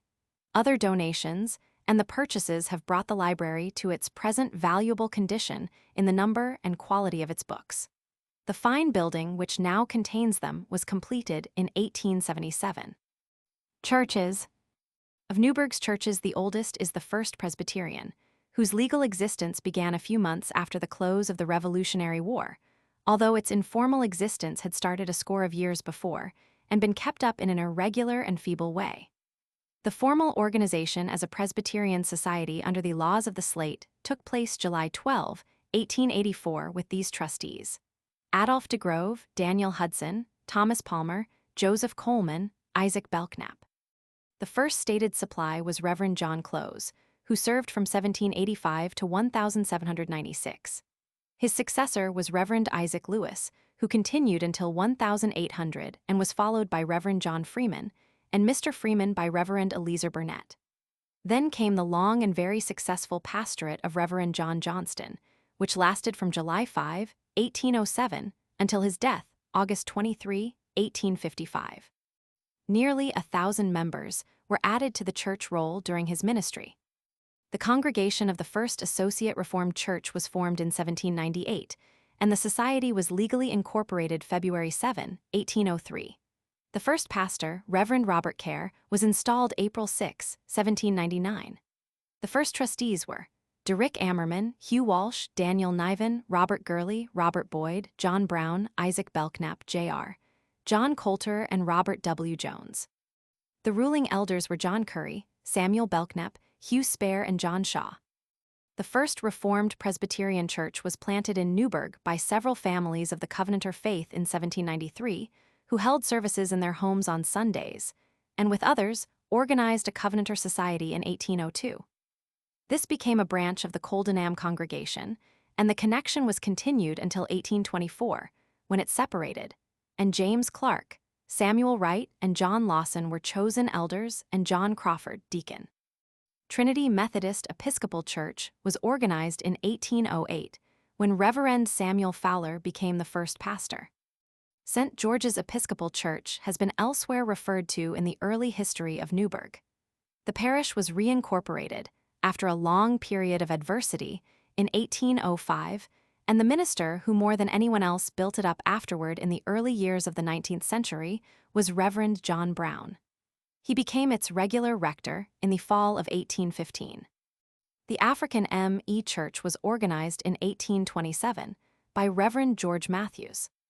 A Baptist church was organized in 1821, and after a feeble existence, ending in dissolution in 1828, was formally reorganized in December 1834. Of the later churches, the organizations were as follows: American Reformed Church, September 24, 1835. St. Patrick's Roman Catholic Church, 1838. Union Church, July 13, 1837. Shiloh Baptist Church, 1848. St. John's M.E. Church, May 23, 1852. Westminster Reformed Presbyterian Church, November 12, 1854. Calvary Presbyterian Church, September 1, 1856. First United Presbyterian Church, December 6, 1859. Congregation Beit Jacob, about 1860. St. Paul's Protestant Episcopal Church, May, 1860. Grace M.E. Church, April 25, 1868. Church of Our Father, Unitarian, 1855. St. Mary's Roman Catholic Church, May 19, 1875. Church of the Cornerstone Reformed Episcopal, December 2, 1873. German Evangelical Lutheran Church, spring of 1876. Church of the Good Shepherd Episcopal, June 1871. First Congregational Church, January 3, 1889. Other helpful organizations. A Young Men's Christian Association of Newburgh was organized September 17, 1858, and the next week officers were elected. The time of organization was less than 6 years after the YMCA movement started. The association dissolved about 1861, and after the lapse of 7 years, the present association was organized. It did not have a vigorous existence for several years, and was reorganized in January 1879. A few months later, General Secretary J.T. Brown came to Newburgh and put new life into it, and it has been prosperous and progressive since. Its president, E.S. Tanner, was largely instrumental in raising the money for the new building, first occupied in 1883 and costing $17,000. At a public meeting held April 24, 1888, after an address by the National Secretary, Miss Nettie Dunn, Newburgh's Young Women's Christian Association was organized and 105 members enrolled. The elected officers were President, Mrs. Susan McMasters, Vice Presidents, Mrs. Isaac Garrison, Miss Mary E. Goody, and Mrs. Charles S. Jenkins, Recording Secretary, Miss Augusta Lester, Treasurer, Mrs. M.C. Belknap. The association has been prosperous and useful. St. Luke's Home and Hospital was incorporated in 1876. Its object is to provide for the care and medical treatment of the sick and disabled, and also a home for aged women. It has a training school for nurses, established in 1893, and a medical board of nearly a score of physicians and specialists. There are 2 institutions under the care of Almshouse commissioners: the City and Town Home and Children's Home. The former is on a farm in the southwestern corner of the city, and the latter is a building in High Street. These are city benefactions, well managed and helpful to the aged and orphaned. An Office and Employment Bureau was organized in 1875 and reorganized in 1886. It is primarily an organization to help the poor to help themselves. Members pay $5 annually and agree to abstain from indiscriminate alms giving. The society is otherwise supported by voluntary contributions. The Woman's Christian Temperance Union and Young Women's Christian Temperance Union labor to teach the boys and younger men the principles of temperance and morality, and have restrained and reformed many of them. There are 2 military companies in Newburgh, the 5th Separate and 10th Separate Companies, originating in the 17th Battalion, which was organized in 1878. Lieutenant Colonel E.D. Haight commanding. January 11, 1882, Companies B, C, and D were mustered out, and Company A Captain James T. Chase continued as 5th Separate Company, and Company E, Captain James M. Dickey, continued as 10th Separate Company. The lodges of the Independent Order of Odd Fellows are Acme No. 469, Bismarck No. 420, Highland No. 65, and Mount Olive Encampment No. 65. The Elks have Lodge No. 247, BPOE. The Grand Army of the Republic is represented in Newburgh by Ellis Post No. 52 and Fullerton Post No. 589. The Sons of Veterans have A. S. Cassidy Post No. 18. The Knights of Pythias have Storm King Lodge No. 11, Olive Branch Lodge No. 133, Endowment Rank Section No. 206, and Charles T. Goodrich Division No. 25, Uniform Rank. The Knights of Honor have Hudson River Lodge No. 1218. The Ancient Order of Foresters has Court Newburgh No. 7256 and Court Pride of the Hudson No. 7718. The Improved Order of Red Men has Machado's Tribe No. 54 and Orange Council No. 50, Degree of Pocahontas. Of temperance societies, there are Orange Council No. 186, Royal Templars of Temperance, Prohibition Alliance, Junior Prohibition Club, St. George's Company No. 62, Knights of Temperance, St. Paul's Company No. 62. Mission Lodge No. 639 I.O. of GT, Newburgh Lodge No. 282 I.O. of GT, and Victory Lodge I.O. of GT. Among the many other societies are United Friends, Sons of St. George, Ancient Order of Hibernians, Royal Arcanum, Order of United American Mechanics, Sexennial League, Knights and Ladies of the Golden Star, Knights of Honor, Orange Men, several Catholic societies, labor and trade unions, Newburgh Bible Society, Historical Society of Newburgh Bay and the Highlands, Society for the Prevention of Cruelty to Animals, Society for Instruction in First Aid to the Injured, and Horse Thief Detecting Society. Financial institutions. Newburgh has solid financial institutions. Highland Bank was chartered April 26, 1834, with a capital of $200,000. In January 1865, the capital was increased to $350,000, and the following April was reorganized as a national bank with a capital of $450,000, which was reduced to $300,000 in 1888. The first president was Gilbert O. Fowler. Quasac National Bank was organized March 31, 1852, and began business with a capital of $130,000. The first president was E.W. Farrington, and the first cashier Jonathan N. Weed. In June of the year of organization, the capital stock was increased to $200,000, and in June of 1853 to $300,000. In 1895, Mr. Weed was chosen president.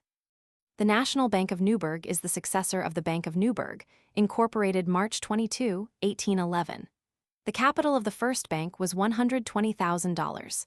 The first president was Isaac Belknap, Jr., and the first cashier was John S. Hunn. In February 1820, a branch bank was opened at Ithaca and continued till 1830, when its charter expired. The Bank of Newburgh was then reorganized under the Safety Fund Law with a capital of $140,000. In 1851, it was again reorganized under the General Banking Law with a capital of $200,000, which was increased the next year to $300,000. July 3, 1864, the bank divided its capital and 60% profits among its stockholders and closed business. And 2 days afterward, the National Bank of Newburgh more than took its place in the business community, with a large capital of $800,000, the stock of which was promptly taken. June 3, 1890, the stockholders voted to reduce the capital to $400,000, and the additional $400,000 with 40% profits was divided among them.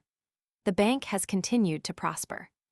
The Newburgh Savings Bank was chartered April 13, 1852, and was opened January 1, 1853. Its present building was completed in 1868 and cost $115,527. It has been a helpful institution to the people of Newburgh and vicinity. Its first president was Robert L. Case. Joseph Chadwick is now its president. The Columbus Trust Company began to do business March 1, 1893, at No. 82 Broadway, with a capital stock of $100,000 divided among 144 shareholders. Semi-annual dividends of 3% have been regularly paid since 1895. In 1901, the directors decided to purchase No. 78 Broadway for a banking house. The building was remodeled, and April 20, 1902, the company moved to its present quarters. This company has prospered beyond the reasonable expectations of its friends. The statement of December 31, 1893, showed $117,249.17 on deposit and $20,238.36 surplus and undivided profits. June 29, 1907, deposits amounted to $2,941,587.13 and surplus, and undivided profits to $121,527.26. The total number of accounts is 5,300. The present officers are Joseph Van Cleft, President; David A. Morrison, First Vice President; Charles K. Bull, Second Vice President; Henry M. Leonard, Treasurer; Barclay Van Cleft, Secretary; Walter C. Anthony, Counsel. The Board of Trade was organized February 22, 1882, Mayor A.S. Cassidy presiding at the meeting. Daniel S. Waring was chosen president, and the other officers were Vice Presidents William B. Braca and John Schoonmaker; Treasurer Jonathan N. Weed. This organization helped in many ways to advance the city's interests. It was succeeded by the Business Men's Association, organized October 16, 1900, with the following officers: Samuel V. Schoonmaker, President; James Chadwick, W. C. Belknap, Hiram B. Odell, Vice Presidents; John F. Tucker, Secretary; H. A. Bartlett, Treasurer. It was incorporated March 30, 1904. Among the larger plants it has secured for Newburgh may be mentioned: 1901, the Abendroth and Root Co., of Brooklyn, manufacturers of spiral pipe automobiles, etc. 1901-1902, the Fabricoid Co., formerly doing business in New Jersey, which purchased the property known as Hague Mills at West Newburgh. Their products are shipped to all parts of the world. 1903, William C. Gregg Co., of Minneapolis, Minn., manufacturers of sugar plantation machinery. William Johnston Mackay was chosen president of the association in 1907. This organization is in charge of Newburgh's portion of the tercentenary celebration of the discovery of the Hudson River, and has already arranged for special exercises, September 25, 26, and 27, 1909. Transportation avenues. The transportation facilities of Newburgh are almost unsurpassed. In front is its fine harbor, bay, and river, with steamship lines up and down and across. These lines are a restraint upon the tendencies of the railroads towards high freight rates. The river trade is large, and within a few miles of Newburgh are about 15 village ports which are more or less tributary to it. The local traffic of the Hudson is mostly by lines of steamers, some of which carry both freight and passengers, and others only passengers. Sloops and schooners, which long ago did nearly all the carrying trade, still do service. The Central Hudson Steamboat Company has 2 night lines of steamers to New York, which carry passengers and freight. Boats of this line leave Newburgh and New York in the evening and afford charming water trips to residents and others. The company also provides the Newburgh, Albany, and Troy line, the steamers of which leave Newburgh for the upward trips every morning, except Sundays, and arrive from Albany in the evening. The captains of the boats on the Newburgh and New York lines are Zach Russa, William Meekim, Weston L. Dennis, and E. N. Gage. Those on the Newburgh, Albany, and Troy line are Fred L. Simpson and Egbert Van Wagner. The Newburgh and Fishkill Ferry, for which a line of steamers was started in 1835, continues business, its steamers leaving Newburgh about every half hour between 5:45 a.m. and 10:45 p.m. h. Stockbridge Ramsdell is the agent.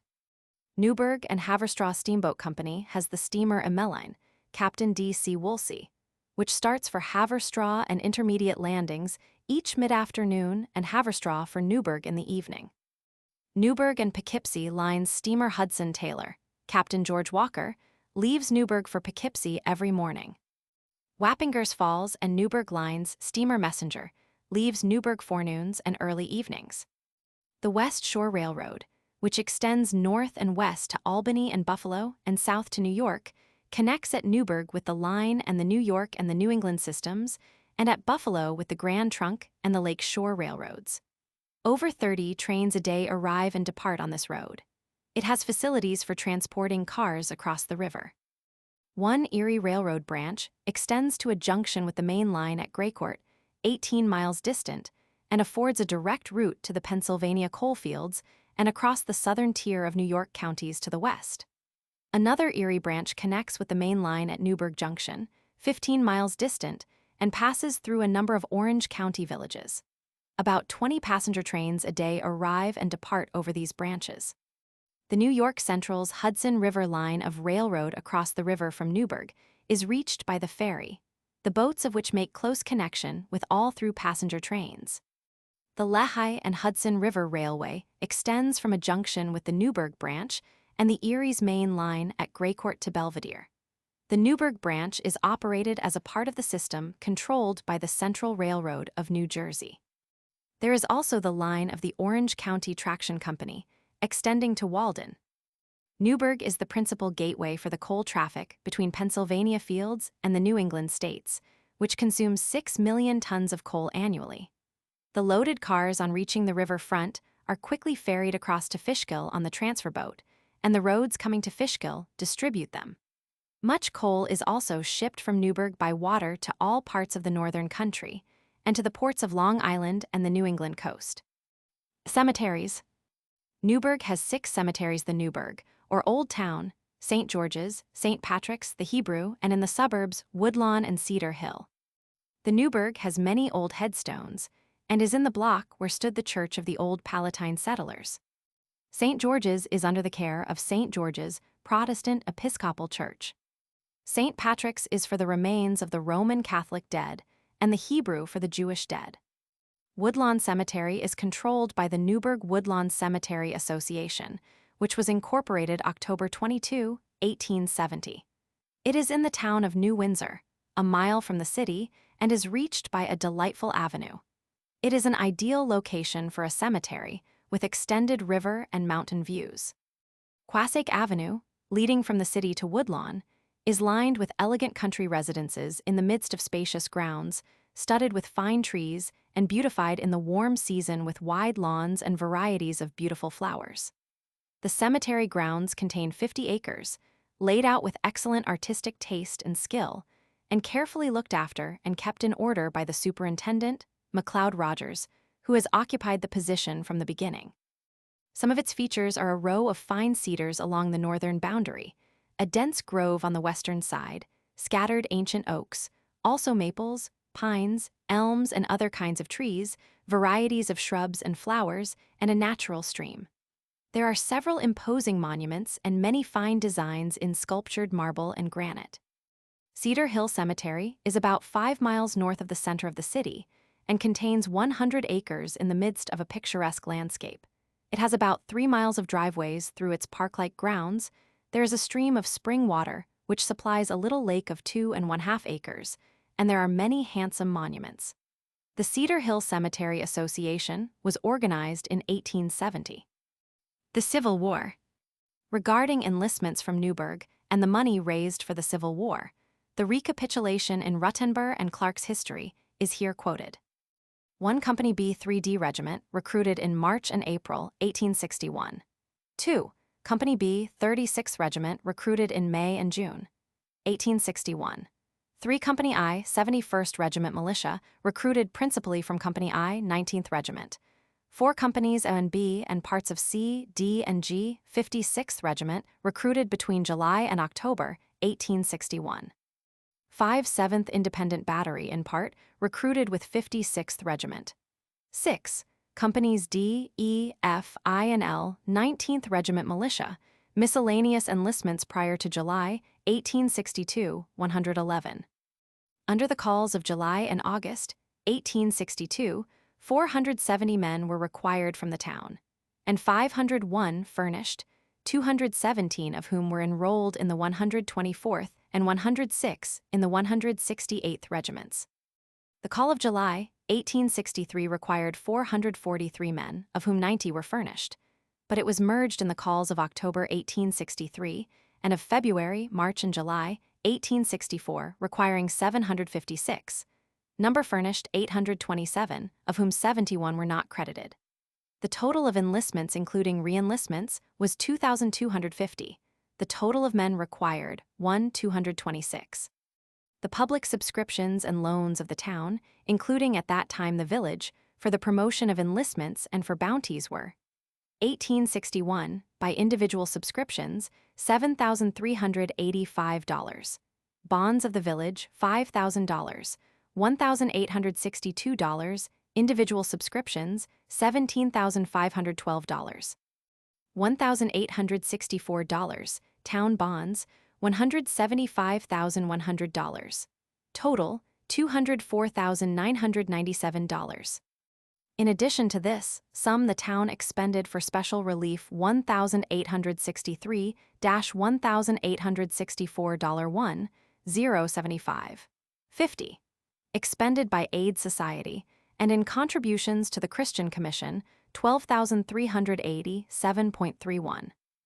Raising the total to $218,459.81, and the further sum of $321,320, partly estimated, for special income and internal revenue taxes to January 1, 1865, a grand total of $539,779.81. Post Office. The Newburgh Post Office was the first to be established in this part of the state and passed the centennial of its organization in December 1895. Prior to that date, letters and other articles which now go by mail were carried by post riders, who delivered and deposited letters at appointed stations. The first post carrier station in this district is supposed to have been what was known as the Glass House, in the ancient village of New Windsor, where letters were addressed as early as 1755. One of the early stations was the Tavern of Michael Wiegand on present Liberty Street, and the regular accounting post office of 1895 was its successor. At that time, we are told, the Newburgh office included in its deliveries Marlborough, Montgomery, Plattekill, New Windsor, and other nearby settlements, and received mails by carriers on the established post roads. The main trunk lines being the Old King's Highway, now Liberty Street, the old road from Kingston to Goshen, running through Montgomery, from which a cross mail was carried through Coldenham to Newburgh, and there was a main cross mail running east through Fishkill into New England and to Boston, which intersected a cross line on the east side of the river, extending from New York to Albany. The Newburgh Post Office had various locations in town until 1897, when it was moved into its permanent home in the new government building, then just completed. The equipment here was modern and complete, and the space sufficient, but the rapid growth of the city's industrial business and other changing conditions have been such that the building is already too small for the increased and increasing post office business. Note the changes in 5 years. On March 1, 1900, there were connected with the office 8 clerks, 13 letter carriers, and 1 substitute carrier. And in 1905, there were 13 clerks, 2 substitute clerks, 16 carriers, 4 substitute carriers, and 4 rural delivery carriers. The receipts of the office for the year ending March 31, 1901, were $52,263.12, and for the year ending March 31, 1906, they were $73,232.79, an increase of $20,969.37, or 40.12%. A list of postmasters from the beginning until now, with the dates of their appointment, follows. Ebenezer Foote, appointed January 1, 1796. Harry Caldwell, October 1, 1797. Daniel Birdsall, October 1, 1802. Chester Clark, July 1, 1810. Aaron Belknap, March 26, 1812. Tooker Wygant, November 26, 1830. C. Mullen, May 23, 1833. B. H. Mace, November 23, 1836. Oliver Davis, June 11, 1841. James Belknap, May 18, 1843. Samuel W. Eager, August 6, 1849. Joseph Casterline, Jr. May 4, 1853. Ezra Farrington, May 22, 1861. James H. Reeve, November 1, 1866. Henry Major, May 7, 1867. Joseph Lomas, August 22, 1867. Ezra Farrington, July 19, 1869. John C. Adams, April 1, 1875. Joseph M. Dickey, March 21, 1883. William R. Brown, April 8, 1877. William G. Taggart, April 2, 1891. Joseph A. Sneed, February 1, 1892. Louis W. S. McCroskey, March 1, 1896. Hiram B. Odell, March 1, 1900, reappointed 1904 and January 1908. City officers. A list of the mayors, etc., of Newburgh with their terms of service, since its incorporation as a city in 1865, are here given. Mayors. George Clark, 4 terms from March 11, 1860 to March 8, 1870. Robert Sterling, from March 8, 1870. Died April 30, 1870. Alexander McCann, President of the Common Council, acting mayor the rest of term, to March 7, 1871. William W. Carson, from March 7, 1871 to March 6, 1872. Samuel E. Schutz, 2 terms from March 6, 1872 to March 10, 1874. Chauncey M. Leonard, from March 10, 1874. Died December 3, 1874. Nathaniel B. Haight, acting mayor rest of term, to March 10, 1875. John S. McCroskey, 3 terms from March 10, 1875 to March 12, 1878. Charles H. Wygant, 2 terms from March 12, 1878 to March 8, 1880. Abram S. Cassidy, 2 terms from March 8, 1880 to March 13, 1882. Peter Ward, 2 terms from March 13, 1882 to March 11, 1884. Benjamin B. Odell, 6 terms from March 11, 1884 to March 11, 1890. Michael Doyle, 2 terms from March 11, 1890 to March 11, 1894. Benjamin B. Odell, 6 terms from 1894 to 1900. Jonathan D. Wilson, 6 terms from 1900 to 1906. Charles D. Robinson, 1906 to 1908. Benjamin McClung, 1908. Term expires March 1910. Treasurers.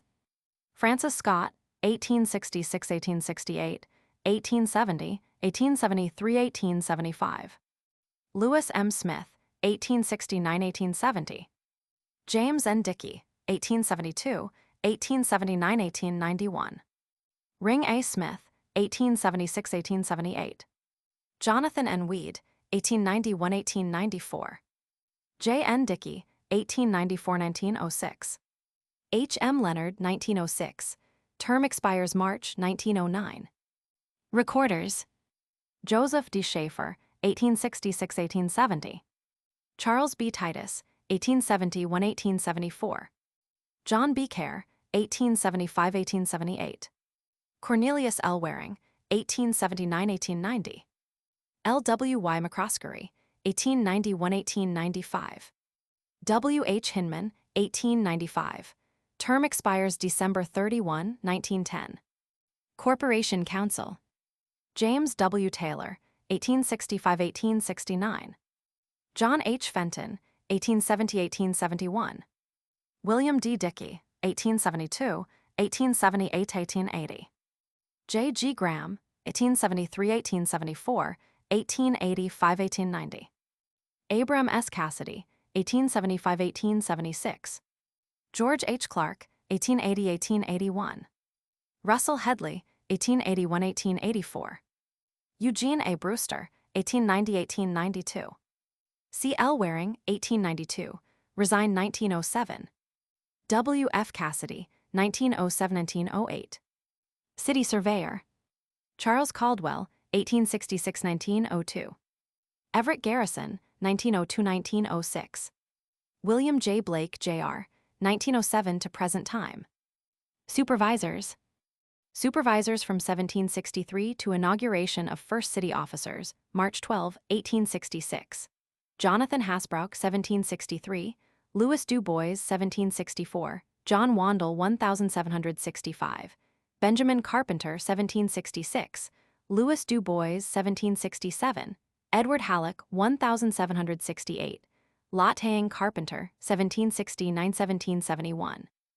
Jonathan Hasbrouck, 1772, John Flewelling, 1773, Samuel Prowler, 1774, Wolvert Acker, 1775, Morris Flewelling, 1776, Wolvert Acker, 1777-1780, Thomas Palmer, 1781-1786, John Robinson, 1787-1788, Isaac Fowler, Jr., 1789. John Robinson, 1790-1791, Isaac Fowler, 1792-1795, Reuben Tooker, 1796-1807, Isaac Belknap, Jr., 1808, William Ross, 1809-1810, Jonathan Fisk, 1811, Leonard Smith, 1812-1818, Daniel Tooker, 1819-1820, Leonard Smith, 1822.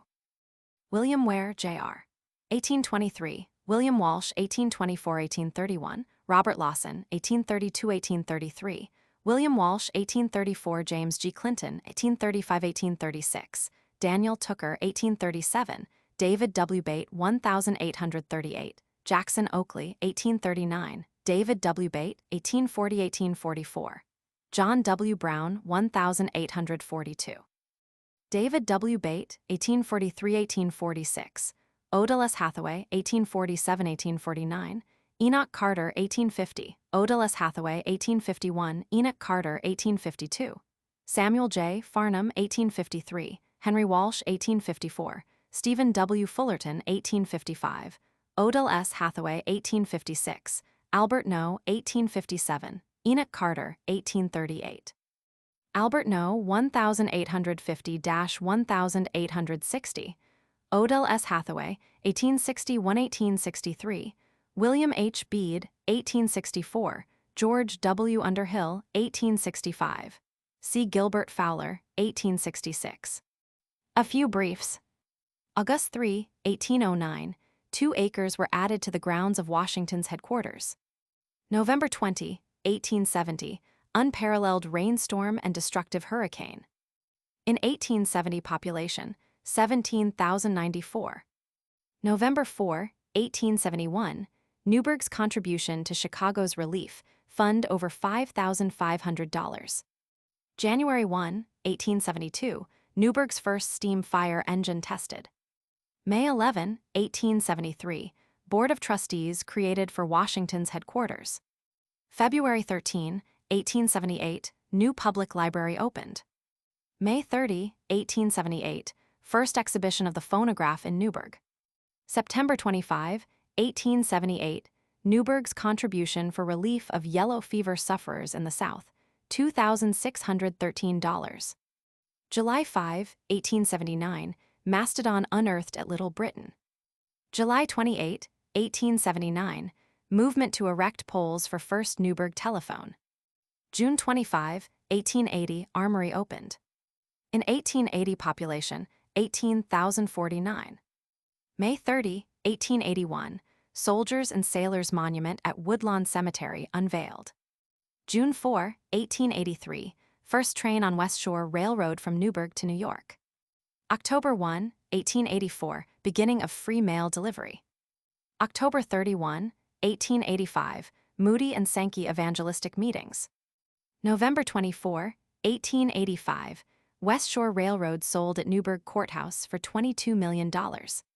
September 2, 1886, new academy dedicated.